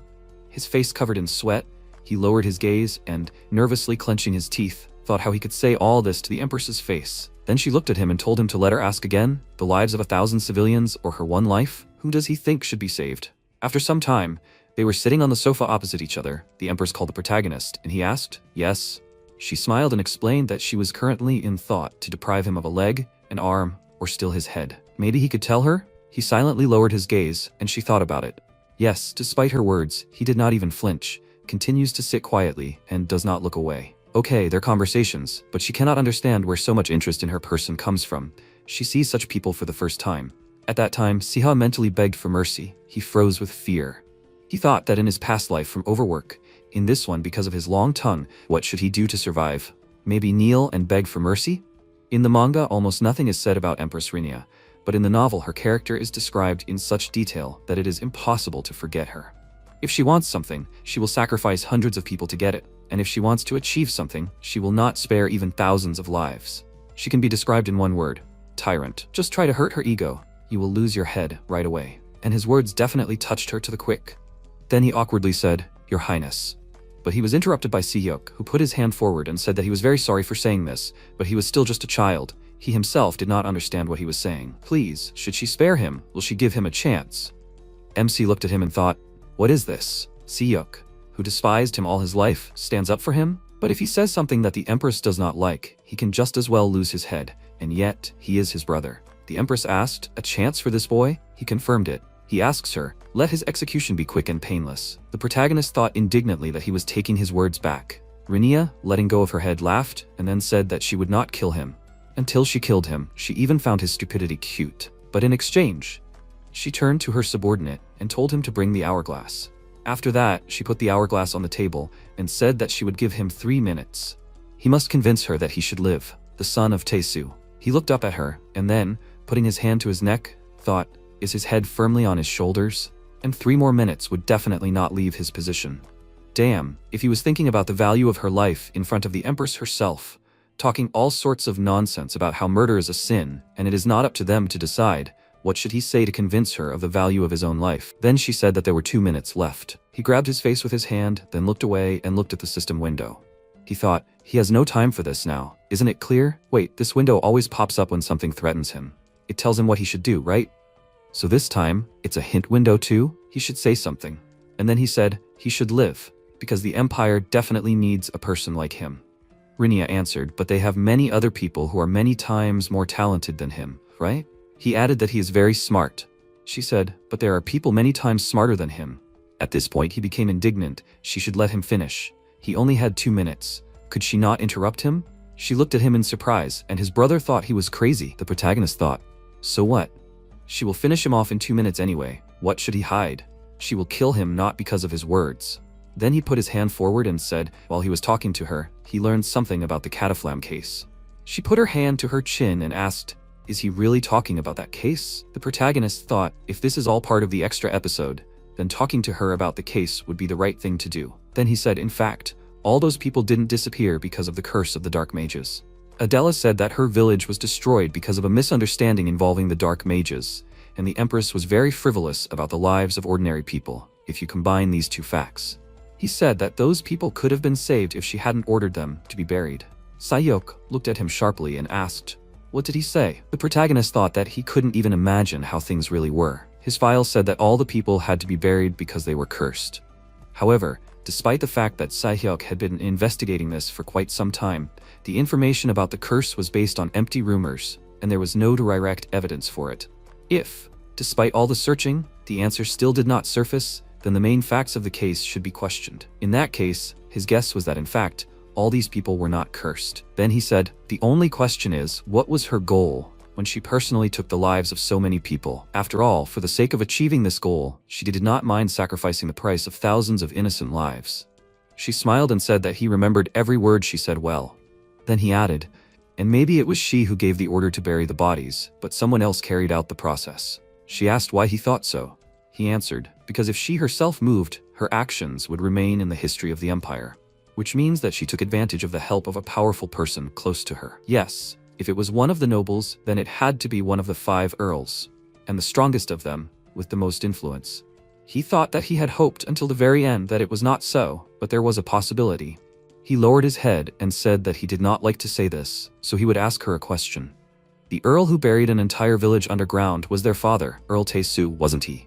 She looked at him, then looked away and asked how he knew. He answered, intuition. She herself said that it was very interesting that Tae-Soo's son was interested in this matter. She said, damn, that's why as you get older, you are advised to be more careful with your words. Surely everything was done in secret from everyone. They were whispering about it in the Ministry of Magic, but the documents were forged. No matter how insignificant this village was, there could not be no information about the disappearance of an entire settlement. Now he understood why the additional mission brought him here. The key to this case is the Empress. He then said that he had only spoken to her for 5 minutes, but in 5 minutes he had learned a lot. Did she really think there was anyone better than him in the Empire? He thought that he couldn't let her get bored, then. He put his hand forward and said, who knows what he could reveal if she gave him another 5 minutes? Wasn't it interesting? He thought that they would change the rules of the game. The Empress then laughed and pointed her finger at him, saying that she liked his straightforwardness. She would spare his life, and as a reward for not being afraid to open his mouth in front of her, she would give them this. She handed the file folder to Sehyok's hands and told them to finish the investigation of the case. Sehyok, there is information in his envelope that no one knows about. He does not have to report on the conduct of the case. He can handle it himself. Did he understand, investigator? He bowed and confirmed it. She added that he should make sure that only he would read the materials. He said that he understood. And then she turned to the protagonist and told him to open the box. He opened the box in his hands and said that it was a fountain pen. She said usually they say something like, words of gratitude first. After all, it was a gift from the Empress. He exclaimed and thought that he had never seen the Empress in his life, and he had no idea how to behave. Then he thanked her. She said, it seemed that Tae-Soo raised the child so that he would die early. So why did he think she gave him this pen? He thought, another quiz. It seemed that she liked watching him solve riddles. Then he said, it was unlikely to make him pay more attention in class. Isn't this some kind of artifact? Since she had it, the artifact was quite valuable. Considering that this case involves dark magic, this pen will probably help him when it comes time to catch dark magicians. She clapped her hands and said that it was absolutely true. Judging by the way he liked to talk, he would definitely need this. He should keep it to himself. The next day, Count Taesu's estate. The count was standing by the window and, turning to his son, said that Her Majesty had praised him very much. Siha. What happened there? She was not one to give compliments. He looked away and said that while helping Sehyuk, that is his brother, with the investigation, he went to a banquet. When he met Her Majesty, he immediately realized who was in front of him and said stupid things. The father was horrified and then turned his gaze back to his son and said, "Let's say that everything really happened like that." But he sees that his head is in the right place. The protagonist smiled and scratched his head and said, "That's how it happened." Then Taesu said, "By the way, did he say investigation?" MC replied, "They are investigating the Cataflam case." He said, "Is that so? Does that mean Sehyuk can't give up on this case? Does that mean he contacted the Empress when he learned about this case?" The protagonist said that you could say that. He replied, "That's right, it couldn't be hidden forever. Thousands of innocent people died on the orders of Her Majesty. All the information was hidden, and the case remained unsolved. But that's not the end. There is still something that only she and he know." Meanwhile, Sak walked down the hallway and, holding a folder in his hands, began to open it. He said, "The file that Her Majesty gave him." He thought she said that only he should see the contents inside. The file that Her Majesty kept. Facts that no one else knows about. How exciting. The contents were completely different from all the files he knew. It said that a dark mage had infiltrated Cataflam. The unique ability of the dark mage Nox was stealth. He hid among the villagers of Cataflam, making him difficult to detect. Troops under the command of Arcanet were brought in. All the soldiers were killed. Troops under the command of Caustic were brought in. 100 casualties. It seemed that Nox was going to use a mass spell which would kill all the villagers. If this was left as is, there would be huge losses. It had to be stopped. He thought, so the Empire made a decision. The choice was between sacrificing thousands of people and an indefinite number of lives. Now it was clear to him, because they could not find a powerful dark mage among the villagers, they decided to destroy them all. He thought that knowing the whole truth would make him feel relieved. So why? Abomination. Why was his disgust growing? So he had to calm down. He had to try to think logically. He had to look at the records of how the case ended. Perhaps additional information would help him figure it out to the end. Although all the villagers were buried and there was not a single survivor, it would be difficult to verify the facts. Although wait. He noticed in the information about 2 survivors and thought, this is it. He thought that all the villagers were dead, but there was a survivor? This is the girl, Adela? This is the girl who volunteered to be his assistant. She is a skilled magician and quite famous at the academy. So it turns out that it was then that she hid the power within herself. But this only complicates everything. It turns out that she has no home, no family, she lost her parents and everything she had. But the moment she finds out that Her Majesty and Taesu are to blame for all her misfortunes, will such a powerful sorceress sit back? Perhaps she will begin to destroy everything in her path in order to take revenge. It cannot end like this. Now he understood why this case remained unsolved. Then he said, as soon as he found out the name of the second survivor, he would burn these papers. Where?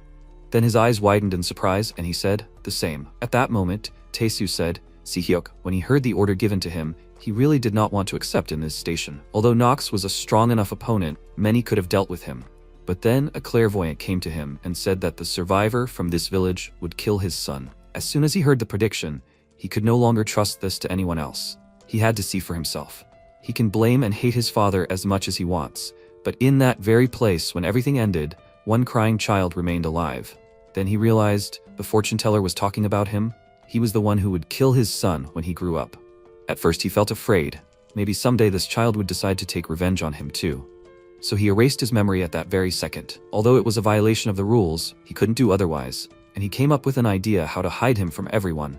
He took him with him and gave him the name Sehyuk. He raised him as his own son. The protagonist asked if he regretted it. He confirmed it, but he should not be mistaken. He regrets not having put his hand in killing innocent people, but that on that day, he did not deal with the 2 survivors who could kill him one day. This is the mistake of his whole life. MC screamed indignantly. How can you treat human life like that? Taesu, turning around, said that he should not think. If it was possible to go back, he would do the same, because this is the best thing that could be done. The protagonist said that this is the worst. The father said, what was the best then may well be the worst now. He is not a fortune teller, he cannot know. Then he opened the cabinet and took out a sword, handed it to his son and told him to take it. It is the Sword of Earth Waves. A weapon that responds to despair, powerful enough to split the earth. This is what buried Cataflam 10 years ago. MC took the sword in his hands and said that he is not going to use this weapon, so why bother? The father said that he must accept it. After all, there may come a day when he will have to use it. Siha, he must stay away from Seok and Adela. The moment the protagonist received the sword, he doubted. Sehyuk must have found out about everything through the documents received from Her Majesty, but if Tae-soo continues to look after him, there will be no problem. The problem is Adela. He thought, should he tell her the whole truth? No. Come to think of it, her entry into the academy and her desire to become stronger is related to the Cataflam case. She wants revenge for what happened. He clenched his fist and thought that he simply couldn't tell her that her family was killed for the sake of the empire. He had to wait until she could at least partially accept the truth. So he had only one choice. He had to lie and lie to her constantly. After some time, the protagonist held the sword in his hands in his room and thought that he had finally taken this. The Earthwave sword. He was told that when he wasn't using the sword, he had to keep it as high off the ground as possible. The dirtier it got, the less powerful the sword would be. Considering how much time had passed, the sword wasn't as strong as it used to be. Because of the emotions of despair, this sword alone could destroy the entire dorm. But this sword had already buried thousands of people. What was the point of polishing it until it shone and making sure it didn't get dirty? After all, it had long been stained with someone else's blood. At that moment, Vaughn entered the room and asked with a smile, "Siha, is he back?" MC told him to wait a minute. Then he closed the cabinet with the sword inside, and Vaughn said, "The guy said that he was suddenly called to the manor. He was so worried. Is his father trying to control him?" The protagonist said that was not the case at all. Then he handed him a folded sheet, and MC clarified, "A note?" He unfolded it. He said that Adela asked him to give this. He read the contents. It said that she missed Basilisk. He should come with him to the dorm in the evening. He thought that she was using Basilisk as an excuse. Surely she missed him? Basilisk asked, "Is he going to meet Adela?" The protagonist asked, "Does he remember whose dragon he is?" Then he thought, or not, maybe she really misses Basilisk? That day, evening, dorm. Adela happily said, "Basilisk." She hugged the dragon and added, "She missed him so much, her bun." The protagonist realized that she really did miss Basilisk. Then he asked, "Well, is she happy? Can he go?" And she coughed into her fist and told him to wait. If he doesn't have plans, would he like to join her? They say there's a cherry blossom festival going on here, or something like that. He was surprised. A cherry blossom festival? He wondered if there was one here too. It turned out there was. They were walking along an alley where cherry blossom leaves were fluttering in the wind. He thought, there's so many things in this world. Adela was walking next to him and asked, "Is it beautiful?" Right? She couldn't go to this one last year because of training, so she definitely wanted to go in this one. The protagonist asked if she liked it. She asked, "Can't she like it?" He smiled and thought, that's true. It looked like she was ready to rip trees out by the roots and carry it around with her, but it suits her so well. So cute. What? Cute? Was he crazy? Completely nuts? He turned around and started slapping his cheeks, and she asked what he was doing there. They say that if you catch a petal and then make a wish, it will come true. MC confirmed that it was true. She, laughing slightly, walked forward and said that she should catch one too. The protagonist put his hands forward, looking at the falling petals, and thought that he did not know how to control his emotions. If the girl whose family was buried underground found out that all this happened because of one dark mage, and in addition, the person who carried out this atrocity was actually her friend's father, who was following the orders of the Empress, it would shock her greatly. She would be very hurt. It would really break her, because she was still a child. Perhaps after learning the truth about what happened, instead of hating and hurting someone, she would hate herself. The friendly relationship he initially made in an attempt to survive, in fact, brought them closer. If Siha had remained the same disrespectful jerk, it would have been even easier for her to finish by killing him and getting revenge, but now they had gone too far. Then she shouted for him to look. She caught the petal. She smiled as she looked at him, and he asked, "What will she wish for?" He thought, if it weren't for the event 10 years ago. She squeezed the petal in her hands and, smiling, answered that it was a secret. He thought, maybe they wouldn't have to become enemies. Then she walked up to him and asked, "Won't he catch it? Doesn't he want to wish for anything?" He thought everything was too complicated now, and then he looked down and said, "Adela, he has something to tell her." Sometime later, the protagonist was sitting at his desk, thoughtfully looking out the window. He replayed in his head the moment when Adela asked, what does he want to tell her? He said that if someone was the reason that her whole life turned into chaos, would she be able to forgive that person and let them stay by her side? He thought that there was no way he could ask that directly. Would she like to go to the Cherry Blossom Festival with him next year too? She was surprised and then answered, happily. She smiled shyly and asked him to take care of her next year too, please. Looking at Adela's happy face, the protagonist couldn't tell the truth. As for the guilt, it was a punishment that he had to bear on his shoulders, because he was Siha, Tae-soo's son. But even if his relationship with Adela ended in disaster, there was still a matter he had to focus on. And by matter, he meant completing the main story in order to survive this thorny path. Han, Adela, Celia, and all the other party members were aiming to win the battle against the dark mages that was introduced in the main story. If he takes control of the situation, by knowing the main events that will happen in the future, the survival rate will be higher. Soon, the dark mages will officially enter the Ardell Academy because the time of the invasion has come. Even if he disrupts the timeline with his intervention, what is supposed to happen will definitely happen. But judging by how persistently the dark mages are trying to get the cube back, they may have already realized that the cube has a special ability. This is not a good situation. Dark mages are strong. A miracle is needed to defeat a high-ranking dark mage. In order for a single travel party, while Adela is still very young, to be able to protect the cube, several miracles in a row are not enough. In the original work, the main characters tried to protect the cube at all costs. As a result, Celia died, Adela was seriously injured, Han plunged into the abyss of despair. He must at least prevent these situations. Fortunately, he read this unfinished novel right before the end of the first part of the work, so he knows how to avoid the disaster in the finale. The dark mages need the cubes to activate the machine heart, a magical tool that amplifies magical power and extract the enormous power of the cube. Then, using the cube's power thus obtained, they plan to subjugate the light mages and usher in an era of dark magic. In this case, the first thing they should do is find the machine heart that amplifies the cube's magical power and destroy it. The dark mages had been keeping a low profile for 10 years, trying to create this complex magical tool that could unleash the full potential of the cube's power. Hadn't they? In the original story, it was described that the dark mage who created the machine heart died of exhaustion right after completing the task. So it was unlikely that they would be able to create another machine heart in such a short time. Thus, it made sense to find and destroy this magical tool. This problem has a simple solution, but the main reason why it is not as simple as it seems at first glance is this. He clenched his fist and thought, how the hell was he supposed to explain all this to others? He imagined himself saying that there was actually something called the heart of the machine. He had heard that they were going to put a cube in this thing and suck the magic power out of it. He thought that if he said that, they would definitely think he was crazy. It would be a great success if they didn't think he was a spy for the dark magicians. But he shouldn't give up. He needed to think it through carefully. If he couldn't openly voice the information about the heart of the machine, what was stopping him from setting up a situation in which they themselves would find out where this magical instrument was? Once they found it, they would most likely immediately guess the rest. After all, these guys were bright minds, and it was easier to convince a person by showing them than by explaining in detail in words. He stood up from his seat and, walking to the map, thought that in that case he should start with where it was. The original mentioned the location, but the description was extremely vague, which did not allow him to immediately understand what place was being discussed. But there was one clear clue.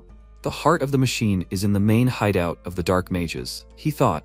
So his next step would be to find the headquarters of the dark magicians, the Necromancy Zone or NGC, and launch a preemptive strike against it. Then he lowered his head and thought, a preemptive strike is a great victory, idiots. Meanwhile, in the NGC zone, the dark mages were standing in a circle. One of them said that they had lost a significant part of their forces. Many of the dark mages sent to search for the cube had died. If they hadn't been hiding in the corners, they could have invaded and destroyed them in one fell swoop, but now that was impossible. His comrade asked, and who in his opinion was to blame for this? He replied that among many variables, he singled out this annoying idiot named Siha. He raised his index finger and added that this guy was the main force, and he was protecting the cube better than anyone could imagine. How would a mere disciple know what this was? Why was he trying to protect it at all costs? One of the dark mages asked if it would be better to get rid of it first. He replied that they should calm down. Even if he managed to kill Siha, there was a risk that they would be exterminated by the Kostika family in return. In addition, since Siha was much more cautious than he seemed, there was a possibility that he was protecting the cube by hiding its location from his comrades. In that case, there was a possibility that no one on the continent would be able to find the cube. Until now, they may have had some free time. But now that Mr. Abaddon had woken up, they should act even more carefully and attentively in order to obtain the cube as quickly as possible. Sepia put her fingers to her lips and said, in that case, how about getting Sihyok to join their side? One of the dark mages asked if she was talking about Siha's older brother. He didn't even know what to say. He knows that Sihyok has such power, but he is still the son of the bloody Count Taesu, who destroyed the dark mages. Will he obediently cooperate with them? Should he just kill them all? The man asks if he is going to kill them all just because things are not going as he wants. They are not some baby animals. Sepia steps forward and says that Mr. Abaddon made a promise to them. He said that he will create a society where they will no longer be ignored. In that case, shouldn't they follow his will and decide what ideals the world they will live in should strive for? The ideal they should strive for. Sepia took off her hood and confirmed there was no need to stain their revolution with the blood of their comrades and enemies anymore. She had made her decision. They would force Sehyuk to join them by capturing his younger brother Seha alive. Sepia explained that Sehyuk was the son of Count Tae-soo and a thorn in his family's side. He became a talent highly valued by the Ministry of Magic only because of his outstanding potential, magical skills, and unrivaled prophetic abilities. Have they ever wondered how he, an illegitimate child, gained such great power? The dark mage excitedly asked. Was it really him? The girl continued that great power always comes with a price. When the nightmare begins, he will inevitably face it. Sehyuk's power is the seed she planted in him when he was young, the power that leads him to destruction. Whether he wants it or not, he will join them. After some time in Natalie's studio, MC thought that the Necromancy Zone, or NGC Zone for short, is the abode of the Dark Mages in the novel's Soul Academy. Since this is where the final battle of the main characters takes place, the headquarters is mentioned several times in the original work, but the exact location of the NGC Zone is not revealed in order to maintain the intrigue, because it is, after all, the hideout of the villains. This means that even he, who has read the novel, does not know the exact location of the NGC Zone. In this case, the most reliable way would be to go through the entire plotline of the original story. The protagonist told the others about his plans. Seymour furiously shouted that he was proposing to invade the NGC Zone. Why so suddenly, and why would he do this? Adela nervously shouted, out of nowhere? Natalie excitedly asked, was it really that easy to get in there in the first place? MC sighed and thought that this was exactly the reaction he expected. He explained that, given their previous battles with dark mages, he thought that a better strategy would be to prepare thoroughly and attack them where they were weak, rather than waiting for them to attack them. And since they had the cube, they would inevitably encounter dark mages. Haol thoughtfully remarked that invading their territory sounded fun. It was incredibly reckless. Adela grabbed her in displeasure and told her to shut up. The girl laughed and asked what she was doing. The protagonist ordered them to stop and, spreading the map on the table, said that Natalie had asked earlier if the NGC area was really easy to infiltrate. A good question. It's the headquarters of the Dark Mages, so not even a mouse can get in there. Seymour, taking a book with notes on the plot, noted that even ordinary people are not allowed in there. The book said that you can only get in if you have a special demonic energy characteristic of black magic. Adela, confused, asked what demonic energy is. He explained that it is a power that only dark mages can sense and use. The protagonist added that, therefore, they should first solve the issue of obtaining this demonic energy. Seymour asked with a smile if learning black magic would be enough. He was confident in his abilities. Adela said with a sly smile that if he did not want to die at the hands of his own allies, then he should watch his words. He apologized and, holding a book in his hand, told me that it was written there, that it was not necessary to be a dark magician. You can just carry a natural substance filled with demonic energy to control this power for a while. MC noted that he was trying to find a place where this natural substance was. Celia looked excitedly at the map and pointed to the place. The protagonist agreed and explained that this was the former lands of Reincarnated, located in the northern part of the Kastika territory. There is an obsidian mine here. He heard that obsidian can be used to temporarily control magic. There are records that the demonic energy flowing through the mine itself was quite powerful, and that even normal people treated this place as a cursed land, saying that for some reason they felt an eerie energy flowing through the mine. The protagonist called out to Celia and noted that the obsidian mine had long been abandoned. Maybe she had heard something about it? The girl replied that she did not know anything, but if it was about the lands of Reincarnated, then her father was well informed on the matter. Seymour said that this was great, but the problem was that they would have to search all of the lands of Reincarnated. Well, at least they wouldn't have to study that damn black magic themselves. Celia agreed and added that since the conversation would be long, she thought it would be better to visit him in person. MC smiled and noted that now was just the right time. How about skipping school? After a while, they set off. Sitting in the carriage, the girl was very nervous and said that this was her first time skipping classes. The protagonist replied with a smile that skipping was a strong word. She was simply skipping classes.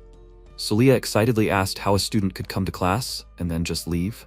He thought that he knew she was responsible, but to such an extent. If she missed one class, then life does not end there.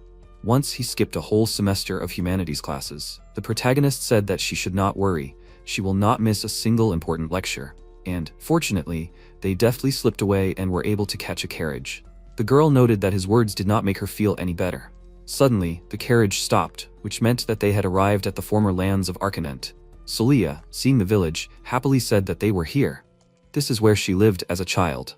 It is nice to come here after so long, MC thought with a smile. Although the Reincarnated family was ruined to the point that they lost their lands, there was a time when they ruled this huge territory. As soon as she arrived here, she immediately came to life. He asked where her father was. Celia pointed her finger and said that he lived up there. The protagonist was surprised that her father lived in that backward mountain village. Even if the family had fallen into decline, wasn't it strange that he lived on the outskirts of his once-owned lands? The girl chuckled and asked. It was a little strange, wasn't it? To be honest, she was surprised herself when she found out. After entering the academy, she had no particular reason to come here, so she only recently found out where he was staying. Her father rarely comes here either. It seemed that he stayed behind after concluding a cooperation agreement with the Kastika family. The protagonist wondered why he did that. For Count Reincarnated, losing his own territory was probably the most humiliating event in his life. Celia walked a little further and asked with a smile if they could stop by here for a while. It was the market located at the entrance to the village. The lands of Reincarnated are not very fertile, so they develop mainly due to trade. The protagonist noted that if trade is developed, then there must be industry. She agreed with a smile and added that the territory is also famous for its production. For example, the artifact factory of Willow's house is located here, where Natalie works. She is once again convinced how small the world is. Probably it is there now too. Suddenly Celia noticed that the Enterprise building was gone and ran ahead. MC, perplexed, asked where she ran. What happened to her? She answered that there used to be a street of potions here. He noticed that this place looked abandoned. Maybe she got something mixed up, because she hasn't been here for a long time? The girl replied, nothing of the sort. The rows of shops have also disappeared. This is the largest market in the territory of Reincarnated. The protagonist wondered, then why is the street so deserted? He asked, maybe they should just ask that woman about what is happening here. Celia approached the woman and said excitedly that she apologized for disturbing her. But she wanted to ask her something. This used to be the street of potions, so where did this place go? And also the building of the guild union and the shops selling herbal medicines. She replied that she had not heard that name for a long time. She had not visited this place for a very long time, right? Both the local residents and the merchants with their shops could not stay on this dirty land any longer. Everyone fled from here. Celia excitedly asked what had happened here. The woman sighed and answered that, of course, the reason for this was the newly arrived count. He simply did not give the merchants a life, he strangled them as best he could. Not only did he ask for an incredible sum for the rent of each piece of land, but he also interfered with the development of businesses that did not belong to him. Celia asked in shock, did she mean the count? The reason why the Reincarnated family lost influence in this area is the war. A long war between the Empire and the Dark Mages. Other powerful families, including Kastika, also suffered greatly. But at the same time, the Reincarnated family's situation was especially difficult due to drought and famine. And the one who extended a helping hand at such a time was Baron Dwayne, the second son of Count Brad. He gradually took over the ruined lands of Reincarnated under the pretext of investing in them. The Earl of Reincarnated, who was in desperate need of financial support due to war and famine, took the bait. When he opened his eyes, there was no place the Baron's hand could not reach. And in the end, Dwayne took control of the trade and military power of this land. He stabbed the Earl of Reincarnated in the back. That was Celia's story. After telling her story, the girl added that she herself had heard it recently from the manager, so she did not know the details. Moreover, she was too young at the time, so she thought that the family had gone bankrupt due to their trading ventures. But from the very beginning, that man had dark intentions, and he planned to take control of the army and swallow up the territory under the pretext of helping her father, who was going through hard times. That merchant said the same thing. After taking over the territory and taking the place of Earl for himself, he drove out all the merchants here and raised taxes to promote his own business, and such a man became the master of the Reincarnated lands. She can't even believe it. MC, listening to this, thought that he understood perfectly well what emotions she was going through, and he understood why her father did what he did. In order to save the lives of his family and the people of his fief, he had no choice but to reluctantly give up his land and position. He said that even when she first told him the whole story, he thought that something was clearly wrong. A fief of this size would have cost a decent amount of money, but she said that she did not remember them receiving any payments. Celia agreed and added that her father was not the type to sell his land for money. She believed that it was all due to the current circumstances and the protracted war. He had no other choice. Every time she met her father, she saw how desperately he wanted his land back. And she was choking with hopelessness because she did not know what to say to him. Celia shed tears and asked with a smile, what should she do? Her blood is boiling with anger now. She wants revenge to take back their fief. After all, the people she spent her childhood with are now suffering. The prosperous trading district of Reincarnated is abandoned and destroyed. But she can't do anything, but she must restrain herself. She is only a third-year student at the academy, so she cannot thoughtlessly interfere in the affairs of the fief, the management rights of which have already been taken away. Let him forgive her. They came here on the Doom Squad business, and she suddenly started talking about personal things. So now they need to go to her father and ask him about the mine. MC said with a serious face that they can leave attempts to pull themselves together for later. She needs his help with revenge. At this time, the Baron's servant reported to him that Solia had arrived in the settlement. Dwayne irritably asked what this girl was doing here. He replied that she seemed to be asking about the events of 7 years ago. The Baron nervously exclaimed how tired he was of these rats. After all, so much time had passed. The servant asked, should he get rid of her? Dwayne nervously answered, let him not dare touch her. Killing an academy student would only create unnecessary problems. He thought that, of course, the fief was taken away by force, but he had a legal contract for that. No matter how much they came, cried and shouted about the return of the land, his answer would not change. It is not to say that he does not know Solia. After all, she has already managed to make a name for herself in the Empire. They say that she shows great promise, so there is already a line of patrons in front of her. Why would such a student give up her quiet life as a magician and return to God-forsaken lands? In any case, he has no time for her now. He is up to his ears in a new commercial business. The Baron ordered that the servant intimidate her gently and send her away. An hour later, a cry of guards was heard in the estate. Dwayne yelled excitedly, what were they making all this noise about? Suddenly, he noticed the protagonist holding his guard. He said with a smile that he came to see the Count. MC thought about it just by looking at his expression. She was an academy student who could defeat a monster with just a wand, and he was sending guards armed with spears and swords against her? Was he underestimating her, or were they just stupid? Or maybe both. Dwayne yelled furiously, how dare he act like a barbarian in someone else's territory? He noticed Solia and asked if this was all her doing. She was scared to go alone, so she brought some boy with her. How pathetic she was. MC replied that he thought the word pathetic was more appropriate to describe his management skills than hers. He, an ordinary academy student, walked around and was disappointed, so he decided to drop by to give him advice. Dwayne exclaimed furiously, wasn't he holding his head too high for an ordinary academy student? He must be the son of a very influential noble family, since he was so confidently wreaking havoc in someone else's fief. But this was no place for childish games. The protagonist replied that he would soon find out what family he was from, so why rush things? He just wanted to look at the contract. The Baron exclaimed in bewilderment, what did he want? He explained that he was talking about the contract according to which he, the Count, received the lands that were previously part of the Arcanent's domain. He wanted to personally verify that this contract was properly concluded. Suddenly, an armed guard approached him and shouted furiously, how dare he demand such a thing? How can an academy student behave so insultingly? Dwayne said with a smile, let him stop and lower his spear. Let him prepare the contract for this guy to read. After a while, MC thought while holding the document in his hands that he knew that a man who stabbed a man in the back and took away his land when his fief was going through hard times was very cunning. But this unfair contract was well written and legally sound. At least the contract itself could not be faulted. The protagonist put the document on the table and noted that he had read it. But as far as he knew, contracts made under duress were not recognized under imperial law. Solia whispered excitedly, is there such a law? He whispered back that he had no idea. He was not a law student. The girl excitedly asked how he could be so reckless. Dwayne asked irritably, is he saying that the contract was made under duress? Does he have proof? Or was it the previous Count's words? Is he trying to provoke him by sending his child here? Solia said with a serious face, let him not speak of him so disparagingly. The Baron asked angrily, who did she think was being disrespectful today? Whatever he does on this land is his business.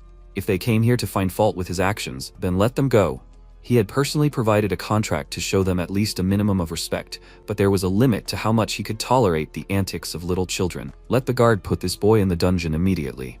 Suddenly, Dwayne noticed the protagonist taking out a pen and thought that this fountain pen looked quite expensive, but it was not even the cost, but the engraving. Was this the crest of the Imperial House? There was no doubt about it. He had definitely seen it when he was in the capital. But how could an ordinary academy student have such a thing? Empress Linnea was widely known for her difficult character. That was why, as far as he knew, the current ruler rarely gave items with the symbols of the Empire to anyone other than her family. If this was a young apprentice with the imperial crest engraved on his fountain pen, then there was only one answer. Could this young man really be His Highness the Prince? MC calmly remarked that he thought he had stalled long enough. It was about time for them to show up. Suddenly, a guard ran into the room and shouted in fear that they were in trouble. They said that the knights from the Castica estate had arrived. There were a lot of them, and they said that if they didn't open the gates, they would enter by force. Dwayne nervously replied that this was some kind of nonsense. Why did the Kastika family send their troops now? He wondered if the bloody Count Tae-soo was there. There was a time when he had aggressively expanded his territory, as befitted his ferocious reputation. But he knew that he was not the type to start a war without a just cause. So he sent troops here to ensure the prince's protection? The Baron asked excitedly. He wasn't planning on starting a war, was he? The protagonist asked with a smile. Did he think this was what he was planning? Dwayne exclaimed in fear. What did he say? He explained with a smile that he had been told that he had been kidnapped. The Baron asked again in fear. Was he saying that he had been kidnapped? The protagonist calmly agreed. He excitedly asked why he had to get involved in the kidnapping incident of His Highness the Prince now. He had no idea that he was a prince. Let him please show his mercy just once. The protagonist replied with a smile that the one he should fawn over was not him, but that man over there. Suddenly, Count Reincarnated entered the room, noting with a serious face that they had not seen each other for a long time. It had been 7 years since he had betrayed him and taken his precious lands from him. The Raven laughed lostly and said how low that was. Even if he made such a fuss now, the contract would not go away. The Count calmly replied that he was right. But what difference did it make whether there was a contract or not? If he said that he would take the land back by force, then he would also have to change his mind. Dwayne thought excitedly that he had repeated the words he had said 7 years ago, word for word. Reincarnated added that he was surrounded. He had been in a position that was not suitable for him for 7 years, so it was time to step down. The Baron replied that he had made this fief more prosperous. The Count exclaimed furiously that this was complete nonsense. Over the past 7 years, more than half of the inhabitants had left these lands. The financial situation was worse than it had been since the end of the war. Trade was ruined. If he had any common sense, why didn't he notice?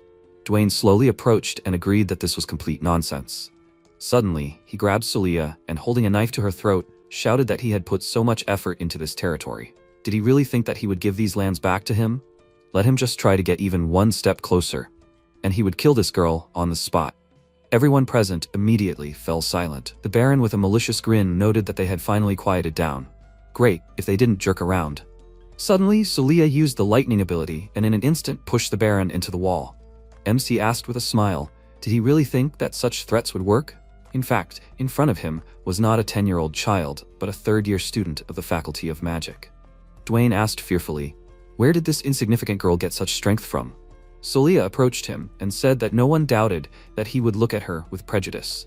She always thought that she should resign herself, endure and live quietly and obediently, but the protagonist showed her that such a life is not a feat.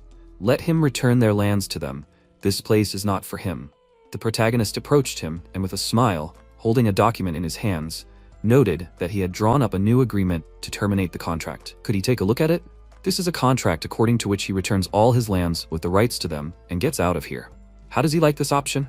Dwayne excitedly asked where he had seen such a thing. What kind of nonsense? The protagonist asked with a smile. Didn't they discuss that contracts signed under pressure are invalid? What should they do then? Oh, right, let him laugh immediately. After some time, the Baron signed the document. MC happily noted that he laughs a lot and has beautiful handwriting. Dwayne, with tears in his eyes, thought that if only he had not used the prince as his shield. The protagonist said with a smile, now let him quickly get out of here. The carriage is waiting for him outside. After the Baron left, he called out to the Count and congratulated him on becoming the owner of this fief again. He bowed his head and thought that the fief taken away 7 years ago was back in his hands. If it were him from the past, it would be extremely difficult for him to make such a decision. Reincarnated remembered how the protagonist contacted him with a magic ball. He asked in surprise why he suddenly contacted him. The protagonist replied that Solia briefly told him about his situation. Under the pretext of kidnapping him, let him come with Kastika's military reinforcements to take back his fief. Let him start acting now. The Count excitedly asked if this was too sudden a proposal. MC asked what did too sudden mean. He didn't quite understand something. According to the girl, he was constantly collecting people and money to take back these territories. Wasn't it time to do it? There was both a pretext and military force, so there was no time to think. A cowardly method had to be used against a cowardly bastard. They would pay him back in the same coin. At this time, Reincarnated sighed and thought that every time he thought about it, his head was spinning. But in the end, everything went according to his plan. Such determination was rare in their family. He called out to his daughter and asked what kind of relationship she had with this young man. Solia, perplexed, replied that he was her classmate. The Count laughed and remarked that young boys were so shy. He thought that since he was an old friend of Count Tae-soo, there had been talk for a while about marrying their children, but due to the worsening economic situation of his fief, the possible engagement fell through. However, would a son ask his father to send troops to invade a fiefdom to help his family? No one would take such a step if there was no special feeling in their heart. Arcanant smiled and noted that his daughter was not one of those who had any shortcomings. Celia asked him in confusion what had come over him. He added that no matter how you look at it, he felt sorry to give away such a treasure to someone. But one way or another, her father would give his blessing. The girl replied that she did not understand what he was even talking about. After some time, MC thought that initially he had only planned to pay a visit to ask about the obsidian mine, but in the end he had helped the Arcanant family. In any case, it was only for the best. Who would refuse an informant who was completely on his side? The Count said that measures to return the fund to its original state would be taken gradually. Oh right, he had completely forgotten to thank him. Thank him very much. Thanks to him, his lifelong wish had come true. The protagonist replied with a smile that he was only guided by the thought that he should do so. Arcanant was surprised that he was so talented and polite too. He heard that he had a favor to ask of him. He would fulfill any request if it was within his power. The protagonist replied that he had heard that somewhere in the fiefdom there was an obsidian mine. Could he share the coordinates of this place with him? The Count said with a thoughtful look that he seemed to have heard something about it. However, as far as he knew, obsidian was a rather dangerous substance. Why did he need it? MC thought that he could not tell the whole truth. He explained with a smile that he was attending Professor Seok's magic craft classes, and he needed obsidian as a material. The protagonist thought, may his brother forgive him for using his name. Arcanant, sitting on a chair, answered with a smile that it was for the purpose of preparing for the class. He knows his fief well, but the mine has long been closed, so he will not tell him the exact coordinates. The Count circled the place on the map with a pencil and added that he can only indicate the approximate location. The protagonist thought that he could not believe that everything was going so smoothly. He noted with a smile that he thought that the search would take a long time, but he immediately pointed to the right place, so they would not have to wander around the entire territory. How great. They need to take this map and come back here tomorrow with the guys. Celia agreed with him with a smile on her face. The next day, near the Arcanant fief mine, the guys arrived at the place. Hewell, holding Basil, smiled and noted that they were here. The little dragon quickly jumped into MC's arms and began to cuddle. He asked in bewilderment, what was wrong with him? Did he really miss him that much? Suddenly, Basil hit him in the face. The protagonist furiously screamed, why is he immediately attacking him? Hill replied, with a calm face, that he shouldn't have left his pet alone for long. He should be beaten well. The protagonist asked irritably, and when did they manage to become so friendly? The girl pointed her finger into the cave and said that since she came first, she decided to ask a few locals, and they all said that this was the entrance to the mine. MC pointed out that they wouldn't waste any more time. It was time to go inside. They entered the cave and Hull noted in surprise, it was such a huge place. The protagonist said that it was obvious that people hadn't come here for a long time. They say that demonic energy is a force that only dark mages can sense and deal with. Did she find anything? Hill answered that she didn't find anything. It was strange. The device didn't react at all, as if there was no obsidian here. Meanwhile, at the Ardell Academy, Adela had a dream in which her dead parents were calling her. She woke up abruptly in horror and wondered if this was the nightmare about the cataflam again. How many times did she have this dream? She wondered if they were trying to tell her that she had no right to sleep peacefully in a comfortable bed. She wondered if, although she had been running impatiently forward, driven by the desire for revenge, she now had friends, and she also knew what it was to feel joy and feel happy. She had been told that her wish would come true, so why couldn't she get rid of the guilt that haunted her? Meanwhile, in another part of the academy, in the professor's dormitory, Seok was walking down the hallway in a terrible state. He wondered why he was in such severe pain every night. He hadn't been attacked, and it was clearly not some kind of illness. He had been plagued by this pain for a few days, but he had no idea what was causing it. Suddenly, Seok noticed that everything was red, and thought that the corridor was painted bright red, and there was blood running down the walls. This was not reality, but a vision, and the prophet's vision would soon become a scene from the future. What the hell was going to happen here soon? After a while, MC put a box of obsidian on the table and told everyone that they had gotten everything they had and returned. There was only obsidian here. Seymour noted that he had said that there was not a single obsidian left in the cave, so where did he get this stuff? The protagonist told how Howl noticed that obsidians don't have legs, so it could run away. How could there not be any obsidian in a mine that hasn't been touched by a human for a long time due to its bad reputation? The protagonist suggested that perhaps someone had gotten their hands on all the minerals. The girl excitedly asked what they should do now. He replied that everything was fine, because they knew one person who had been trying to make money on this land by any means possible for the past 7 years. MC called out to Celia and asked, right? After some time, they found Baron Dwayne, and after much persuasion, they managed to find out the location of the obsidian traders. Seymour noted that it didn't look like they were trying to persuade him. At that moment, the protagonist told the Baron that he was offended by the fact that he had been calling him a prince for a long time. But he was not a prince. Dwayne asked in surprise, "What about the fountain pen with the imperial house crest?" He answered with a smile that he had received it as a gift from Her Majesty the Empress. The Baron shouted furiously, "What did that damn kid just say?" At present, Celia said that a lot of things had happened.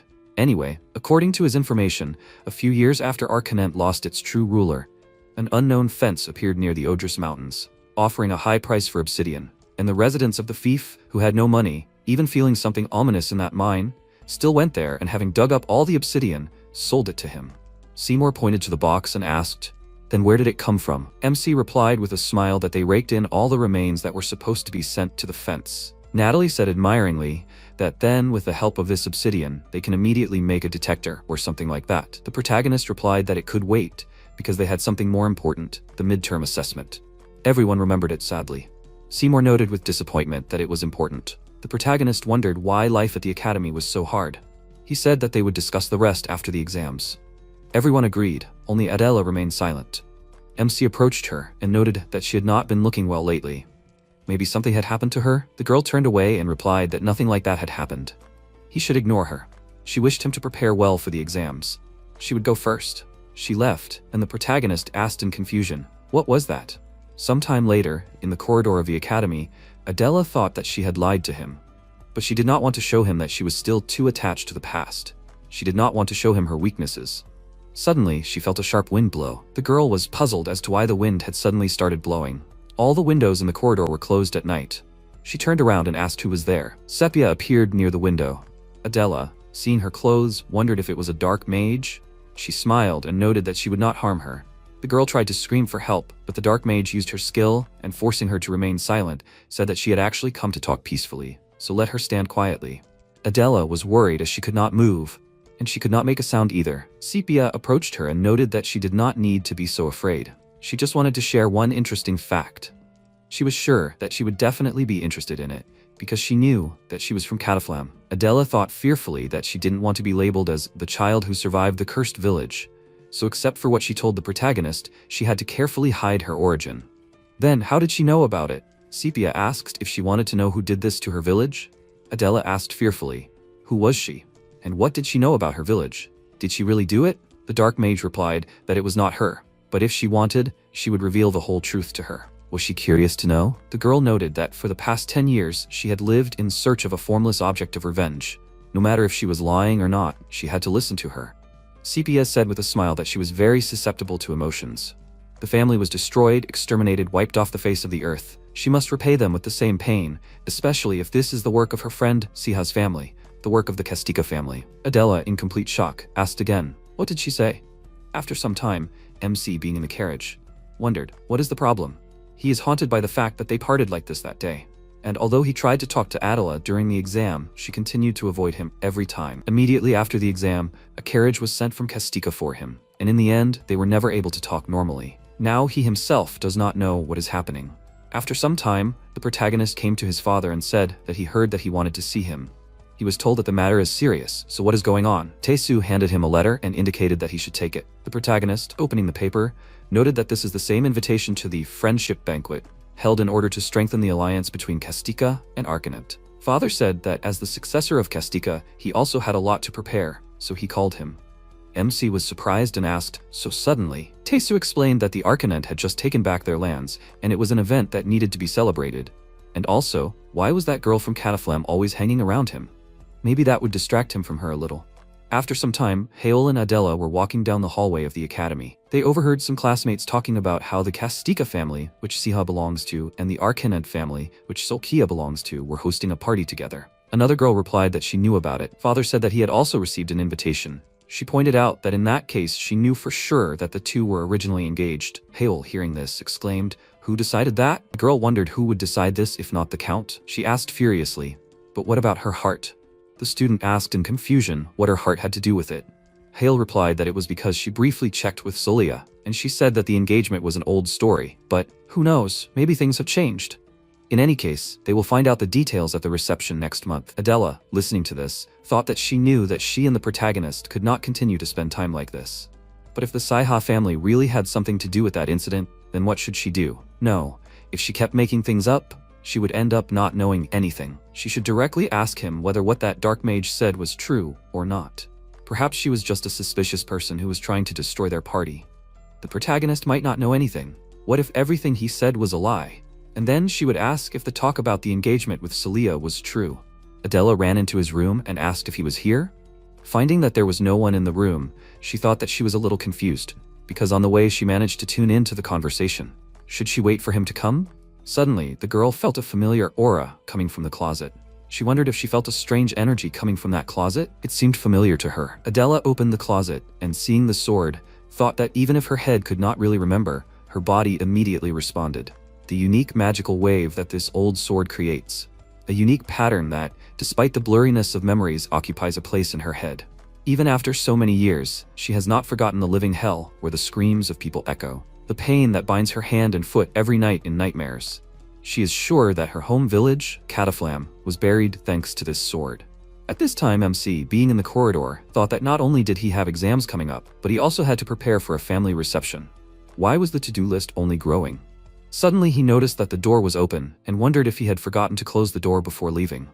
Vaughn still couldn't return. The protagonist approached the door when suddenly Adela pointed a sword at him. He noticed that she recognized this sword. The girl screamed in horror. Why was it him? She didn't care who it was.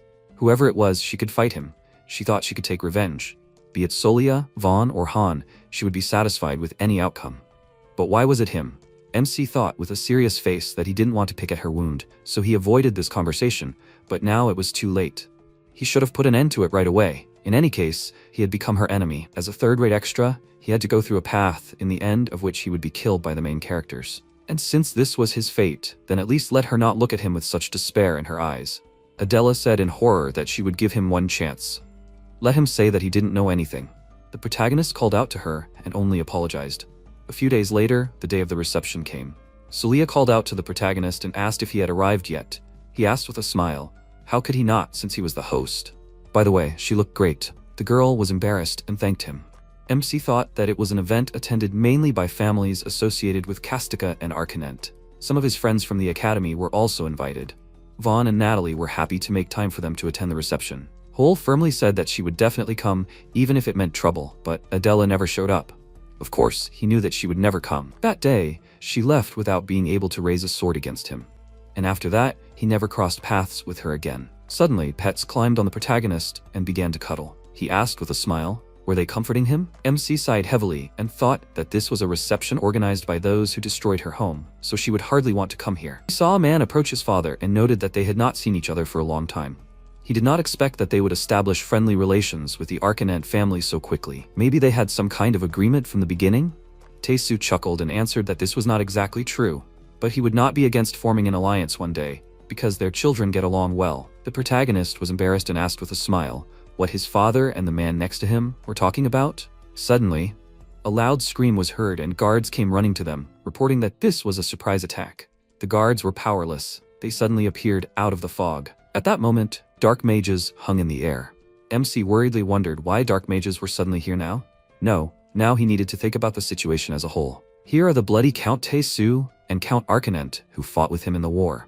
In other words, there are two generals who have defeated countless dark mages, so there is nothing to be afraid of. But there are too many civilians here, so any unforeseen situation can happen.